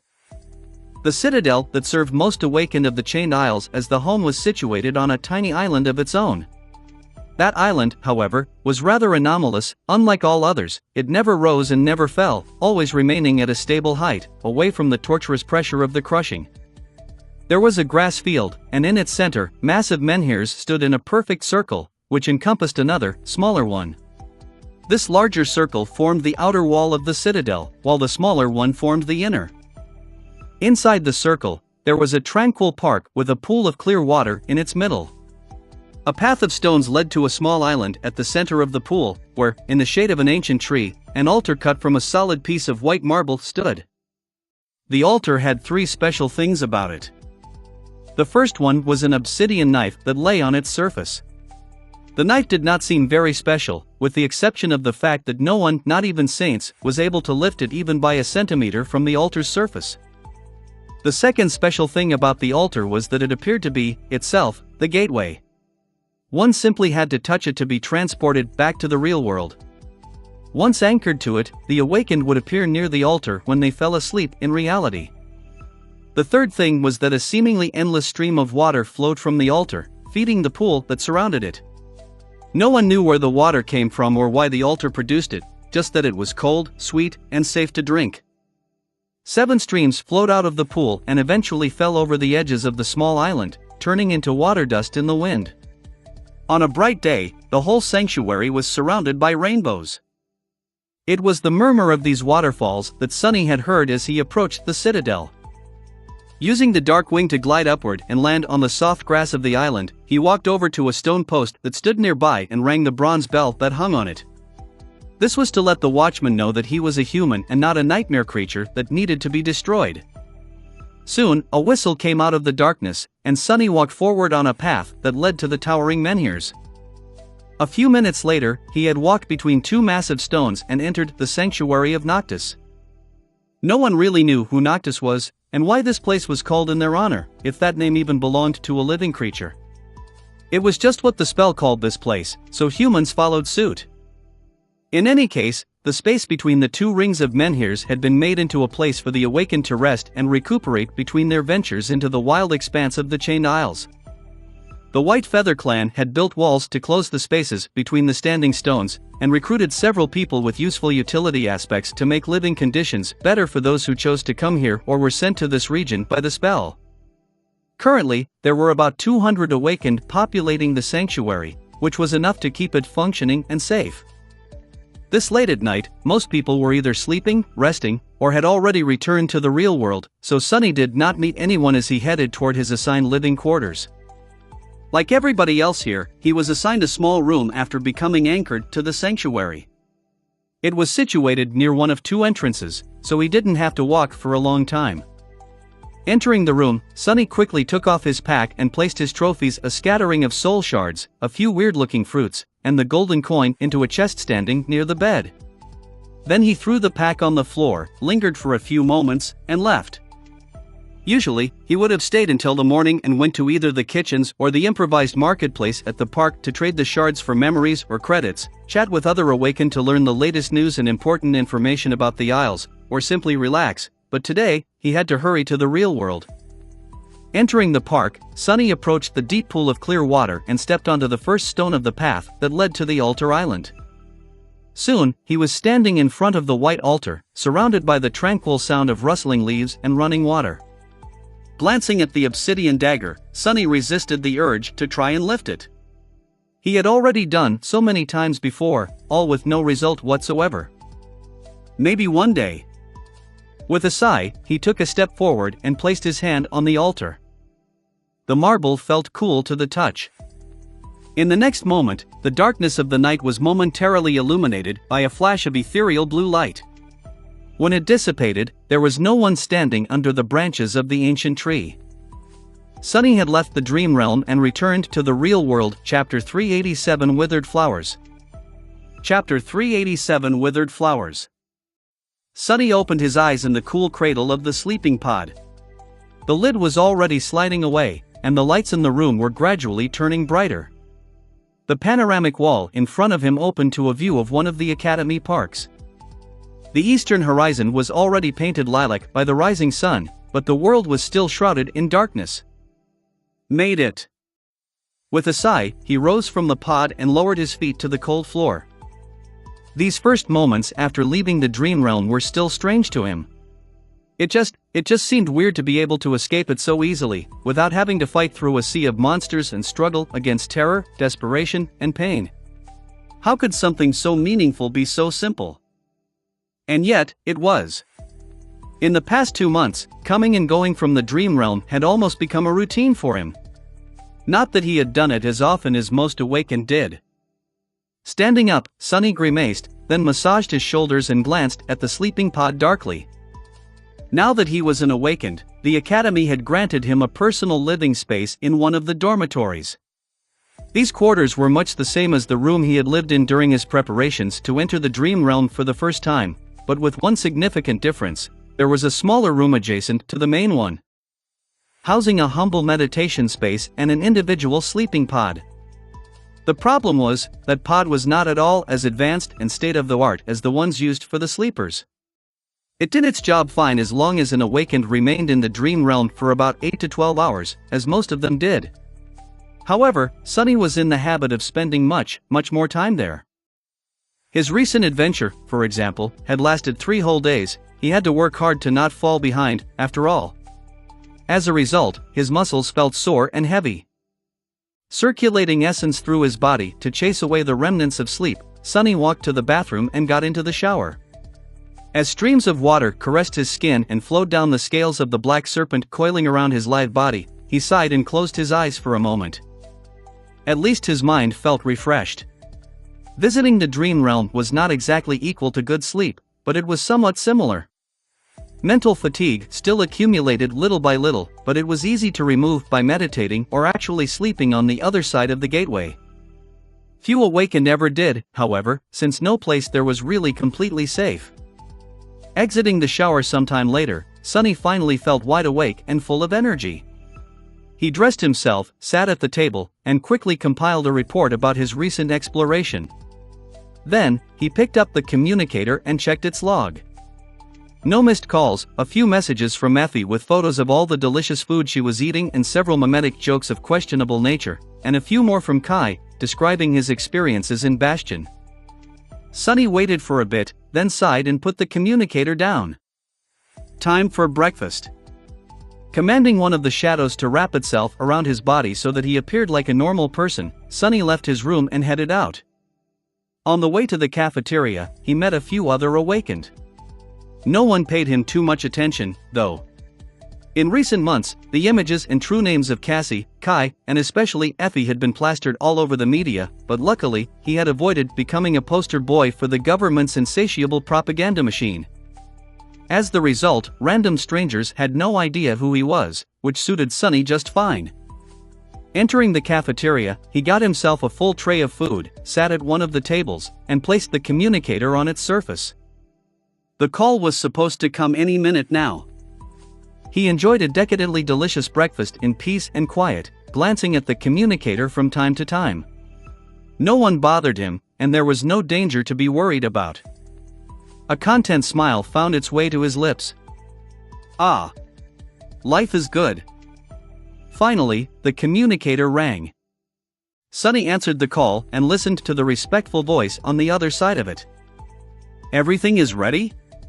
Wonderful. So, when can I? Oh, really? Well, great. Then I will be there at noon? Right. See you later, then. Finishing the call, he put the communicator down and stared into the distance for a long time, a strange look on his face.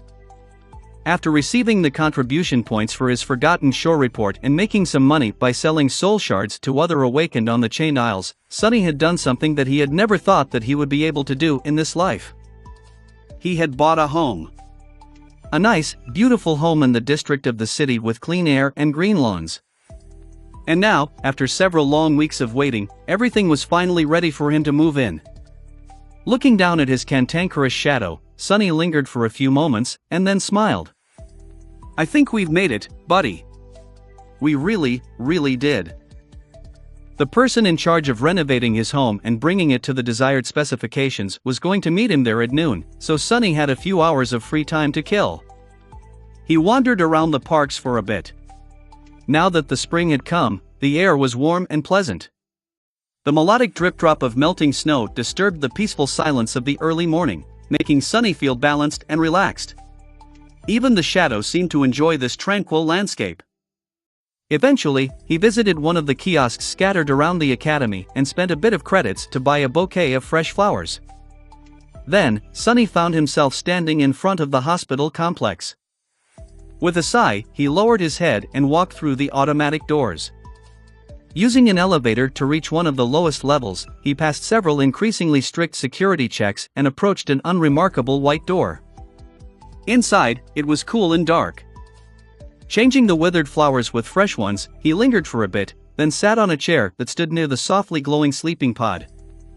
Entombed within, a young woman with silver hair was dreaming soundly, her face pale and unmoving. Hey, Nephice. How have you been? Chapter 388 Vigil. Chapter 388 Vigil. There was no one in the room besides the two of them. Well, Nephice wasn't really there either. In a sense, Sonny was alone. In more senses than one, really. There were two small tables standing on both sides of the sleeping pod, each bearing a vase with fresh flowers. Sunny only ever changed flowers in one of the vases, while Cassie tended to the other. They had yet to bump into each other while visiting Neff after that first fateful day, though, which suited Sunny fine. He didn't really want to see the blind girl now, or ever again. Glancing at Changing Star, Sunny sighed and kept his mouth shut. He didn't know what kinds of recording equipment were installed in the room, so his one-sided conversations with Nephi's had to happen in the safety of his mind. "I've just returned from the dream realm. Spent a whole 3 days there, exploring ruins and hunting down a few nightmare creatures. My shadow fragments, well, you already know. I've been working hard to not let you leave me completely in the dust. Oh. I met a master from the White Feather clan yesterday. He seems like a nice enough guy. You would have liked him, I think." He paused for a few moments and wondered if this was considered crazy behavior, talking to a person that wasn't really there, pretending that they were. Maybe it was. But despite how much Sunny hated to admit it, he wasn't as fine and stable as he pretended to be. He was angry, guilt-ridden, and lonely. He missed Nephi's much more than he had ever expected. Out there on the forgotten shore, she had somehow become a fundamental part of his life. It was strange to exist without her occupying a place in the same world as him. Painful. He missed Cassie, too. Or rather, the version of her that had lived in his mind before everything they had turned to ashes. He missed their friendship, their camaraderie, their trust in each other, things that had been broken and lost. Sunny sighed. "You know, these days I often think about the time we spent in the labyrinth. The three of us. It was a simpler time, don't you think? A wonderful time. It seemed so terrible back then, but now, I miss it a lot. I wonder if you do, too." He grimaced, then looked away. "Anyway, what else? Oh. That house I bought is ready. Kai and Effie are doing fine. They are both very busy, though. I hear that Cass is doing well, too. She had become the leader of those Forgotten Shore Awakened who remained independent. People are calling them the Firekeepers. Funny, right?" Sunny lingered for a while, gathering his thoughts. "I have visited your mom, by the way. I remember that you didn't like the thought of her being alone, so I went to see her. She is fine, too. Well, I mean, you know. For a hollow. Oh, and the funniest part." He looked around, then thought. "Do you remember how you told us that you wanted to dye your hair? You won't believe it, but I actually bought a little memory that allows me to change the color of my hair at will. Not because of you, it's just something that I needed for a thing I'm about to do. Still, I think that it's sort of hilarious." Nephi's remained still and absent, her ivory face looking lifeless in the white glow of the sleeping pod. He gritted his teeth. "Where are you? How are you doing? Are you hurt? Are you fucking happy? I imagine that you would be, free of everything, with nothing to do but slaughter nightmare creatures and battle against the thing you hate the most." Sunny looked down and clenched his fists, then remained still for a long time. "Are you coming back?" There was no answer. He sat by Changing Star's side for a while, staring at her still face. Then, he nodded heavily and stood up. "All right. Figures. I'll see you later, then." With that, Sunny turned around and left. Exiting the academy, Sunny lingered for a bit, then turned around and looked back. The massive red gates looked very different from how they used to, back when he and Nephi's walked through them 16 months ago. The space in front of them had been empty then, but now, it was filled with tens of thousands of burning candles. These candles were an altar to Changing Star. After the survivors of the Forgotten Shore had returned to the real world, their story spread like wildfire and captured humanity's attention for a few weeks.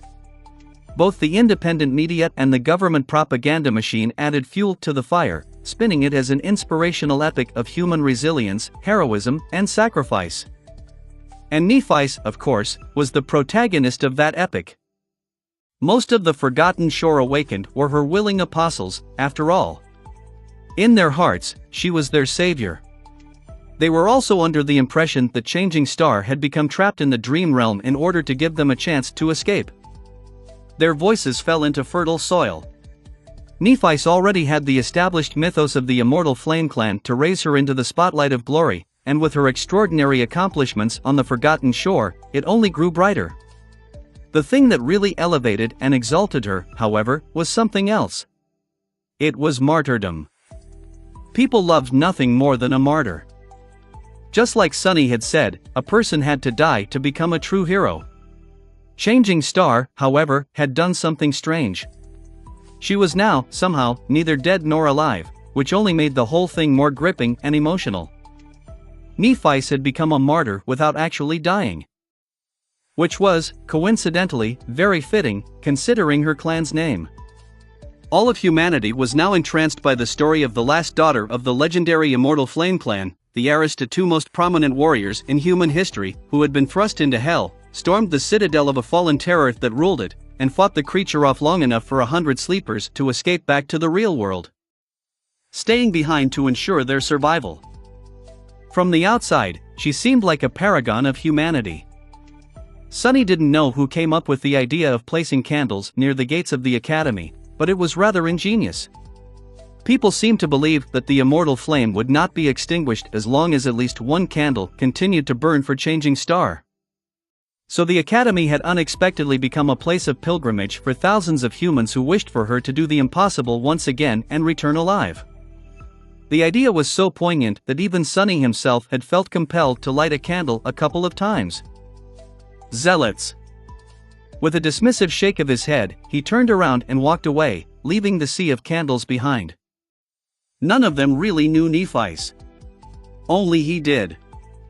She didn't need their candles to escape the dream realm. Perhaps it was the dream realm that needed help escaping from her. Chapter 389, A Place to Call His Own. Chapter 389, A Place to Call His Own. Sunny spent some time in a crowded carriage of a public train. Since personal transport vehicles were rare, expensive, and demanded a special government license to purchase, most people in the city used public transportation to move around. Magnetic trains, usually simply called trams, were the cheapest and most popular form of it.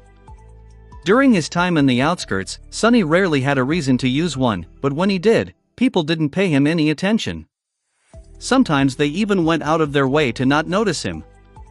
But now, things seemed to have changed. Sunny had his eyes closed, observing the carriage through the shadow in case there was danger. There wasn't, however. He was surprised to notice that people, especially young women, threw curious glances at him from time to time. Is the soul serpent showing? But no, his sleeves hid the coils of the shadow completely. Strange. Must be the clothes, then. Sunny had not ventured out of the academy a lot during the past 2 months, but on one of those expeditions, he had bought himself some unassuming, but pricey civilian clothes. According to Kai, they were understated and stylish, whatever that meant. Sunny basically just went for the only comfortable thing the store had in dark colors. He sighed. That just shows how shallow people are.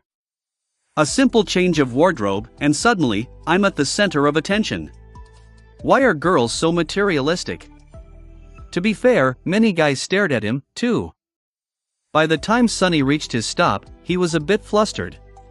Leaving the crowded train behind, he sighed with relief, hid his hands in his pockets, and walked out of the familiar tram terminal. The part of town he came to was somewhat near its center, as far removed from the outskirts as one could imagine. It was peaceful, quiet, and green. The air was almost as fresh as that of the dream realm. The houses in this district were also the opposite of the human hive Sunny was accustomed to. Weirdly, they were all very low, no more than 2 or 3 stories high. The ground itself rose and fell in artificial tiers, each street existing on its own wide terrace. Out here, the snow was already gone, revealing beautiful lawns and greenery. The whole district looked like a garden. Obviously, not everyone could allow themselves to live here. Most of the locals were either reasonably wealthy or worked for the government. However, as far as citizens went, they were not of the highest ranks. There were other, much more affluent districts in the city, and the real elites as well as most awakened lived there. But that was one of the things Sonny liked about this place. He could do without being around other awakened all day, every day. Or anyone, really. It took him around 15 minutes to walk from the terminal to the desired address. Of course, Sonny could have reached it much faster by jumping through the shadows, but he preferred to not use his abilities outside of the dream realm and the academy. It made him feel more human. Finally, he stopped in front of the home that was going to be his, and stared at it for a few minutes. The house in front of him was 2 stories high, with gray walls and a slanting tile roof. It had a synthwood porch, a lawn, and a big window opening to the view of a spacious living room. There was even a garage for a PTV, and a hedge fence to separate it from the neighboring homes. It was like something out of a fairy tale. Extravagant. Ahem. Awakened Sunless? Sir? New novels chapters are published N. Sonny was aware, of course, that a PTV had just parked nearby and that a man got out of it, approaching him from behind. He was just too consumed by the weight of the moment to show it. Turning around, he glanced at the person who called out for him. It was a short, overweight man wearing a very expensive tailored suit and an antique luxury watch. Despite his outward appearance, the man was full of confidence and had a wide, polished, professional smile plastered to his face. Sonny stared at him with a dubious expression, then said, "Leonard, right?" The man, who was the representative of the agency responsible for outfitting Sonny's new home, nodded with enthusiasm. "That's me." "Ah, the fact that you have remembered my name is very flattering, sir." "Really?" With that, he gestured to the home and smiled. "How do you like it?" Sonny hesitated, then feigned indifference and shrugged. "It's fine, I guess." Leonard lingered for a moment, then smiled even wider. "Of course, a person of your caliber must be accustomed to much more luxurious accommodations. But I can assure you, you won't be disappointed by our work. This home might not be as high class as what you're used to, but we did everything per your specifications. Although, I must admit, your choice of location gave us a challenge, especially with the need to keep the exact nature of the modifications discreet." Sonny kept a straight face and tried to understand what the hell Leonard was talking about, and who he thought Sonny was. To be honest, when he had decided to buy a home, he just contacted Master Jet, told her where he wanted the house to be located and a couple of things he hoped to fit inside, and instead of giving him advice on how to proceed, she simply arranged everything with a couple of phone calls. And now, here he was. Meanwhile, Leonard glanced at him with a bit of curiosity, hesitated for a couple of moments, and then asked cautiously, "By the way, if you don't mind me asking, sir, how does this beautiful house stack against your previous place of residence?" "I am interested from a purely professional standpoint, of course. Think of it as a client survey." Sonny looked at the cozy gray home, thought for a bit, and then answered honestly. "Well, my previous place was about 100 times bigger, built mostly out of natural stone and marble, with antique wooden furniture and a very special secret dungeon. Oh, and security was taken care of by a fallen devil." Leonard stared at him for a while with the same wide smile. His face, however, had slowly turned gray. After a while, he coughed a couple of times and said hoarsely, "Wonderful, that's wonderful, ahem. Shall we take a look inside?" Chapter 390 My Castle. Chapter 390 My Castle. The interior of the home was tasteful and minimalist, governed by a design philosophy that seemed stylish, spacious, and a little bit empty. The first floor contained a living room, a dining room, a kitchen, a pantry, a bathroom, and a guest bedroom. Everything was furnished and fully stocked, including a refrigerator that was stuffed with all kinds of expensive food. Leonard looked around with a sense of pride and went on a long tirade about all the hidden security features the unassuming house actually possessed. There were thick plates of armored alloy hiding behind the siding panels, the wide windows were outfitted with titanium shutters that could come down at a moment's notice, and both air and water filters could withstand not only the usual environmental toxins, but also most known forms of biochemical threats. Such extensive security measures might have seemed like overkill, but in fact, even mundane humans strive to turn their homes into compact fortresses. No one knew when the next gate would open, and how close to them it would be. Even though most homeowners were never going to use these protective features, having them made for a big quality of life difference. Leonard spent a weirdly long amount of time describing all the lighting fixtures his agency had installed, his voice bursting with enthusiasm. It seemed that the man had a thing about designer lamps. Sonny didn't have the heart to tell him that he would not be using any of them most of the time. He could see perfectly well in the dark, after all. The house is connected to the city electrical grid, but there's obviously an autonomous energy source for emergencies. Spelltech, of course. Power units are easily accessible for purchase and last for a very long time. By Spelltech, he meant that the autonomous generator was built by combining modern technology with awakened powers. The power units it required had to be either recharged or created by someone with a suitable utility aspect. Devices such as this were considered to be a luxury for the commoners, but in fact, a very large part of the city's infrastructure functioned on Spelltech. Not everything in the world was created by the awakened, but almost all industries required their participation in one way or another. Even the air filtration systems Sonny's mother used to assemble in an underground factory on the outskirts contained fiber grown by one of the nightmare spell carriers. That was why, while utility aspects were often useless in a fight, people who possessed them were so valued by society. Sonny asked a couple of questions about the entertainment system built into the living room, scratched the back of his head after receiving the answers, and expressed his desire to see the second floor. The second floor contained the master bedroom and two smaller ones, each with its own bathroom, and a brightly lit home office. There was also the latch to the storage space in the attic. Leonard described a few things about the furniture they chose, and then mentioned the soundproofing of the master bedroom several times, for some unknown reason. Sonny frowned and gave him a strange look. I mean, sleeping in peace and quiet is nice, but he does know that I can't sleep in the real world, right? What a strange man. Finally, they descended into the basement, which was situated deep underground, as well as being the most heavily fortified and well-protected part of the house. In a sense, this was the heart of the unassuming gray home. The whole basement was one large space, with walls, floor, and ceiling covered by heavy plates of armored ceramic alloy. This was done so that an awakened could train here without worrying about destroying their own home or alerting the neighbors. Sonny paid extra to make sure that every piece of training equipment here could survive his spars with Saint. He still remembered and mourned all the beautiful things he had lost during their previous duels. Like his favorite table, or his comfortable chair, or his pride. The basement could be isolated from the rest of the house and from the outside world, turning into a heavily fortified, impenetrable alloy box. The reason for this level of additional security stood in a small alcove at the far end of it. It was a state-of-the-art, beautiful, incredibly expensive sleeping pod the best money could buy. Sonny walked over to it and stared at the softly illuminated, luxurious cradle for a while, then smiled. No more sore muscles. In its closed state, the pod looked like a steel monolith.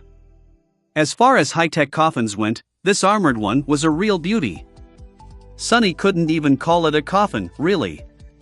That thing was a whole sarcophagus.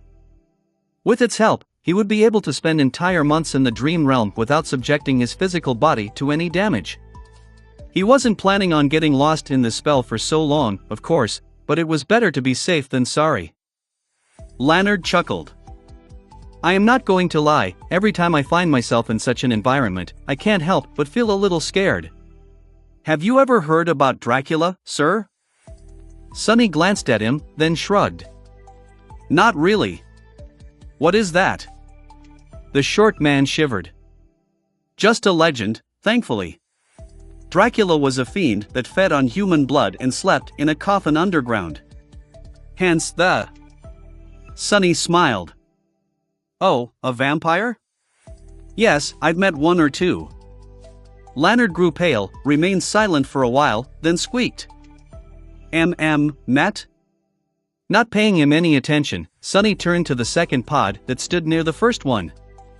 This device looked similar enough to a sleeping pod to be mistaken for one, but had nothing to do with sleeping. Well, not technically. It also had a cradle and a heavy lid, but unlike Sonny's new sarcophagus, it wasn't designed to accommodate a human body for long periods of time. In fact, there was a plaque on the inside of the lid advising people against overusing the equipment and asking them to behave responsibly. It was the best available Dreamscape pod, allowing one to enter the advanced virtual reality simulation that existed on the edge between technology and magic. Sonny had big plans for that thing. Chapter 391 Dreamscape. Chapter 391 Dreamscape. Dreamscape was a place that was neither real nor a part of the dream realm, but instead existed somewhere in between. It was created and maintained by a combination of advanced modern technology and a very special aspect ability that a certain master, now already a saint, possessed. Their power had to do with illusions, and so, that was what Dreamscape was. A massive illusion that countless people could share. However, that illusion was not entirely malleable, and functioned according to a set of absolute rules. It reflected reality instead of being a complete replacement for it. As the result, a person entering it was bound by the same laws that existed in the real world. And since one of those laws was the nightmare spell, a person's aspect, abilities, memories, and echoes would function in the illusion the same way they functioned outside of it, with one important difference. One couldn't be hurt, wounded, or killed in the dreamscape. Neither memories nor echoes could be destroyed. Which meant that awakened were able to battle each other there without having to risk their lives and keep the destructive force of their duels out of the real world. This application was the primary use of the dreamscape, well, in a sense. At the dawn of it, the dreamscape was mostly used by the legacy clans and the government to train elite awakened that served them, but it was quickly deemed as only being marginally useful. While such training could facilitate safe duels between the human carriers of the spell, its simulation of the nightmare creatures was not that close to reality. The illusory monsters lacked the will and mind of actual abominations, after all. So, the dreamscape had failed to become a successful training tool and was thus largely abandoned. It had, however, unexpectedly found incredible success in the entertainment segment. Those awakened that were not part of elite strike forces deemed it to be very engaging, useful, and fun. The duels in the dreamscape became very popular, and that popularity simply exploded once the company behind it came up with the idea to integrate a broadcast function into the simulation pods, thus making these duels available to a much broader audience, the mundane humans. Today, Dreamscape was a whole industry with both amateur and professional leagues, famous celebrities, and passionate fan clubs.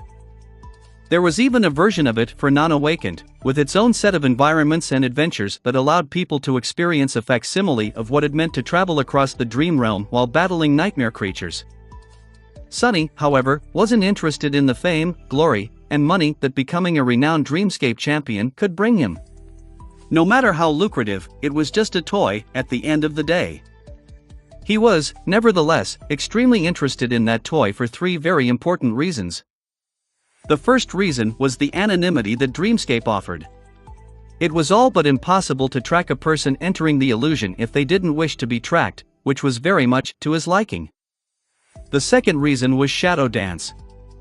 Sonny needed to fight against a multitude of opponents skilled in wielding different weapons and using various styles to sharpen his battle art and make it, as well as the Soul Serpent, stronger. In a sense, he needed to create a library of mirrored styles to enrich his own. Was there a better place to find thousands upon thousands of awakened who were willing and ready to cross blades with him? All without having to risk his life, to boot. The third reason was rather unexpected. In fact, Sonny had stumbled upon it by pure accident. Back when he had just arrived on the Chain Isles, he secretly tested the mantle of the underworld in battles against several nightmare creatures. The onyx armor had turned out to be even more remarkable than he had anticipated, so he easily hunted down several abominations. And yet, one creature had managed to escape from him after being thoroughly defeated, mostly because of the approaching crushing. That was when he discovered how the Prince of the Underworld enchantment really worked. Its description said that the onyx armor grew stronger according to the number of opponents its wielder defeated, and it did exactly that. The enchantment didn't care whether the opponent lived or died, all that mattered to it was that the enemy lost. He tested it in a battle with another abomination, bringing it to the door of death and then walking away without delivering the last blow. The counter went to 1217/6000. So, Sonny hoped to kill two birds with one stone in the dreamscape to both elevate his technique and satiate the requirements of the Prince of the Underworld, with a constant stream of victories. Now that he had finally bought his own home and gained access to a sufficiently secure simulation pod, the chance to do so was finally in his grasp. But first, he needed to send Leonard away. The two of them returned to the ground floor. The short man looked around and asked with a somewhat forced smile, I hope that everything was to your liking, sir?" Trying not to show how weird it was for him to be addressed as sir, still, Sonny gave him a curt nod and answered evenly, "Yes. It will do." Leonard hesitated for a few moments, then said, "Good. Great. Ahem, would you like to subscribe to our active security service? Many awakened find it beneficial to have a dedicated security team guarding, The short man started to give him an obviously practiced sales pitch, but under Sonny's indifferent gaze, his voice grew quieter and quieter, until eventually disappearing completely. Sonny smiled slightly. "I would not, Leonard. Do you really presume to be able to guard me?" Leonard gulped, then shook his head. Ha! Ha ha. No, of course not. What I was thinking about, even. Please forgive me, sir." He looked away, then hurried to change the subject. "In any case, as you can see, the interior is rather empty. We left space for you to fit your, things. If you don't mind me asking, when are the movers arriving?" Sonny stared at him, then shrugged. "They're not. I don't own a lot of things." By which he meant that the clothes on his back and the stuff in his pockets were the total sum of his worldly possessions. Leonard sighed, then nodded. How profound. Indeed, people these days are too preoccupied with material possessions. They define themselves through the ownership of things, not noticing that those things actually own them. I envy your wisdom, sir. What on earth is that guy going on about? Sonny stared at Leonard's tailored suit and antique watch with hidden envy. Those had to be expensive. The short man caught the direction of his gaze and blushed with embarrassment. Anyway, if no one is coming, then we can conclude the deal right here and now. I wouldn't want to take too much of your precious time. They signed a few documents. All payments had been made in advance, so this was just a formality. But, despite that, completing this meaningless ritual made Sonny feel a deep and powerful emotion. In a few minutes, Leonard was gone, leaving him alone in his new home. The first home he had in many, many years. Chapter 392 Birth of a Legend. Chapter 392 Birth of a Legend. For a while, Sonny stood motionlessly in the living room. Then, he slowly wandered around the house, looking at its walls and tastefully furnished rooms. Finally, he found himself near the refrigerator and took out a glass bottle full of clear, pure water. With it in hand, Sonny walked outside and sat down on the porch. The terrace district was quiet and peaceful. The air was still cold, but the sunlight was already full of warmth, promising a vibrant spring. The wind rustled the leaves gently, and streams of meltwater murmured softly as they ran down the pavement. Sonny stared at the piece of land that he now owned and opened the glass bottle. He spent quite a while there, sipping water and looking at nothing in particular. As hours passed, several PTVs drove by. He saw a few people in clean and warm clothes. A bit later, droves of children and teenagers in school uniforms walked past, on their way home from their studies. After that, he sighed, retrieved his shadows, and went back inside. Bringing the empty bottle back to the refrigerator, he stared at it for a few moments. Inside, there was food, so much food. Enough food to last him for a month. All easily accessible, delicious, and well within his means. Before Sonny knew it, his fist slammed into the door of the refrigerator, easily piercing the thin metal sheets and turning the vegetables stored on the other side into vapor. Pieces of metal and plastic flew in the air, and the whole house trembled slightly. The refrigerator itself cracked and deformed, nearly bursting apart from the force of the impact. Sonny stared at his hand in shock, then awkwardly retrieved it from inside the devastating device and looked at the broken thing with dismay. Crap! Now he was going to have to buy a new one. And replace all the food. And clean up all the mess. What the hell is wrong with me?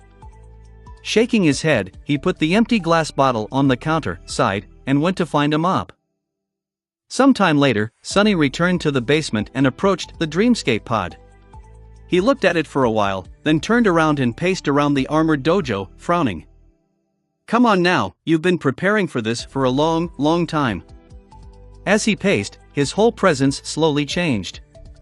The way Sonny walked, the way he held himself, the way his hands moved all became slightly different. There are 6 gods. The War God, also known as the God of Life. The Beast God, also known as the Goddess of the Moon. The Sun God. As he recited the names of the gods and their various aspects, the manner in which he spoke also changed. The difference was subtle, but noticeable. One after another, Sonny changed every little bit of behavioral traits that could be traced back to him. He had spent a lot of time training for this moment, using the physical malleability of a shadow dance practitioner to make himself unrecognizable. Surprisingly, the task had turned out much easier than he had thought.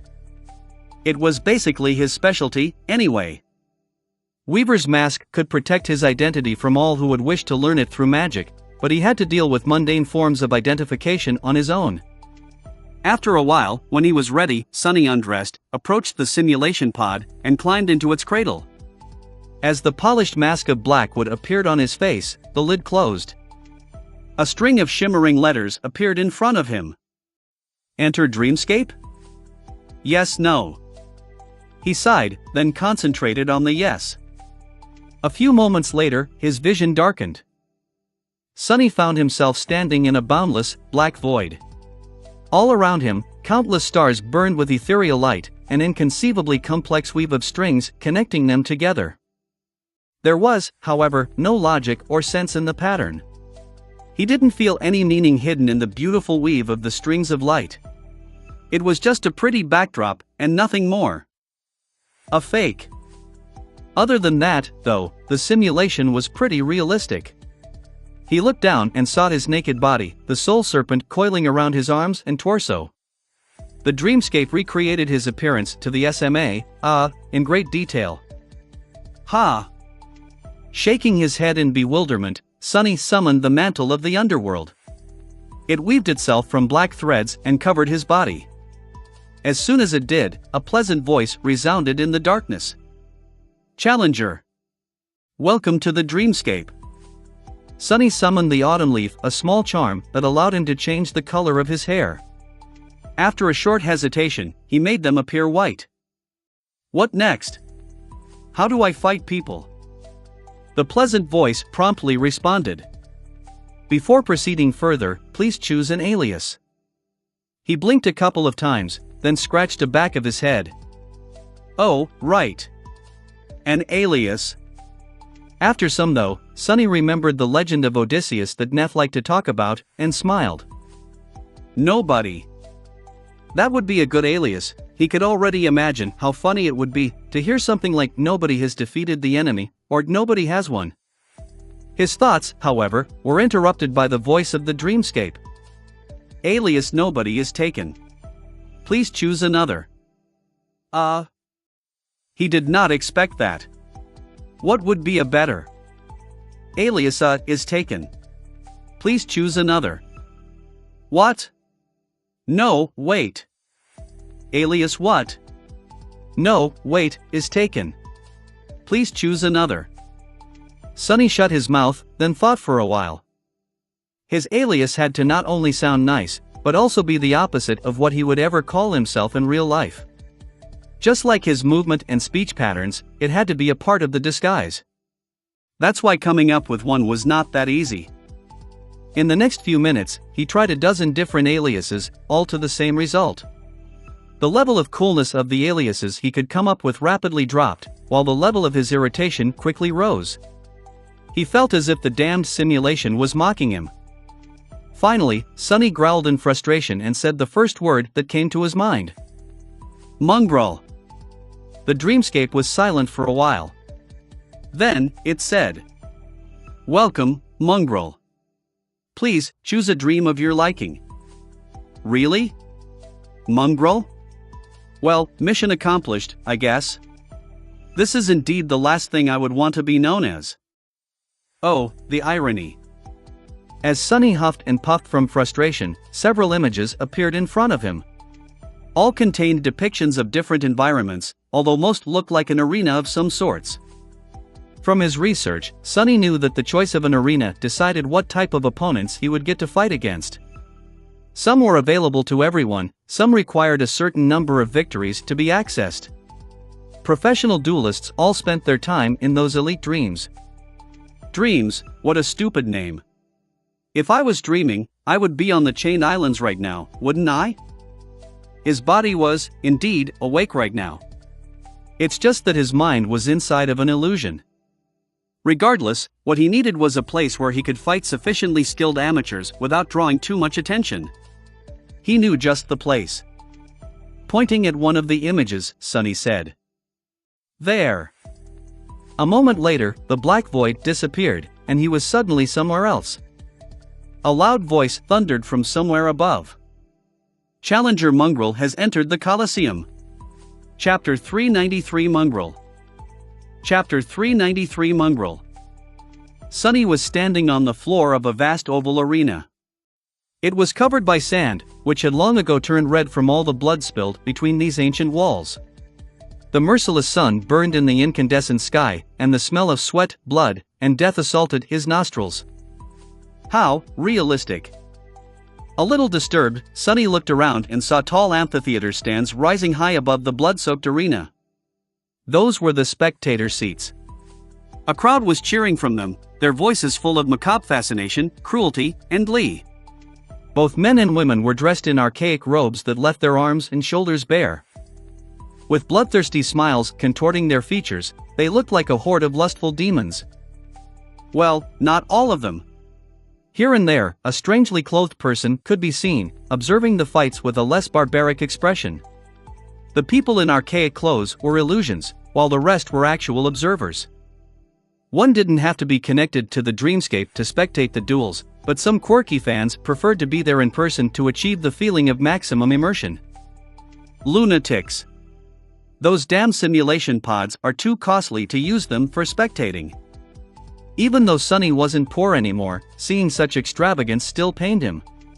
Shaking his head, he finally turned his attention to the arena itself. Obviously, this illusory environment wasn't very original, but on the other hand, it was a classic. More advanced dreams had vastly different decorations, ranging from realistic to completely fantastical, but for this low-level one, the company running Dreamscape chose a pretty basic narrative. It was an ancient Colosseum, a place where slaves had once fought to entertain their masters, often to the death. Sunny didn't like it one bit. The Colosseum was based on a historical structure, but was much larger. Hundreds upon hundreds of warriors roamed the sand of the battle arena, some engaged in fights, some searching for an opponent. Out here in the Colosseum, most of the participants were awakened of high enough skill to be considered the elite among the amateurs, but not skillful enough to enter the professional leagues. Just what Sunny was looking for, maybe. Overall, while many of the duelists in the Dreamscape were talented fighters, at the end of the day, there were very few true masters among them. Real elites spilled blood in the dream realm, not in an illusion that had been conjured for the purpose of entertainment. So the level of competency of these people remained to be seen. Commanding the Soul Serpent to assume the form of the fearsome Odachi, Sunny put the blade of the great sword on his shoulder and waited to be challenged. Due to his menacing black armor and fearsome mask, however, people seemed to be reluctant to approach. At least for a while. Soon, a young swordsman in a striking blood-red armor approached, a long and graceful espadon resting on his shoulder. With a smile, he looked at Sunny and said, "Haven't seen you around before. Mongrel? Are you new to the Colosseum?" Sunny tilted his head and studied the letters that appeared around the swordsman. Paradise in red. Victories, 157. Defeats, 103. Good enough. Lowering the Odachi, he answered in an even tone. "I was born in the Colosseum." The swordsman smiled, then stepped forward. "Let me welcome you back, then." The voice of the dreamscape immediately spoke, announcing the start of the fight. Paradise in Red has challenged Mongrel. They clashed on the bloodied sand, moving with enough speed to cause the wind to howl through their armor. Sunny had left one of his shadows on the ground, and wrapped another one around the autumn leaf, where it could do him no good. He didn't want to be too strong, so that his opponents were not completely outmatched and could properly showcase their styles. As for himself, he had completely abandoned both the flowing style that Nephi's had taught him and the grounded technique that he had learned from Saint, relying only on his ability to shadow the enemy's movements. Paradise in Red was not a master of swordsmanship, but his skill level was not bad. Still, the young man wasn't a match for Sunny, even though he had to forego his practice techniques and wasn't used to wielding the great blade of the Odachi. The material form of the Shadow Serpent was truly formidable, but due to its size and nature, using it required a lot of adjustment. It was potentially far more devastating than any shorter blade could ever hope to be, but at the same time, demanded much more skill and strategy to be wielded efficiently. Any strike it delivered was potentially deadly, but so was every mistake made in the process. Sunny prolonged the fight for as long as he could, learning as much as possible from how his opponent moved and wielded the sword. In the end, however, the strain of the duel turned out to be too much for the other fighter. He wasn't very strategic at how he spent his soul essence, so after 5 minutes or so, his speed and strength decreased sharply. Sunny sighed and ended the duel with one precise slash of the soul serpent.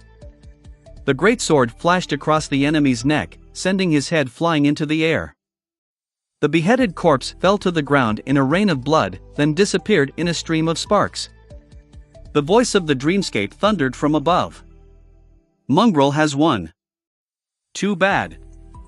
5 minutes was not enough to truly learn the essence of a battle style. However, Sunny was certain that he would face another practitioner of this battle art eventually.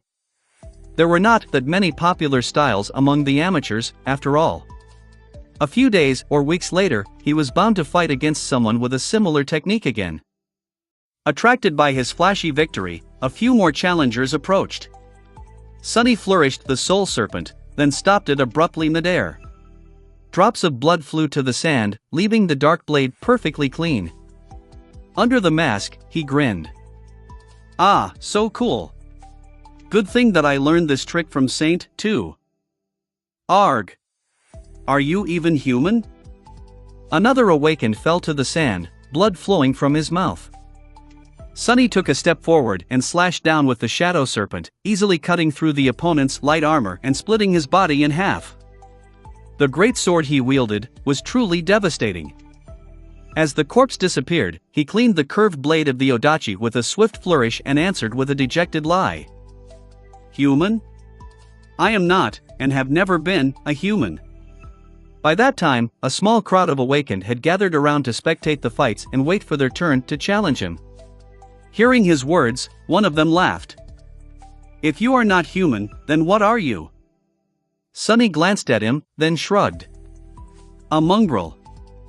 Internally, though, he was thinking, "What the heck?" In the past several hours, he had fought 27 people. And out of them, 25 had been using the same battle style. It was a practical, but rather simplistic art that relied on straightforward, efficient movements and attacks that were optimal in terms of lethality and energy expenditure, but for the same reason very predictable. In the hands of a master, the style could have been a real menace, but with these talented amateurs, it was useless against anyone with a tiny bit of clarity. Several of the aspects the challengers possessed had thrown him for a loop, but in the end, he had defeated them all one after another, gaining a solid grasp of the essence of their style by the 20th practitioner he fought. These people were not exactly untalented, but Sunny felt the difference between them and himself sharply. He had to remind himself that, unlike him, they had not spent a whole year fighting for their lives in the hell of the Forgotten Shore. Most of these young men and women had probably only experienced a handful of real battles in their entire lives, a few in the first nightmare, and a few on their way to the gateway. After that, they lived in well-protected citadels and only ventured outside the walls in large cohorts, if ever. Disappointing.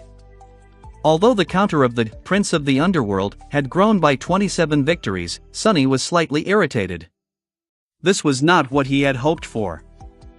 Variety, he needed variety.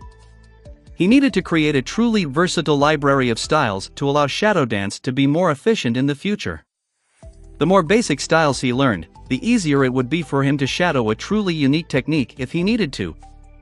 As he was thinking that today was a complete bust, a sudden wave of whispers ran both through the crowd of the awakened fighters and the human spectators observing them from the stands. A dozen or so meters behind Sonny, a tall figure suddenly appeared out of thin air. When people saw the new arrival, their eyes widened. Chapter 394 Strike.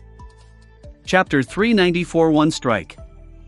Leo Stryker appeared on the Coliseum and looked around with a bit of nostalgia. A few years ago, at the very start of his career, he had been a frequent visitor of this arena. This was where it all had started for him. Times had changed, of course. Using the few moments before he was recognized, Leo smiled widely and said, Well. Did you really think that I would forget about the public Mondays, guys? Of course not. This is a sacred tradition. Sacred, guys. Some of the Strikeforce veterans might remember how I started in the amateur arenas, and now that I am a brilliant, famous, and incredibly handsome celebrity, I have to return here from time to time. To, stay humble. There were currently around 20,000 people watching his broadcast, and pretty much all of them immediately exploded with a flood of mocking messages. Glancing at the broadcaster interface that Dreamscape provided to popular duelists like him, he grinned and winked, humored by some of the good-natured jabs thrown his way. Leo Stryker was not the most extraordinary fighter in the Dreamscape, but over these past few years, he had gathered a rather large following thanks to his skill, flair, and boisterous personality. He was so popular, in fact, that thousands of younger awakened became enamored with the battle style he and a few of his duelist buddies practiced. As the result, the Roaring Lion strike style had become all the rage among the amateur duelists, and his old mentor was now flooded by a deluge of new pupils. That fact really warmed Leo's heart. He was glad to be able to repay the old man for all his patience. Leo spent most of his days participating in top-level duels on the professional league arenas, but on Mondays, he liked to visit a public dream or two, chat with fans, fight a few amateurs and provide them with pointers as a way to give back to the community. Today was one such Monday. Looking around the Coliseum, Leo noticed a small gathering a dozen or so meters away from him and headed over. As he walked, he heard excited voices. Hey, isn't that Leo Stryker? No way, wait. It's him. I can recognize that gorgeous armor with my eyes closed. Leo. Love you, man. Keeping it real like always. Strikeforce roar. I've been watching your broadcasts for 2 years, Leo. A friendly smile appeared on his face. Waving at several fans, he approached the crowd of challengers and glanced at the lone figure standing in the empty space in the middle. Whoa! This dude has style. The man in the middle of the crowd wore a beautiful onyx armor that radiated a sense of solemn, dark menace. His face was hidden behind a fearsome black mask, with 3 twisting horns rising from it like a jagged crown. His hair was stark white, and there were 2 pools of impenetrable darkness in the place where his eyes were supposed to be. His weapon of choice was a long, curved odachi forged of lusterless black steel. It rested on his shoulder, seemingly devouring the bright light of the illusory sun. The stranger looked more like a demon than a human being. Leo let out an approving whistle. Is he also a broadcaster? I don't recognize those memories. He checked the stats of the demonic warrior. Mongrel. Victories, 27. Defeats, 0. A newbie, but a talented one. A perfect KDA, what a rarity. In any case, that guy was incredibly photogenic. A duel with him was not going to be interesting due to the gap in their skill, but it would definitely look stunning. Leo felt a little ashamed to break Mongrel's perfect streak, but this talented amateur would receive useful advice in return, which was far more useful. Who knows, they might meet again in the professional arena one day.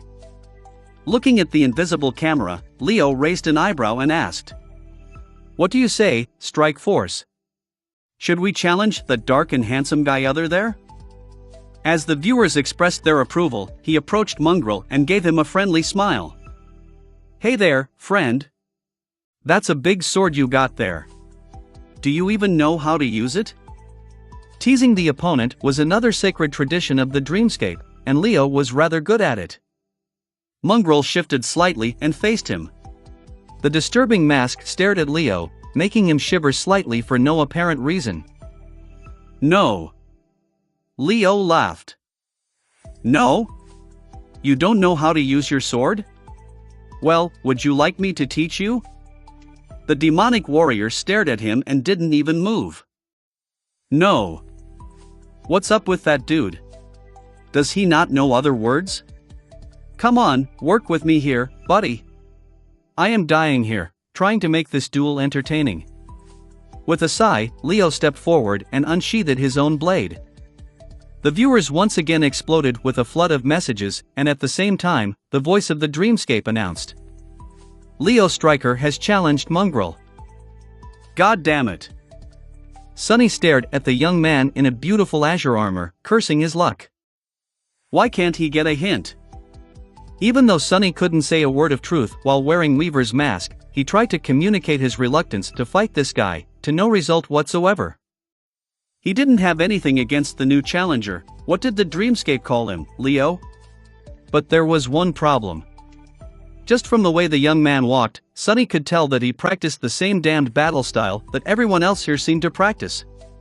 And Sunny had more than enough of it for one day. Ugh. His time in the real world was limited, so he really hoped to experience a more diverse collection of opponents before it ran out. Maybe there's still hope. Maybe the next one is going to be different. It was better to finish this fight quickly, then. Sending the happy shadow from the autumn leaf to his body, Sunny lowered the shadow serpent and took a step forward. His opponent, meanwhile, smiled. Let me teach you the first lesson. You should always wear a helmet into the battle, fool. Dashing forward, Sunny easily deflected Leo's blow and pierced his head clean through by continuing the same motion. As the corpse of the eloquent young man fell down and disintegrated into a rain of sparks, he flourished the odachi to clean it from blood, returned to his previous spot, and indifferently put it on his shoulder. I swear to gods. The next person to challenge me better be using a different style. Otherwise, I might get angry. Leo Stryker found himself standing in a boundless black void, his mouth agape. His viewers, too, were uncharacteristically silent. One strike, one strike. He killed me in one strike? He lingered for a few moments, then turned to the invisible camera and forced out an awkward smile. That was really unexpected, right guys? Then, his smile grew wide and sincere. That, strike force, is what people call finding a diamond in a pile of, dung. Incredible luck. Yeah, definitely a stroke of luck. Oh, by the way, has anyone clipped it? Chapter 395 Roaring Lion, Hidden Dragon. Chapter 395 Roaring Lion, Hidden Dragon. Leo sent the clip to a couple of his buddies and waited in the dark void, chatting with the viewers and laughing about his terrible performance in the duel against the demonic newbie. That mongrel, there's something about him.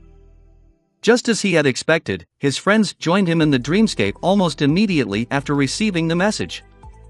Yes, his defeat was rather embarrassing, but there was an opportunity in every disaster. This was going to be a very special broadcast. A rare and bombastic crossover episode. Answering the invitations, two figures joined him in the black void. The viewers grew silent for a moment, and then sent so many reactions that the broadcast interface almost crashed. Well, as expected. Both guests Leo had invited were very prominent duelists, at least as popular as he was himself, or perhaps even more. One wore a heavy plate armor. There was a castle engraved on its breastplate, and 4 dragons depicted on his pauldrons and vambraces. This was Daoist Safer, a renowned swordsman who possessed a powerful aspect that allowed him to control fire. The other was a taciturn warrior in a gray silken robe.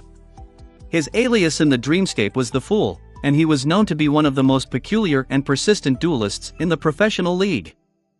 Leo grinned. "Hey there, Safer. Hey there, fool. Long time no see." Safer scoffed, then pointed at him. "Leo, my friend. What the hell was that? You got killed by an amateur, in one strike." The fool simply shook his head and remained silent. Leo coughed in embarrassment and looked down. "Yeah, well, it's not like the two of you never tasted a piece of humble pie, is it? If I remember correctly, Queen Bee decimated both of you just last week." Safer grinned. "I am ready to be killed by our noble queen every day. But a newbie? Come on." Leo shrugged, then pointed to his sword. All right. But there's a reason the two of you arrived so quickly, right? You saw it too?" The two duelists glanced at each other, then slowly nodded. Leo turned to the camera and smiled brilliantly. "What? None of you battle geniuses have noticed it? Well. It's this rare moment when I get to mock my dear viewers and their insufferable expert advice." He gestured to his friends, then continued.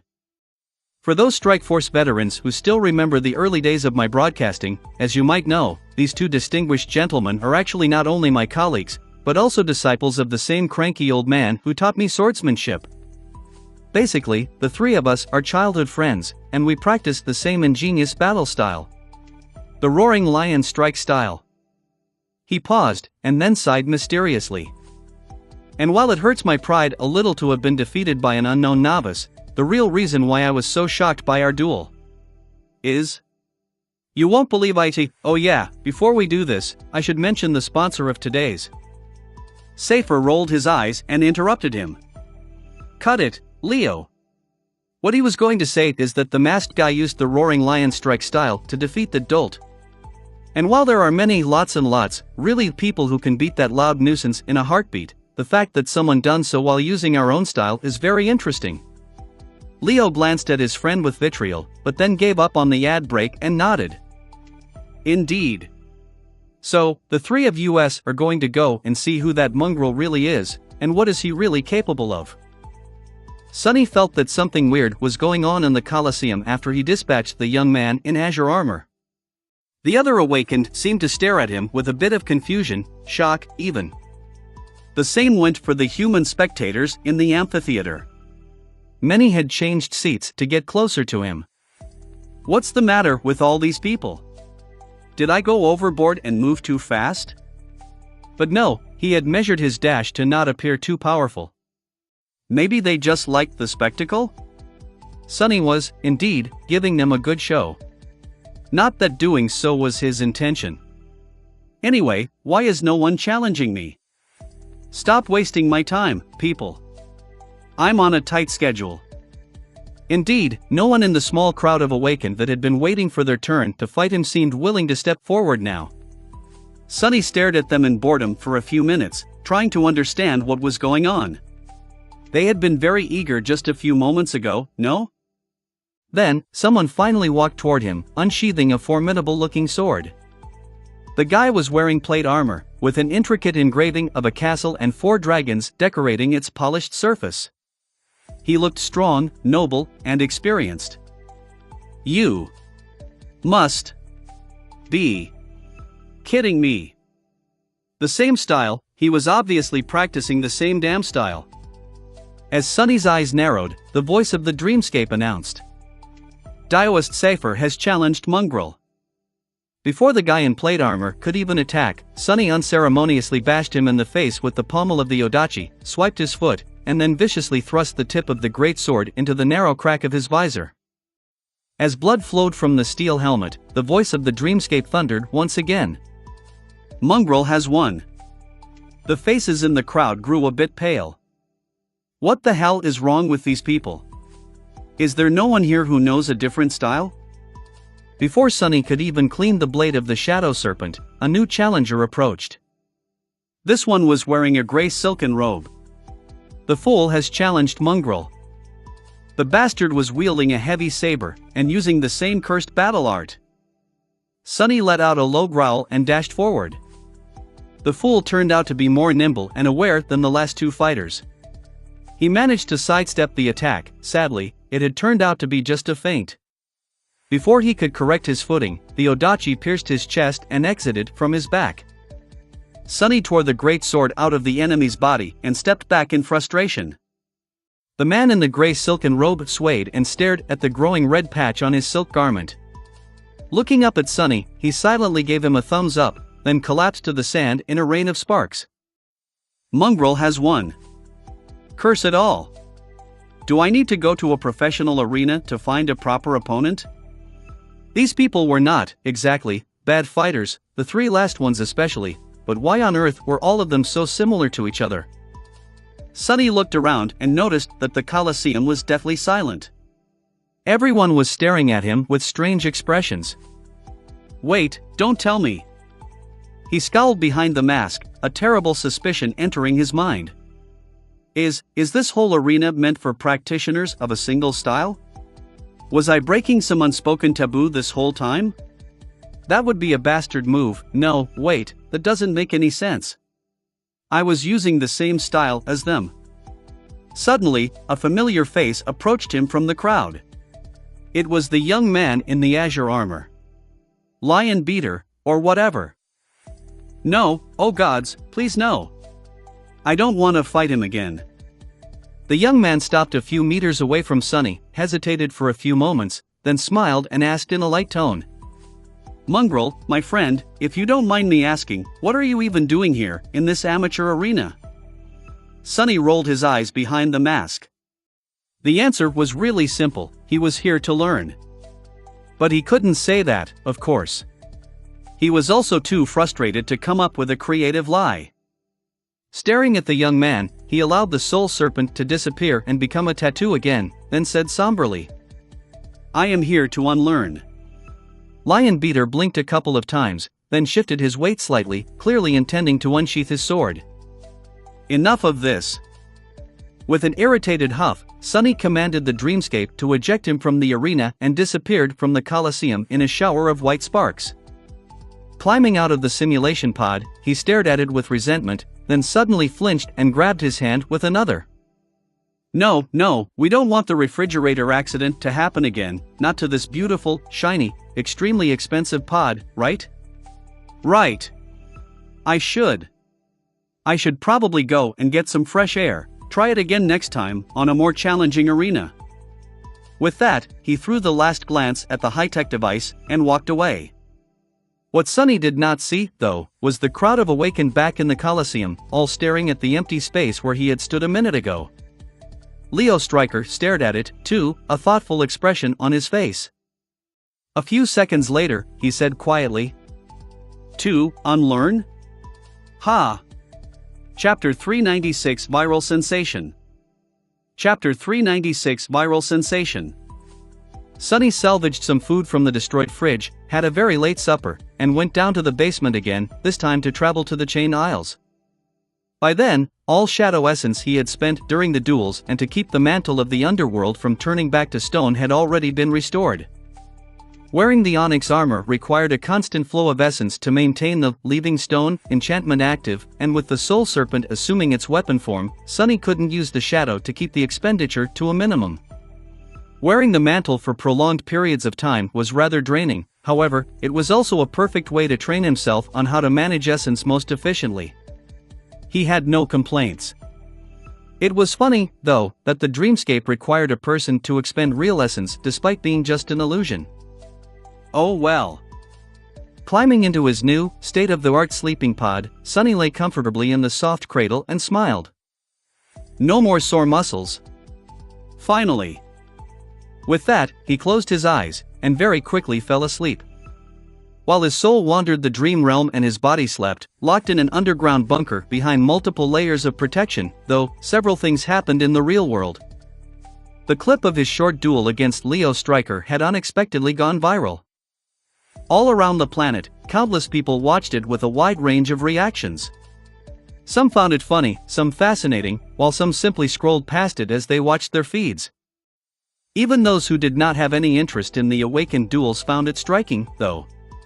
The image of an infernal wraith clad in black onyx armor defeating a charming, noble human warrior with one swift and ruthless strike was, indeed, very cinematic, just how Leo had predicted. Even if, to his dismay, the roles had ended up being switched. What's more, even though Sonny had not even known that their fight was being broadcasted, he accidentally looked directly at the invisible camera right after cruelly putting the tip of his odachi through the opponent's eye. The image of the fearsome black mask staring emotionlessly directly at them, two pools of darkness hiding the eyes of the human being behind it, sent shivers down the spines of people watching the clip. It was chilling, arresting, and strangely hypnotic. Many of them had the same question after watching the clip on repeat several times. Was there even a human there, behind the scary mask? People who followed the Dreamscape leagues, however, had an entirely different reaction. Although they, too, appreciated the undeniable aesthetic value of the short and striking duel, they paid more attention to the actual meaning of it. How could a completely unknown novice defeat an established and well-regarded duelist, someone as famous as Leo Stryker, in just one strike? The exact moment when Sonny delivered the deadly blow was analyzed, disassembled, and put under the microscope. Was it skill or pure luck? Was it intentional or accidental? Did Leo make a mistake, or was his mysterious adversary just that much better? The answer was rather confusing. No one had the slightest idea. Obviously, once people became curious, they didn't stop on just that one viral clip. Rather swiftly, every fight and every word that Sonny had uttered during his infuriating visit to the Dreamscape were found and published for everyone to see. Once people saw the contents of those recordings, the whole duelist circle was violently shaken. One shock was followed by another, and then by yet another, still. The first thing that people found during their investigation was two more short clips. One showed Mongrel killing Daoist Safer in the span of a single second. The other showed Mongrel killing the Fool, once again, with a single ruthless strike.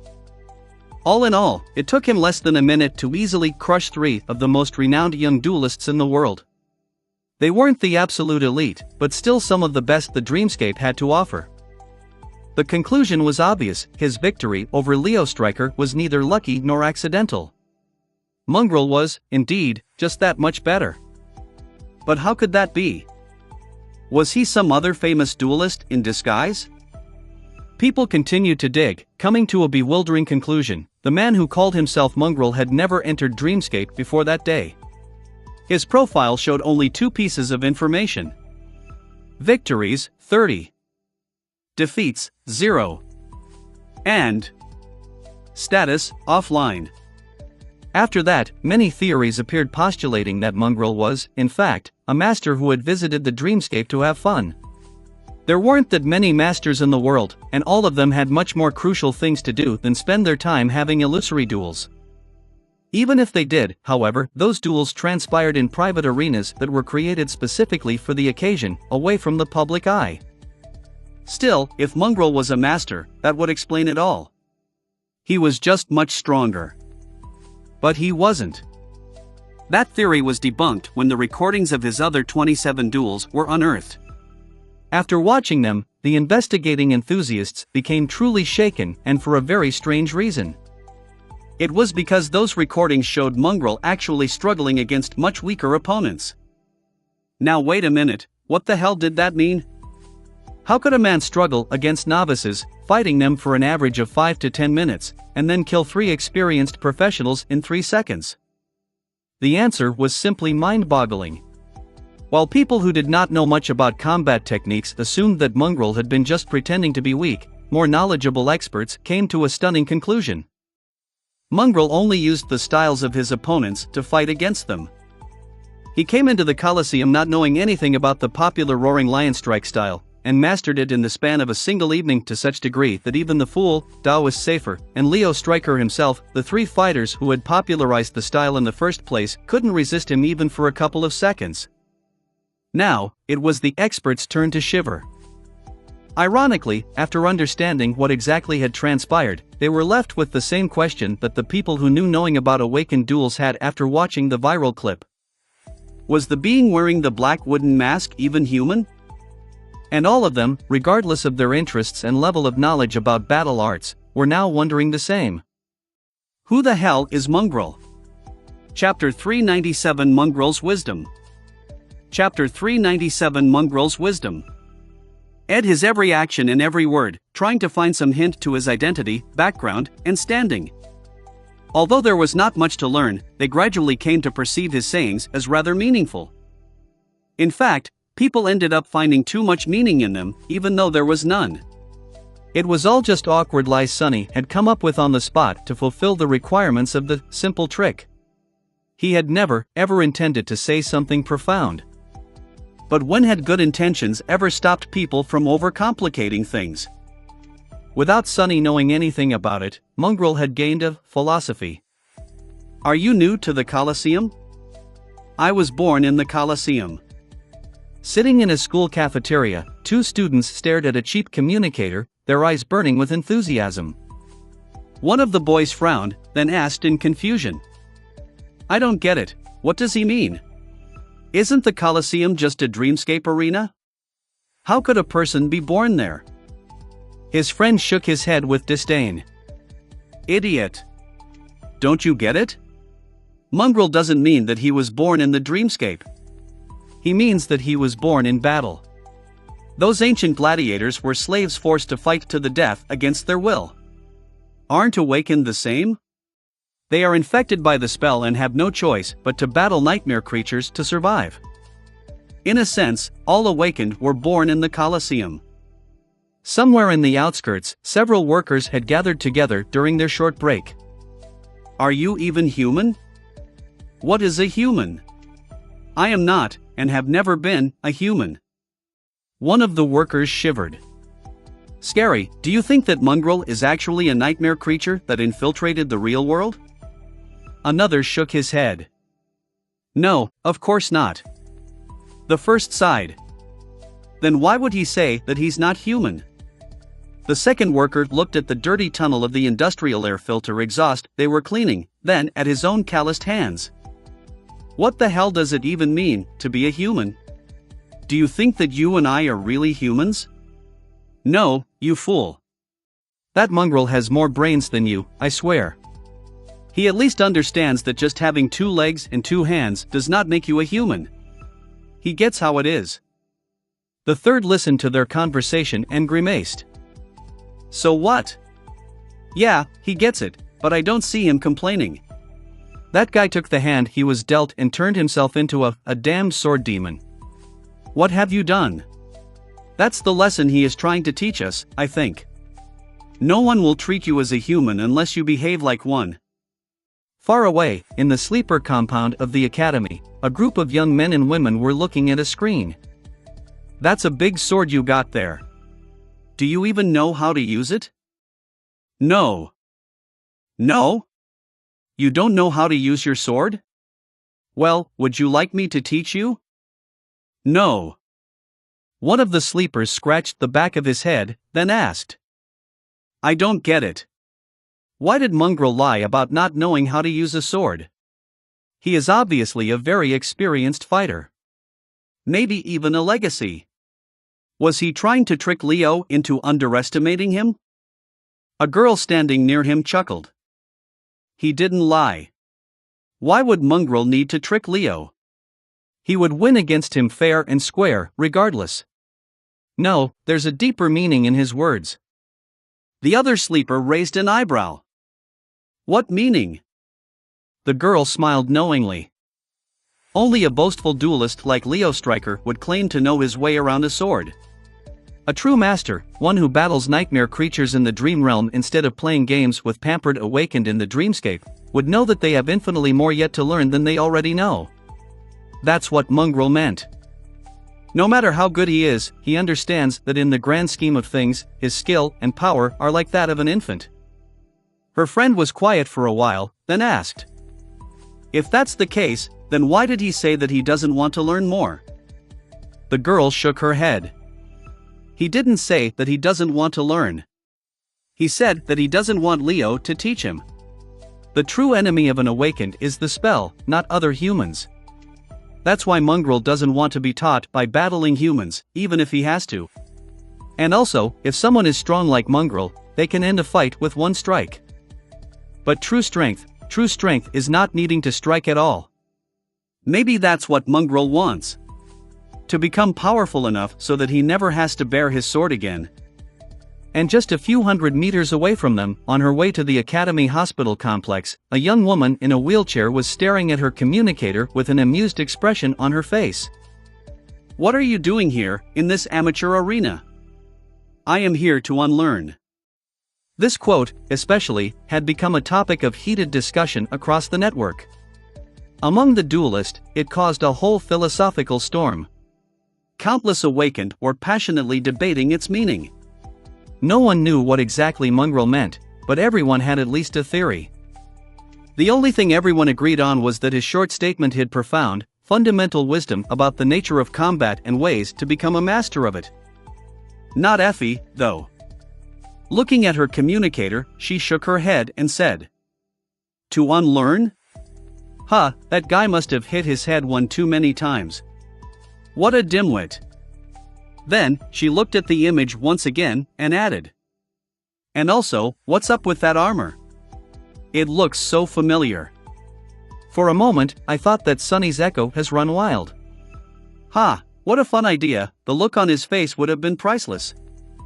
With that, she shook her head, deactivated the communicator, and continued on her way. Effie had more important things to do than waste her time thinking about mongrels. The rest of the world, though, apparently did not. Chapter 398 Master of his Trade. Chapter 398 Master of his Trade. Blissfully oblivious to the storm his visit to the dreamscape was causing back in the real world, Sonny opened his eyes on the altar island of the sanctuary.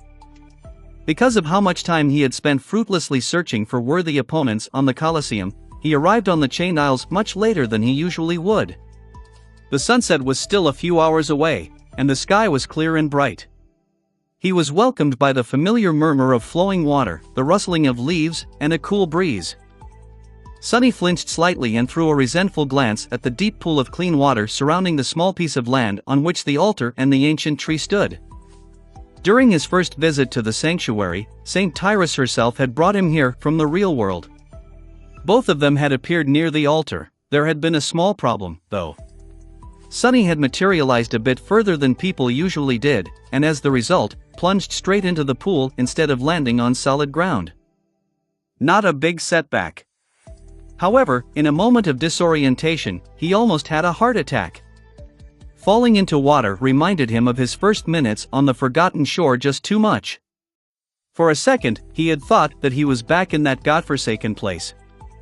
Ever since that day, Sonny never ended up in the water instead of on the soil of the altar island again, but the scare that first time had given him was still fresh in his memory. Not today. With a triumphant smirk, he left the white altar behind and headed toward the ring of tall menhirs. Now that it was day, the sanctuary looked more populated.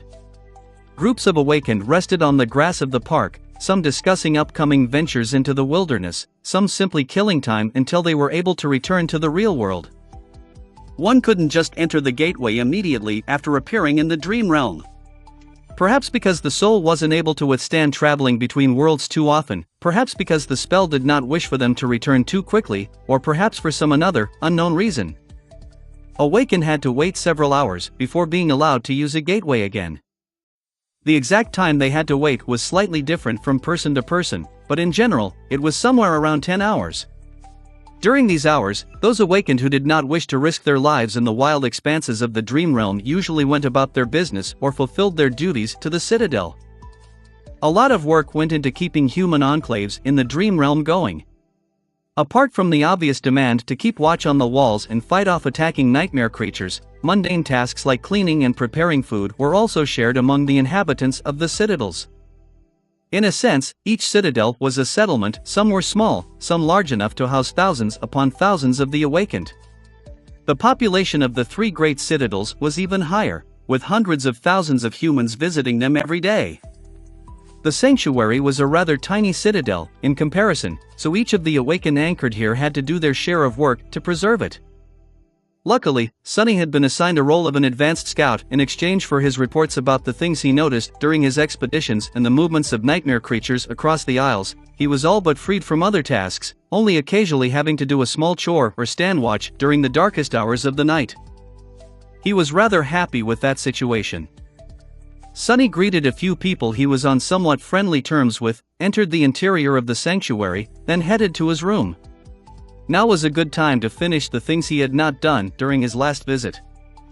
Namely, exchange the soul shard he had collected for memories or credits, and to properly study the ancient coin to draw and describe it for teacher Julius later. But the useless coin could wait.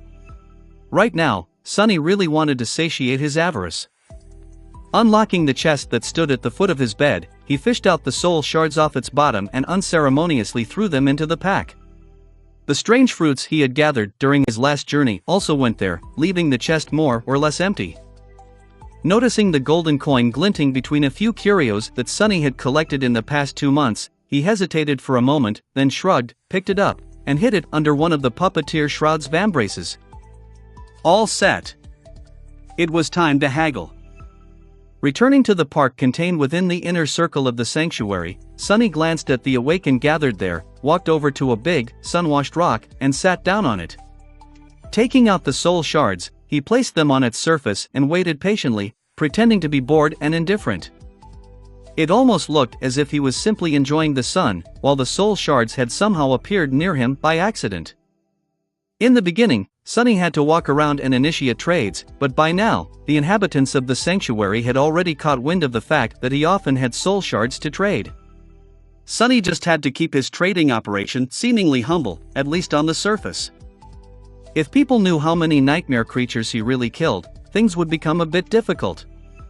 He was known to be from the Forgotten Shore, which gave him a bit of leeway of how deadly of a hunter he could appear to be, but it was still wise to keep the full extent of his competency to himself. Of all the people on the chain island, only St. Tyrus and her trusted aides knew about his SS evaluation. So whatever soul shard Sunny didn't sell to the local awakened, he sold directly to the White Feather clan, leaving all parties satisfied by the arrangement. Soon, the first customer approached, looking at the gleaming crystals with burning eyes. Sunny smiled brightly. "Oh, hey there. Looking to trade for a shard or two? Well, you're in luck, my friend. Sunny's Brilliant Emporium is currently open for business." Chapter 399 Golden Coin. Chapter 399 Golden Coin. If there was one thing Sunny missed about the Forgotten Shore, it was how scarce the resources out there were. As the result, the value of soul shards was way higher there than back in the real world. Well, the parts of the dream realm that were better connected to the real world, at least. Not that shards were cheap here. It's just that the deals Sunny was able to make were not as lucrative as the ones he had made in the Dark City. He was also not able to bring the soul shards back to the real world with him, which also affected the final price. In the end, the collection of crystals he had gathered during his last trip through the Chain Island, including those retrieved from fallen creatures, only landed him 3 memories of questionable utility. He fed them to Saint, bringing her shadow fragment counter to 163/200. Not bad, I guess. After concluding his business in the park, Sunny went to the kitchens and traded the fruits he had found for a bunch of credits.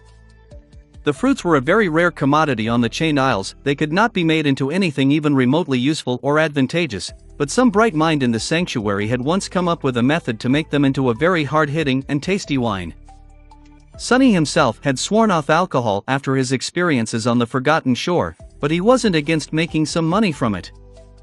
In the early days of the sanctuary, the wine was all the rage among the local awakened. Not too long after it had been established, most of the man-eating vines that grew the fruits had been hunted down to extinction on the islands surrounding the citadel. Now, only people who went further and risked their lives more had a chance to find several fruits, so the cost was rather substantial. That should, buy me a new fridge, I think. Sunny had only a very vague idea of how much refrigerators cost, but suspected that this recent exchange would be enough to cover the expenses of shopping for a new one. All in all, he was satisfied with the result of his recent expedition. He was progressing at a steady pace and slowly gathering everything he needed to make it even faster. just in time, considering that Nephi was days away from becoming a devil. With a slight frown, he exited the ring of menhirs and looked up. The trades took him several hours to complete, so it was already night. The crescent moon was visible in the dark sky, and the winds grew cold and forceful. Up above, heavy clouds were gathering. "I think it's going to rain." Suddenly, in a sullen mood, Sunny sighed and thought about his plans. Usually, he would be charting out a route for his next venture into the Isles, either going for a yet unexplored ruin or a habitat of the nightmare creatures he was preparing to challenge and kill. But these excursions took several days to complete, and he had a lot of business to take care of in the real world right now. "Can I return already?" He had only spent around 4 hours in the dream realm, but sometimes, that was enough for him, at least. Sunny had no idea why his experience with the gateways was different from most other people, but suspected that it was either because of his two cores or because of the fact that he had spent an entire year in this dead world even before becoming an awakened. Maybe the spark of divinity had something to do with it, too. In any case, he tended to avoid returning to the real world too fast too often, in order to not attract unnecessary attention. Today, however, he was willing to forego extra caution. The things waiting for him back there were very important, or at least pressing. With a shrug, Sunny headed toward the altar island. Walking on the stone path in complete darkness, he looked up at the veil of clouds hiding the moon and sighed. "Not like I would really want to venture out in the rain, anyway." Approaching the white monolith of the altar, Sunny hesitated for a few moments, then put his hand on it. Nothing happened. "Oh. I guess it's too early, after all." What a disappointment. With nothing to do but kill time and wait for the opportunity to activate the gateway, Sunny paced a little, stared at the depths of the clear pool, then paced some more. Finally, he returned to the altar and grabbed the handle of the obsidian knife laying on its surface, purely out of boredom. Sunny strained every muscle in his body and tried to lift the damn thing, but no matter how hard he pulled, the knife didn't move even by a millimeter. "Move, damn you!" However, there was no response. Giving up, Sunny grimaced and let go of the knife. "Well, that's a bust, again." As he did so, though, a heavy gold coin slid out from under his vambrace and fell on the polished surface of the altar with a melodic ring. It rolled a few times and then landed flat, the face of the beautiful person with the image of the crescent drawn on their forehead looking at him with a carefree smile. "Oh, right. I have forgotten about that thing." Sunny moved his hand to pick up the coin, but at that moment, the veil of cloud split slightly, letting through a beam of pure, pale moonlight. The light fell on the coin and made it gleam. A moment later, the surface of the coin suddenly shone with ethereal radiance. The features of the person etched on it became sharper, then disappeared into the light. When the light dissipated, the coin was gone. Sunny stared at the empty spot where it had been just a few seconds ago with a bewildered expression. It was then when the spell suddenly whispered into his ear. "Your shadow grows stronger." Chapter 400 Call of Treasure. Chapter 400 Call of Treasure. Your shadow grows stronger. Sunny stared at the place where the coin used to be, then blinked. What just happened? He dropped the coin on the altar, it was illuminated by the moonlight, and disappeared. And then, he received a shadow fragment. No way. Holding back excitement, Sunny summoned the runes and read. Shadow Fragments, 198/2000. The last time he checked, there was only 197. He had definitely, without a doubt, just received a shadow fragment from the strange golden coin. So it wasn't an ordinary coin, after all. A satisfied smile appeared on his lips. Not only was the coin special, it was even not cursed. On the contrary, it was blessed. Well, that was the easiest shadow fragment I have ever received. Suddenly, his eyes widened. Wait. Weren't there more coins he had left behind on the Iron Hand Island? 3 more, at least, had been swallowed by the dead monstrosity. Before the thought fully formed in his mind, Sunny was already leaving the altar island. There are two things. The first one was that other coins could, potentially, turn out the same as the first one and reward him with free fragments. The second one was that where there were 3, there could be more, much more. The fallen demon he had discovered could have come from a place where a whole treasure trove of miraculous coins was hidden. A whole mountain of them, even. If Sunny was right and managed to somehow trace the path the creature took before dying, who knew how much more powerful he would become? Trying to suppress the giddy feeling of discovering a huge and tantalizing secret, Sunny left the sanctuary and headed toward the edge of the island. As the sound of waterfalls grew louder and the first drops of rain fell to the ground, a dark silhouette suddenly took a step towards him. It was one of the watchmen. "Ha! Sunny, right? Are you really going to go out in that weather?" Most of the watchmen here in the sanctuary already knew that he was comfortable in the dark, so their initial surprise about seeing someone leave the citadel at night had more or less disappeared by now. It was still strange for some of them, though. Sunny halted for a few moments, then smiled. "Yeah. Don't worry, I will be fine. I'm not going far, anyway. Just want to check something on the Iron Hand Island." The watchman hesitated, then shrugged. "All right. Be careful out there. Night vision or not, this is not the time for humans." Sunny thanked the man for his concern, then walked past him. "Not the time for humans? Good thing I am a monster, then." Approaching the edge of the sanctuary island, he didn't waste any time and summoned the Dark Wing. Sunny was tempted to simply turn into a shadow and rush toward his goal, but he didn't want to show his powers near the citadel so openly. Patient. Be patient. Since the Dark Wing couldn't really allow him to fly, he glided above the chain for as long as he could, then landed on it and continued forward on foot. By that time, the rain was already falling rather heavily. The iron surface beneath his feet was treacherous and slippery, so Sunny had to be careful and watch his step, lest he plummeted down into the sky below. He shivered, trying to think of a more terrible fate. With no means of real flight, he would just be falling through the darkness endlessly until his mind was gone and his body consumed itself from hunger, then slowly turned into dust. People on the chain isles loved to tell horrible stories about unfortunate souls who fell into the below, and Sunny could easily understand their fear.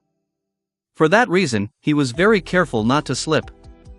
Only fools fall down, knowing what waits for them below. I would never. As if to answer his thought, a gust of wind suddenly crashed into him from the side, and a distant bolt of lightning illuminated the sky. To hell with this. Not wishing to tempt fate, Sunny dove into the shadows and continued his journey as one of them. Soon, he arrived on the Iron Hand Island. The severed arm of the unknown metal giant was still there, making Sunny wonder once again what force could have torn it off the creature's body. Judging by the size of that thing, the owner of the arm must have been of monstrous proportions itself. Not really on the same scale as the walking colossus of the Forgotten Shore, but still undeniably gigantic. The remains of the winged demon that had swallowed the mysterious coins were there, too. However, they did not look the same.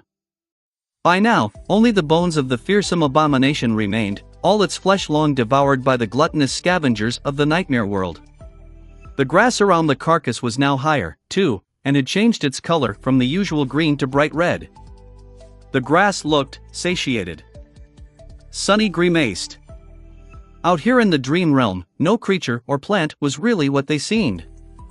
Otherwise, the thick forest on the island where he had battled the pack of fallen wolves would have been long ago destroyed by the crushing. Even the most innocent things were twisted, corrupted, and predatory. Without sufficient caution, even a blade of grass could be deadly. But he wanted those coins. Approaching the wide patch of blood-red grass, Sunny hesitated for a bit, and then took a step forward. He felt the ground moving slightly beneath him, the rustling of the raindrops changing tone as they fell on the grass. With a deep frown, Sunny summoned the moonlight shard and circulated his essence, sending it flowing furiously through the coils of the soul serpent. He also collected both his shadows and wrapped them around his body. The grass swayed slightly, and then grew still. A subtle smile appeared on Sunny's lips.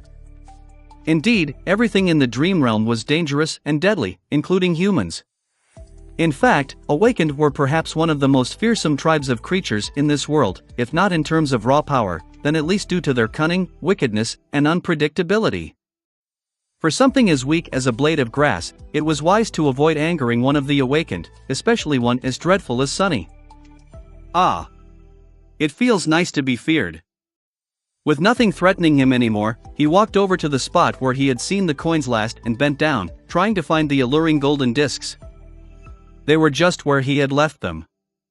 If you enjoyed this video, don't forget to click the notification bell, like, and subscribe buttons. For me, please click the new channel's follow button. To ensure you don't miss the footage, there is a link to subscribe to the new channel under the title. If you think this narrative is entertaining, please leave a comment saying so under the video and assist the Light Novel Podcast channel reach 1,000 likes when it posts the next segment. A little amount. This channel has a relatively small number of likes and subscribers. Until the next clip, bye.